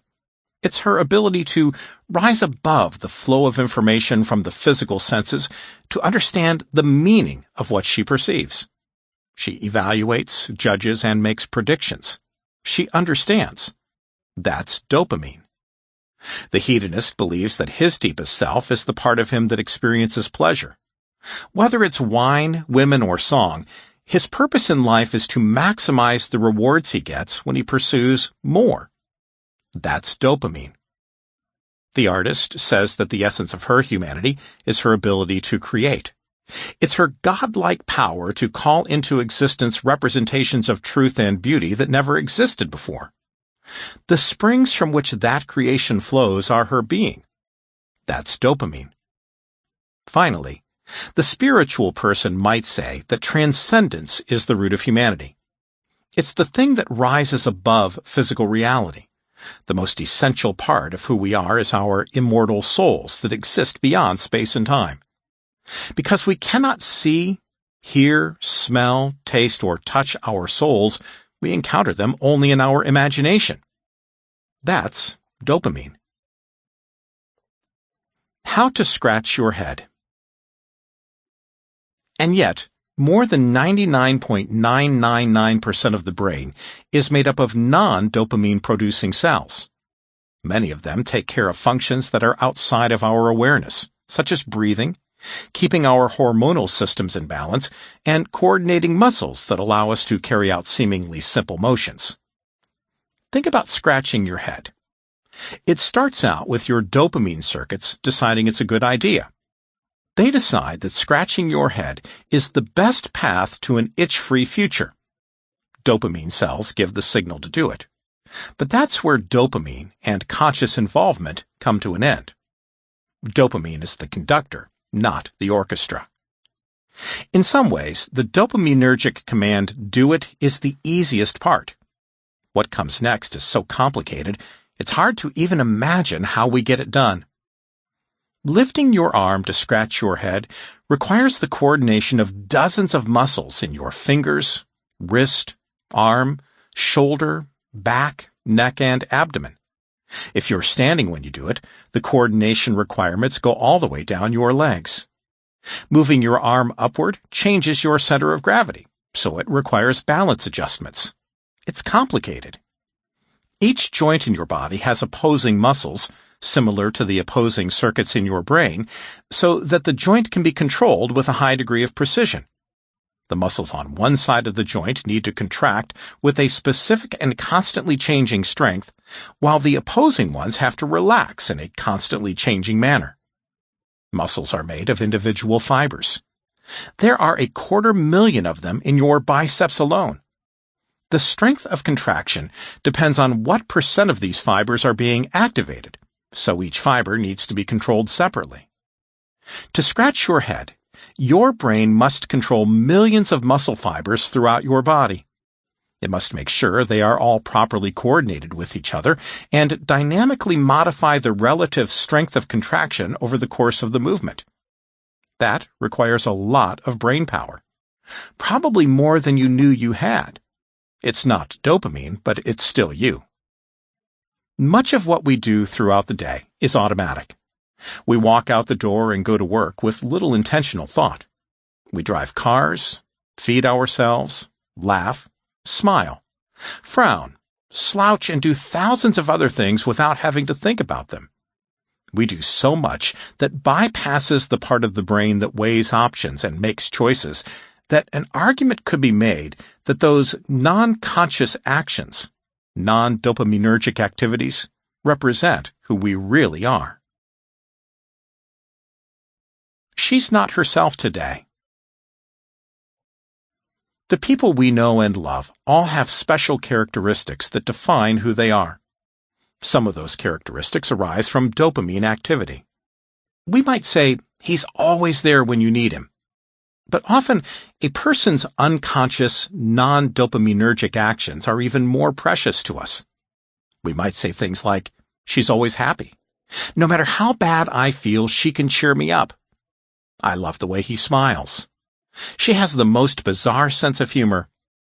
There's something about the way he walks that is so him. The way those individual muscle fibers contract to get our arm up to our head when we scratch might not seem particularly relevant to the essence of our being, but our friends might disagree. Each one of us has a unique way of moving.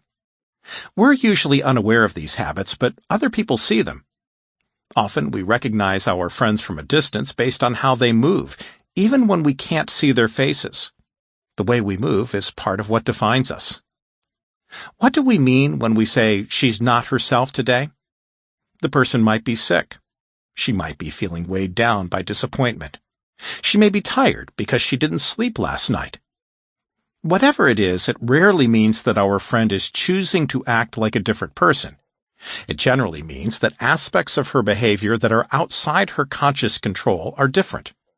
And it's those aspects that we refer to when we think of herself, the essence of who she is. We may believe our souls reside in our dopamine circuits, but our friends don't believe that. What else do we neglect when we identify our core being with our dopamine circuits? We neglect emotion, empathy, the joy of being with people we care about. If we ignore our emotions, lose touch with them, they become less sophisticated over time and may devolve into anger, greed, and resentment. If we neglect empathy, we lose the ability to make others feel happy. And if we neglect affiliative relationships, we will most likely lose the ability to be happy ourselves, and probably die early. A Harvard study that's been going on for 74 years has found that social isolation, even in the absence of feelings of loneliness, is associated with a 50 to 90% higher risk of early death. That's about the same as smoking, and higher than obesity or lack of exercise. Our brain needs affiliative relationships just to stay alive. We also lose the pleasure of the sensory world around us. Instead of enjoying the beauty of a flower, we imagine only how it would look in a vase on our kitchen table. Instead of smelling the morning air and looking at the sky, we consult the weather app on our smartphone, neck bent, oblivious to the world around us. Identifying ourselves with our dopamine circuits traps us in a world of speculation and possibility. The concrete world of here and now is disdained, ignored, or even feared because we can't control it. We can only control the future. And giving up control is not something dopaminergic creatures like to do. But none of it is real. Even a future 1 second away is unreal. It is only the stark facts of the present that are real. Facts that must be accepted exactly as they are. Facts that cannot be modified by a hair's breadth to suit our needs. This is the world of reality. The future, where dopaminergic creatures live their lives, is a world of phantoms. Our worlds of fantasy can become narcissistic havens where we are powerful, beautiful, and adored. Or perhaps they're worlds where we are in total control of our environment, the way a digital artist controls every pixel on his screen. As we glide through the real world, half blind, caring only about things we can put to use, we trade the deep oceans of reality for the shallow rapids of our never-ending desires, and in the end, it might annihilate us. Will dopamine destroy the human race? When the human race lived in scarcity and on the brink of extinction, the drive for more kept us alive. Dopamine was the engine of progress. It helped lift our evolutionary ancestors out of subsistence living. By giving us the ability to create tools, invent abstract sciences, and plan far into the future, it made us the dominant species on the planet. But in an environment of plenty in which we have mastered our world and developed sophisticated technology, in a time when more is no longer a matter of survival, dopamine continues to drive us forward, perhaps to our own destruction. As a species, we have become far more powerful than we were when our brains first developed. Technology develops fast, while evolution is slow. Our brains evolved at a time when survival was in doubt. That's less of a problem in the modern world, but we're stuck with our ancient brains. It's possible that we won't last beyond another half-dozen generations. We've simply become too good at gratifying our dopaminergic desires. Not all forms of more and new and novel are good for an individual, and the same is true for a species. Dopamine doesn't stop. It drives us ever onward into the abyss. In the following sections, we're going to look at worst-case scenarios. It may be that our dopaminergic-driven ingenuity will help us find a safe way through the reefs and shoals of humanity's ever-accelerating progress. Then again, maybe not. For example, press the button. Nuclear Armageddon is the most obvious way in which dopamine can destroy humanity. Highly dopaminergic scientists have built doomsday weapons for highly dopaminergic rulers. Scientists can't stop themselves from making their weapons ever more deadly, and dictators can't help themselves from lusting after power. Over time, more and more countries are acquiring nuclear capabilities, and someday, someone's dopamine circuits might come to the conclusion that the best way to maximize future resources is to press the button. We all hope, and many believe, that before we destroy ourselves, humanity will find a way to move beyond our primitive drive for conquest, possibly through organizations of international cooperation, such as the United Nations. But if that happens, it's going to take something very powerful to bring it about. It's awfully hard to rewire our brains. finish off the planet. Another obvious doomsday scenario involves dopamine driving us on to greater and greater consumption until we destroy the planet. Climate change, accelerated by industrial activity, is a major focus of countries around the world that fear devastating consequences, including drought, floods, and violent competition for diminishing resources. More than half of greenhouse gases are generated by burning fossil fuel to make cement, steel, plastics, and chemicals. As more countries are lifted out of poverty, the demand for these materials increases. Everybody wants more, and for a significant plurality of nations, more isn't the pursuit of luxury, it's the climb out of crushing poverty. The Intergovernmental Panel on Climate Change, which provides scientific assessments for the United Nations Climate Conference, asserts that any response must include fundamental social change. Global economic growth will have to be slowed down. People will need to use less heat, less air conditioning, less hot water. They will have to drive less, fly less, and consume less. In other words, behavior driven by dopamine will need to be drastically suppressed, and the era of better, faster, cheaper, and more will have to end. This has never happened in the history of humanity, at least not by our choice. Only breakthrough technologies will allow us to continue our current rate of rising consumption while reducing the production of greenhouse gases. Let's all welcome our new silicon overlords. Computers that are smarter than people will fundamentally change the world. Every year we make faster and more powerful computers thanks to our dopamine-driven ability to use abstract concepts to create new technology. Once computers become smart enough to build and improve themselves, their progress will accelerate dramatically. At that point, no one knows what will happen. It's possible it will occur sooner than we think. Ray Kurzweil, the world's leading futurologist, believes that we will have superintelligent computers as early as the year 2029. Computers that are programmed using traditional techniques are completely predictable. They follow a clear set of instructions to get from the beginning of a calculation to the end. Newer developments in artificial intelligence, however, create unpredictable results.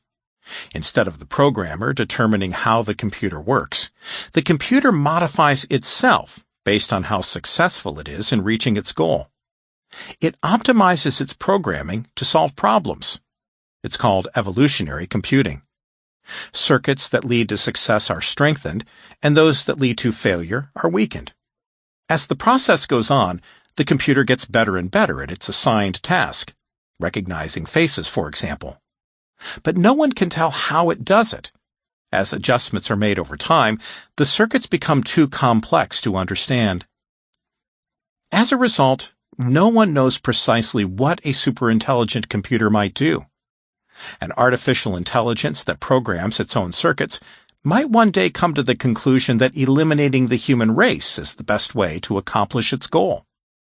Scientists can try to program in safeguards, but since the program evolves outside the programmer's control, it's impossible to know what kinds of safeguards will be robust enough to survive the process of optimization. One option is to simply stop making computers with artificial intelligence. However, that would diminish our ability to pursue more, so we can rule that out. Dopamine will drive the science forward, whether it's good for us or not. We may get lucky, though. We may discover a way to ensure that artificial intelligences act in ethical ways. Many experts in the field believe that should be a top priority for computer scientists. Everything, all the time. Dopamine-driven technological advances make it ever easier for us to gratify our needs and desires. Grocery store shelves are packed with constantly changing new and improved products. Planes, trains, and automobiles take us wherever we want to go, cheaper and faster than ever before. The internet provides us with virtually unlimited entertainment options, and so much cool stuff is brought to market each year that we need crowds of journalists to keep us up to date on new ways to spend our money. Dopamine drives our lives faster and faster. It takes more education to keep up.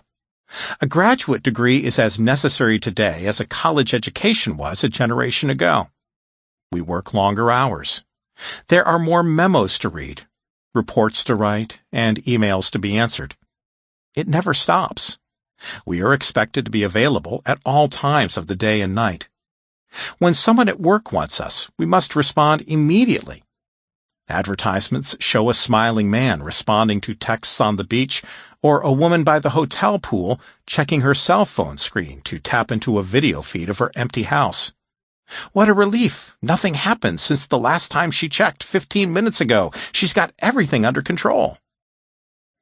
With so many ways to have fun, so many years to devote to education, and so much time to spend working, something has to give, and that something is family.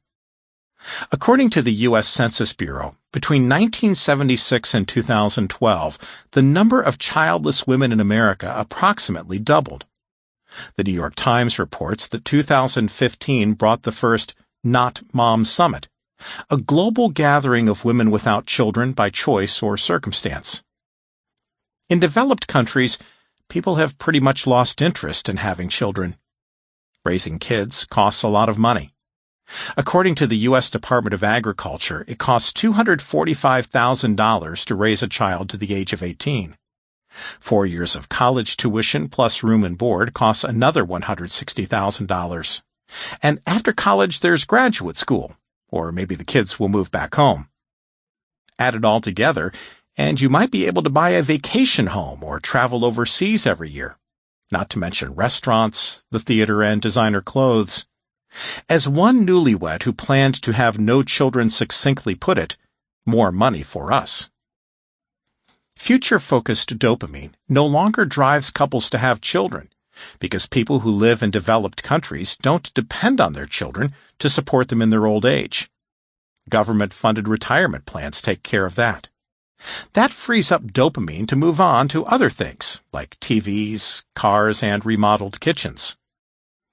The end result is demographic collapse. About half the world lives in a country with below replacement fertility. Replacement fertility is the number of children each couple must have to prevent a decline in the population. In developed countries, the number is 2.1 per woman in order to replace the parents, and a bit more to account for early deaths. In some developing countries, replacement fertility is as high as 3.4 because of high rates of infant mortality. The worldwide average is 2.3. All European countries, as well as Australia, Canada, Japan, South Korea, and New Zealand, have transitioned to below replacement fertility rates. The United States has enjoyed a more stable rate, largely because of the influx of immigrants from developing countries who haven't yet lost the habit of continuing the survival of the human race. But even in developing countries, birth rates are falling.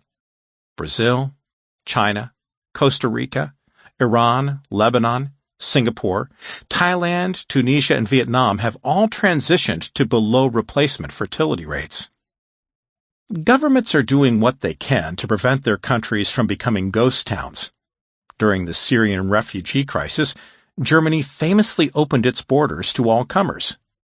Denmark responded to the baby crisis by creating commercials showing a sultry model wearing a black negligee, encouraging viewers to do it for Denmark.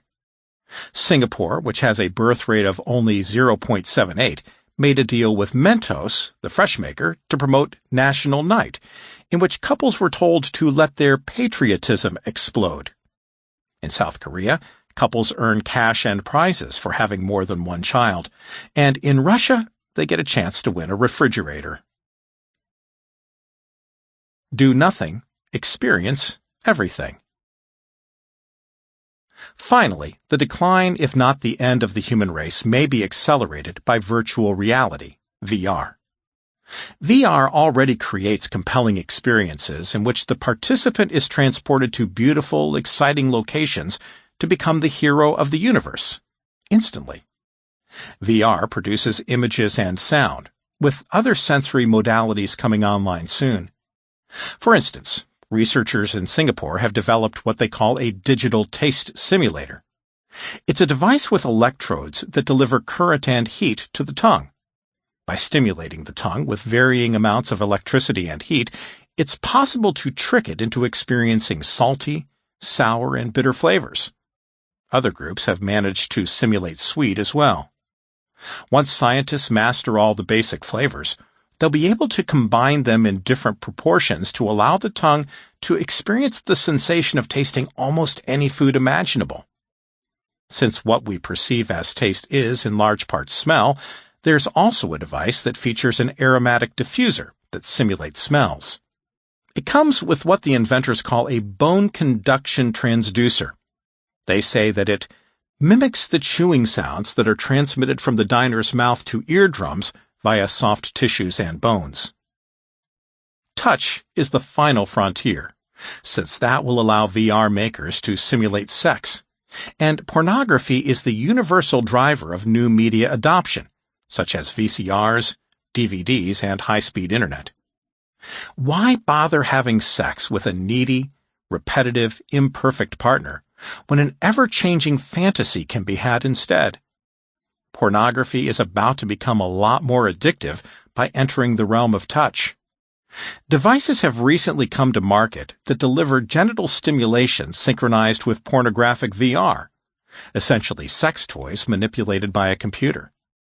There's a lot of money at stake. In 2016, the market for sex toys was $15 billion, with projections that it will surpass $50 billion by 2020. Soon, we'll be able to teach the computer what we like by rating the experiences it generates in the same way we rate music and books. The computer will become so adept at fulfilling our desires that no human will be able to compete. The next step will be bodysuits that will allow us to experience virtual sex with all our senses, without the inconvenience of reproduction. People are already choosing to have fewer children. When current trends meet the allure of VR, the future of the human race will be very much in doubt. With VR, the human race may go willingly into the dark night. Our dopamine circuits will tell us it's the best thing ever. There's only one thing that will save us: the ability to achieve a better balance, to overcome our obsession with more, appreciate the unlimited complexity of reality, and learn to enjoy the things we have. Do you wish to be great? Then begin by being. Do you desire to construct a vast and lofty fabric? The higher your structure is to be, the deeper must be its foundation. St. Augustine. I arise in the morning torn between a desire to improve the world and a desire to enjoy the world. This makes it hard to plan the day. E.B. White. Chapter 7. Harmony. Putting it all together, in which dopamine and H&Ns find balance. The delicate balance between dopamine and the H&Ns. A middle-aged man went to see a specialist to have his depression treated. In addition to feeling sad and hopeless, he had an unhealthy obsession with the future. He ruminated over everything that might go wrong, constantly fearful of some unknown catastrophe. His psychic energy was drained by the worry, and he became emotionally brittle. He blew up at the slightest provocation.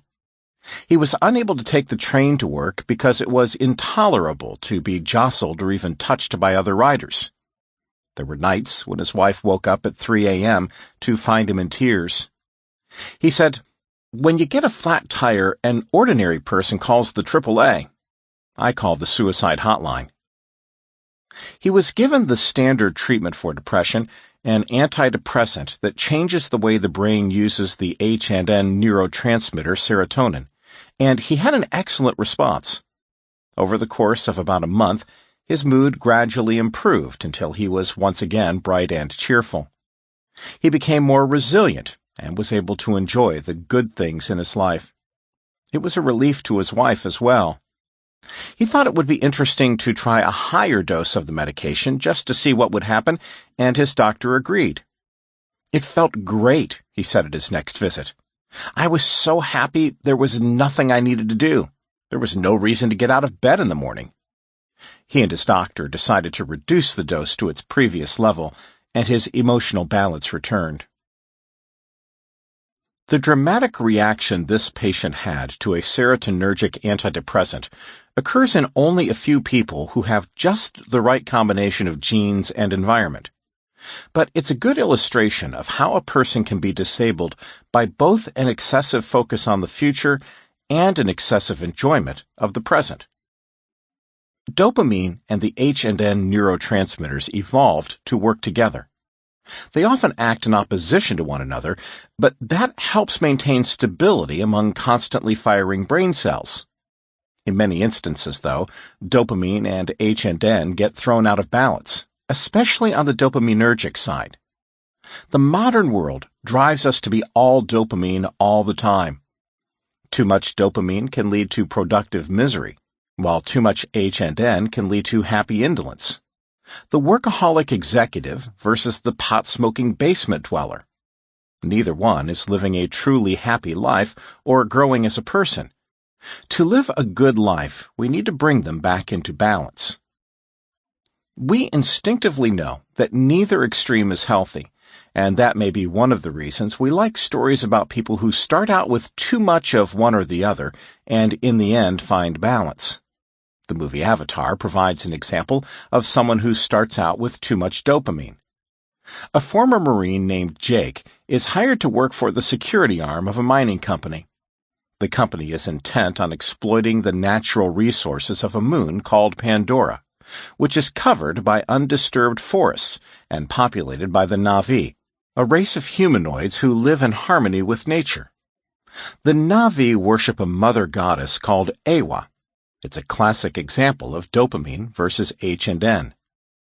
To maximize the resources they can dig up, the mining company plans to destroy the sacred tree of souls which is in their way. Appalled at the plan, Jake rejects his dopaminergic background, joins the H&N Na'vi, and develops close affiliative relationships with members of the tribe. Combining his dopaminergic skills with his newly acquired ability to work together with the Na'vi, he organizes them and leads them to victory against the security forces of the mining company. In the end, with the help of the Tree of Souls, Jake becomes one of the Na'vi and achieves balance. The classic 1980s movie Trading Places takes us to a place of balance from the opposite direction. Billy Ray Valentine is an irresponsible homeless man. He's lazy, indulgent, and doesn't give any thought for the future. He becomes the subject of an experiment in which his life is swapped with that of a successful commodities trader who is his mirror image. As Billy Ray accumulates wealth, he rejects his former carefree lifestyle and becomes responsible. In one scene, he invites a group of old friends to a party at his mansion and is uncharacteristically upset when they vomit on his Persian rug. In the end, he participates in an elaborately planned scheme that makes him rich and returns him to a life of leisure, but with a new set of capabilities. How can the ordinary person find balance? It's unlikely that any of us will forsake the modern world to live with a clan of tree worshippers. We have to find balance in other ways. Dopamine alone will never satisfy us. It can't provide satisfaction any more than a hammer can turn a screw. But it's constantly promising us that satisfaction is right around the corner. One more donut, one more promotion, one more conquest. How do we get off the treadmill? It's not easy, but there are ways. Mastery, the pleasure of being good at something. Mastery is the ability to extract the maximum reward from a particular set of circumstances. One might achieve mastery over Pac-Man, racquetball, French cooking, or debugging a complicated computer program. From dopamine's point of view, mastery is a good thing, something to be desired and pursued, but it's different from other good things. It's not simply finding food or a new partner or beating the competition. It's bigger and broader than that. It's reward extraction success. Dopamine achieving dopamine's goal. When mastery is achieved, dopamine has reached the pinnacle of its aspiration, squeezing every last drop out of an available resource. This is what it's all about. This is the moment to savor, now, in the present. Mastery is the point at which dopamine bows to H&N. Having done all it can do, dopamine pauses and allows H&N to have its way with our happiness circuits. Even if it's only for a short time, dopamine doesn't fight the feeling of contentment. It approves. The best basking is basking in a job well done. Mastery also creates a feeling of what psychologists call an internal locus of control. This phrase refers to the tendency to view one's choices and experiences as being under one's own control, as opposed to being determined by fate, luck, or other people. It's a good feeling. Most people don't like being at the mercy of forces beyond their control. Pilots say that when they're flying in bad weather, it's less stressful to be at the controls than to sit in the cabin. It's the same with driving in a snowstorm. Most people would rather be in the driver's seat than in the passenger seat. In addition to making people feel good, an internal locus of control also makes people more effective. People with a strong sense of internal locus of control are more likely to achieve academic success and get high-paying jobs. Those who have an external locus of control, by contrast, take a more passive view of life. Some are happy, relaxed, and easygoing, but at the same time, they often blame others for their failures and may not put forth their best effort on a consistent basis. Doctors often become frustrated with this kind of person. They tend to ignore medical advice, and they aren't easily persuaded to accept responsibility for their health by taking their medication every day and making healthy lifestyle choices. The development of an internal locus of control, as well as contentment, if only for a little while, are among the many benefits of achieving mastery over an activity. But it takes an enormous amount of time and effort, as well as constant mental stretching. Mastering a skill requires a student to constantly move outside her comfort zone. As soon as a piano player gets good at an easy song, she has to start on a harder one. It's a tough slog, but it can also be a great joy. Those who don't give up generally feel it was worth it. It can result in a feeling that they have found their passion. Something so engrossing, they become completely immersed in it. The rewards of reality. What do you think about when you brush your teeth? Probably not brushing your teeth. You're more likely to be thinking about things you have to do later in the day, later in the week, or some other time in the future. Why? Maybe it's a habit. Maybe it's anxiety. Maybe you're afraid that if you don't think about the future, you will miss something, but you probably won't. And by not thinking about what you're doing, you will definitely miss something. Maybe even something you never noticed before. Something unexpected. What dopamine loves more than anything else is reward prediction error, which, as we have discussed, is the discovery that something is better than we had anticipated it would be. Paradoxically, dopamine does everything in its power to avoid such incorrect forecasts. Reward prediction error feels great because your dopamine circuits get excited over the fact that there is something new and unexpected to make your life better. But being surprised by an unexpected new resource means the resource isn't being fully exploited. So dopamine makes sure the surprise that felt so good will never be a surprise again. Dopamine extinguishes its own pleasure. It's frustrating, but it's the best way to keep us alive. What can we do to keep the surprises coming? Reality is the richest source of the unexpected. Fantasies that we conjure in our minds are predictable. We go over the same material again and again. Once in a while, we'll be struck by an original idea, but it's rare, and it usually happens when we're paying attention to something else, not when we're trying to strong-arm our creativity into action. Paying attention to reality, to what you are actually doing in the moment, maximizes the flow of information into your brain. It maximizes dopamine's ability to make new plans, because to build models that will accurately predict the future, dopamine needs data, and data flows from the senses. That's dopamine and H&N working together. When something interesting activates the dopamine system, we snap to attention. If we are able to activate our H&N system by shifting our focus outward, the increased level of attention makes the sensory experience more intense. Imagine walking down a street in a foreign country. Everything is more exciting, even looking at ordinary buildings, trees, and shops. Because we are in a novel situation, sensory inputs are more vivid. That's a large part of the joy of travel. It works in the opposite direction, too. Experiencing H&N sensory stimulation, especially within a complex environment, sometimes called an enriched environment, makes the dopaminergic cognitive facilities in our brains work better. The most complex environments, those that are most enriched, are usually natural ones. Go ahead and take a micro break. Nature is complex. It's made up of systems with many interacting parts.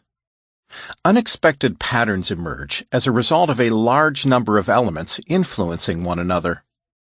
There's a virtually limitless amount of detail to explore. We also perceive it as beautiful, inspiring, sometimes calming, and other times energizing. Dr. Kate Lee and a team of researchers at the University of Melbourne, Australia, tested the cognitive effects of a mere 40 seconds of exposure to nature in the form of a picture of a city building with grass and flowers covering the roof. They compared it to the effects of a picture of a similar building covered with concrete. To measure the impact of these different scenes, the researchers asked a group of students to perform a concentration task. Random numbers were flashed on a screen, and the students had to press a button as soon as they saw the number. But they had to hold back when the number was 3. They had less than a second to react, and they had to do it 225 times in a row. It's a hard task that requires a great deal of concentration and motivation to get it right. The researchers asked the students to do the task twice with a 40-second micro break in between. Students who looked at the picture of flowers and grass between the first and second trials made fewer errors than those who looked at the concrete roof. The researchers speculated that the most likely explanation for the difference was that the natural scenes stimulated both subcortical arousal, desired dopamine, and cortical attention control, controlled dopamine. A reporter from the Washington Post who commented on the study noted that urban rooftops covered with grasses, plants, and other types of greenery are becoming increasingly popular around the world. Facebook recently installed a massive 9-acre green roof at its office in Menlo Park, California. This approach to architecture, using H&N stimulation to activate dopamine, is not only good for the soul, it may also be good for the bottom line. But don't try to multitask. Almost any experience is improved by paying full attention to it.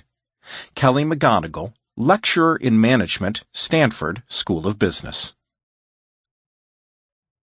In spite of what technology addicts may believe, multitasking or paying attention to more than one thing at a time is impossible. When you attempt to do more than one thing, such as talking on the telephone while reading an email, you shift your attention between the tasks and end up compromising on both. Sometimes you pause while reading the email to listen to the person on the phone. Other times you stop listening as you focus on the email. The person you are talking to can tell. You're obviously not giving him your full attention, and you miss important details. Instead of increasing your efficiency, multitasking decreases it. Asa Raskin, an expert on user experience and the lead designer for the Firefox 4 web browser, gives an example. Spell aloud, letter by letter, "Jewelry is shiny," while at the same time printing your name. How long does it take? Now spell aloud, letter by letter, "Jewelry is shiny," and then after you are done with that, write your name. How long did that take? Probably about half as much time as multitasking did. You also make more mistakes when you try to multitask. Interruptions of only a few seconds, the amount of time it takes to switch to your email program and back, can double the number of errors you make on a task that requires concentration. It's not just the distraction that causes the mistakes. Switching back and forth consumes mental energy, and fatigue makes it harder to concentrate. Still, people do it, especially people who work with computers. A study from the University of California, Irvine, in collaboration with Microsoft and the Massachusetts Institute of Technology, tracked the work habits of people who spent most of their day online. The average amount of time they spent on one task before switching to another was only 47 seconds. Over the course of the day, they switched between tasks more than 400 times. Those who spent less time before jumping to something else experienced higher levels of stress and got less work done, if for no other reason than that they repeated the switch tasks maneuver 400 times, instead of only once after each task was completed. In addition to decreasing productivity, high levels of stress also cause fatigue and burnout. The high cost of living in the future. Living our lives in the abstract, unreal, dopaminergic world of future possibilities comes at a cost, and that cost is happiness. Researchers from Harvard University discovered this by developing a smartphone app that prompted volunteers to provide real-time reports of their thoughts, feelings, and actions as they went about their daily activities. The goal of the study was to learn more about the relationship between a wandering mind and happiness. Over 5,000 people from 83 countries volunteered to be in the study. The app contacted the participants at random times to request data. It asked the volunteers, "How are you feeling right now? What are you doing right now? And are you thinking about something other than what you're currently doing?" People answered yes to the last question about half the time, no matter what they were doing. All activities produced the same amount of mind wandering except sex, which was very good at keeping people's attention.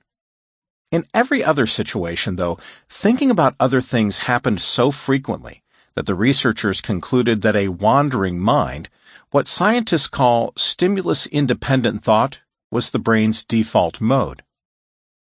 When they looked at happiness, they found that people were less happy when their mind was wandering, and once again it didn't matter what the activity was. Whether they were eating, working, watching TV, or socializing, they were happier if they were paying attention to what they were doing. The researchers concluded that a human mind is a wandering mind, and a wandering mind is an unhappy mind. But what if you don't care about happiness? What if you're so dopaminergic that the only thing you care about is achievement? It doesn't matter, because no matter how brilliant, original, or creative you are, your dopamine circuits aren't going to achieve much without the raw material provided by the H&N senses. Michelangelo's Pieta, depicting the Virgin Mary cradling her dead son, powerfully communicates the abstract ideas of grief and acceptance. But it took a block of marble to realize the artist's conception. The sad beauty of Mary is an idealized depiction of femininity, but Michelangelo could not have conceived this image had he not used his eyes to study real women and his emotions to feel real sorrow in the here and now. By spending time in the present, we take in sensory information about the reality we live in, allowing the dopamine system to use that information to develop reward-maximizing plans. The impressions that we absorb have the potential to inspire a flurry of new ideas, enhancing our ability to find new solutions to the problems we face. And that's a wonderful thing. Creating something new, something that has never been conceived of before, is, by definition, surprising. Because it is always new, creation is the most durable of the dopaminergic pleasures. Stir it up. Creativity is an excellent way to mix together dopamine and H&N. We discussed a particular kind of creativity in Chapter 4, a creativity achieved by dismantling conventional models of reality. It's an extraordinary creativity in which the creator is driven to pursue his work to the exclusion of all other aspects of life, such as family and friends. Lonely and obsessed, people with breakthrough ideas are usually dissatisfied. Dopamine predominates, and H&N circuits wither. But there are more ordinary forms of creativity that anyone can practice, acts of creation that promote balance rather than dopaminergic dominance. Woodworking, knitting, painting, decorating, and sewing are old-fashioned activities that don't get much attention in our modern world, which is exactly the point. These activities don't require smartphone apps or high-speed internet. They require brains and hands working together to create something new. Our imagination conceives the project, we develop a plan to carry it out, then our hands make it real. A business executive working in financial services spent his days brooding over stock options, asset derivatives, foreign exchange rates, and other imaginary beasts. He was wealthy and miserable. His misery drove him to see a mental health specialist, and a few months later he had rediscovered his passion for painting, a hobby he had abandoned decades ago. "I can't wait to get home at the end of the day," he told his doctor. "Last night I painted for 4 hours, and I didn't even realize the time had gone by." Not everyone has the time or inclination to learn how to paint, but that doesn't mean that creating beauty is out of reach. Coloring books for adults have mystified some and satisfied many. At first glance, they seem silly. Why do adults need coloring books? But they have the ability to relieve stress by providing an escape from the imbalanced dopaminergic world. Coloring books for adults feature beautiful, abstract geometric patterns, dopaminergic abstractions combined with sensory experience. Children also need to work with their hands. In 2015, Time magazine published an article titled, "Why Schools Need to Bring Back Shop Class." Working with drills and ripsaws, surrounded by the aroma of fresh sawdust, is a welcome break from the intellectual rigors of academic classes. Sanding a piece of wood until it's as smooth as a baby's bottom, as one shop teacher put it, is a joy that few people experience these days. And the birdhouse that comes into being at the end of it all, it's a small miracle. Dwelling on it is an oasis of peace where the mind can say, "I made that."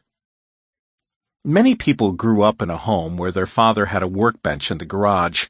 They're less common today, but fixing things is a unique pleasure. Each project is a problem that needs to be solved, a dopaminergic activity, and then the solution is made real. Sometimes solving repair problems requires creativity because the necessary tools or supplies aren't available. For example, figuring out that a nail clipper can be used as a wire cutter. Fixing things also boosts self-efficacy and increases one's sense of control. H&N delivering dopaminergic gratification.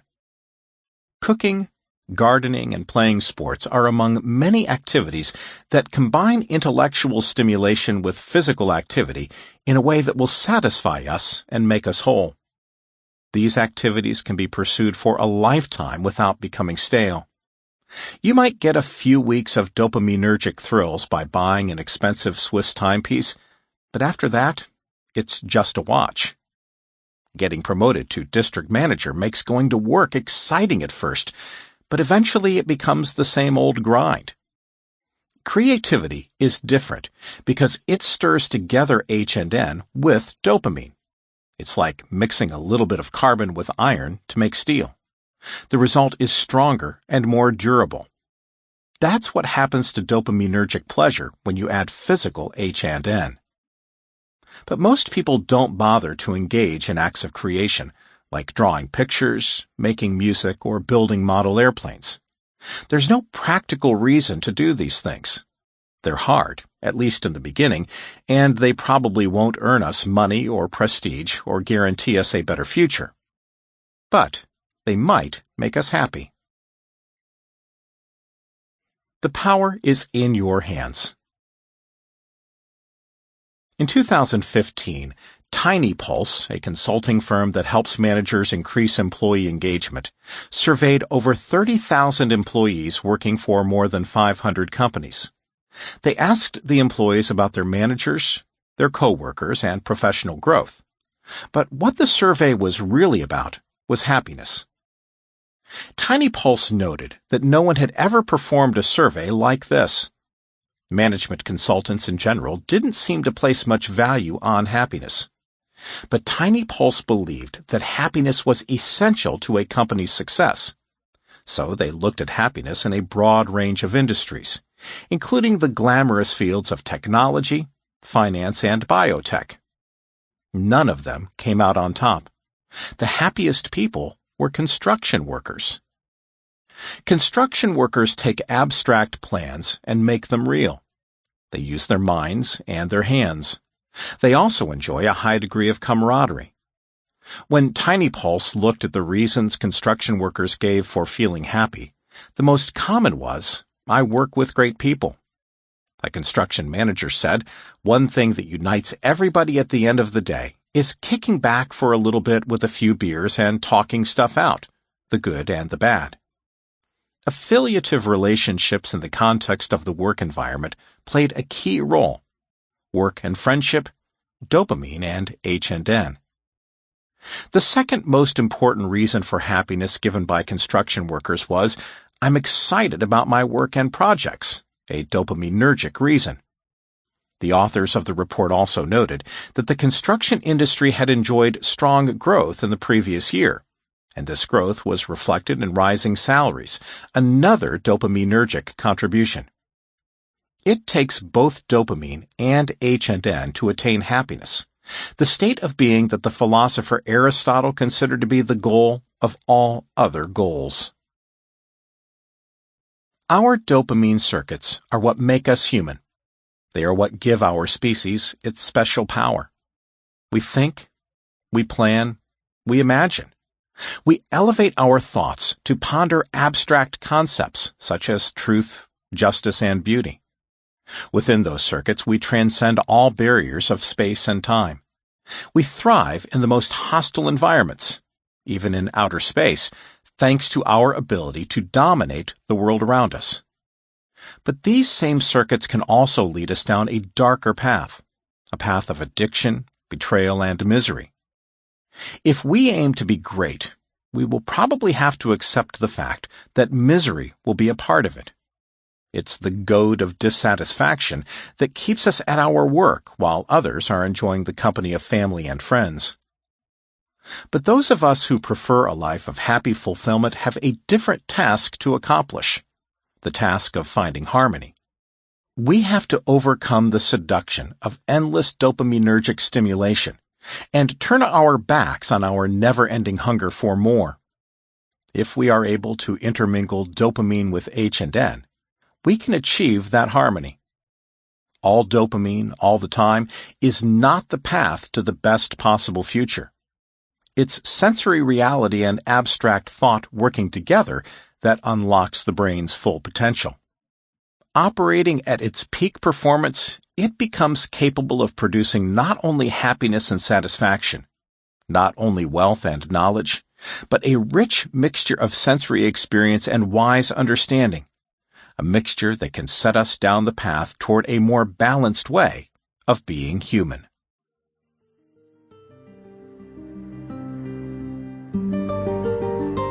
We hope you have enjoyed our presentation of The Molecule of More, how a single chemical in your brain drives love, sex, and creativity, and will determine the fate of the human race, by Daniel Z. Lieberman and Michael E. Long. Performed by Tom Parks. Performance copyright 2018 by Brilliance Publishing, Inc., all rights reserved. For further information concerning this program or other Brilliance audio titles, please call the following toll-free number, 1-800-222-3225, or visit our website at www.brillianceaudio.com. No part of this recording may be played for an audience or reproduced in any form. It may not be streamed, downloaded, broadcast, or copied without written permission. Address all inquiries to Brilliance Audio, P.O. Box 887, Grand Haven, Michigan 49417.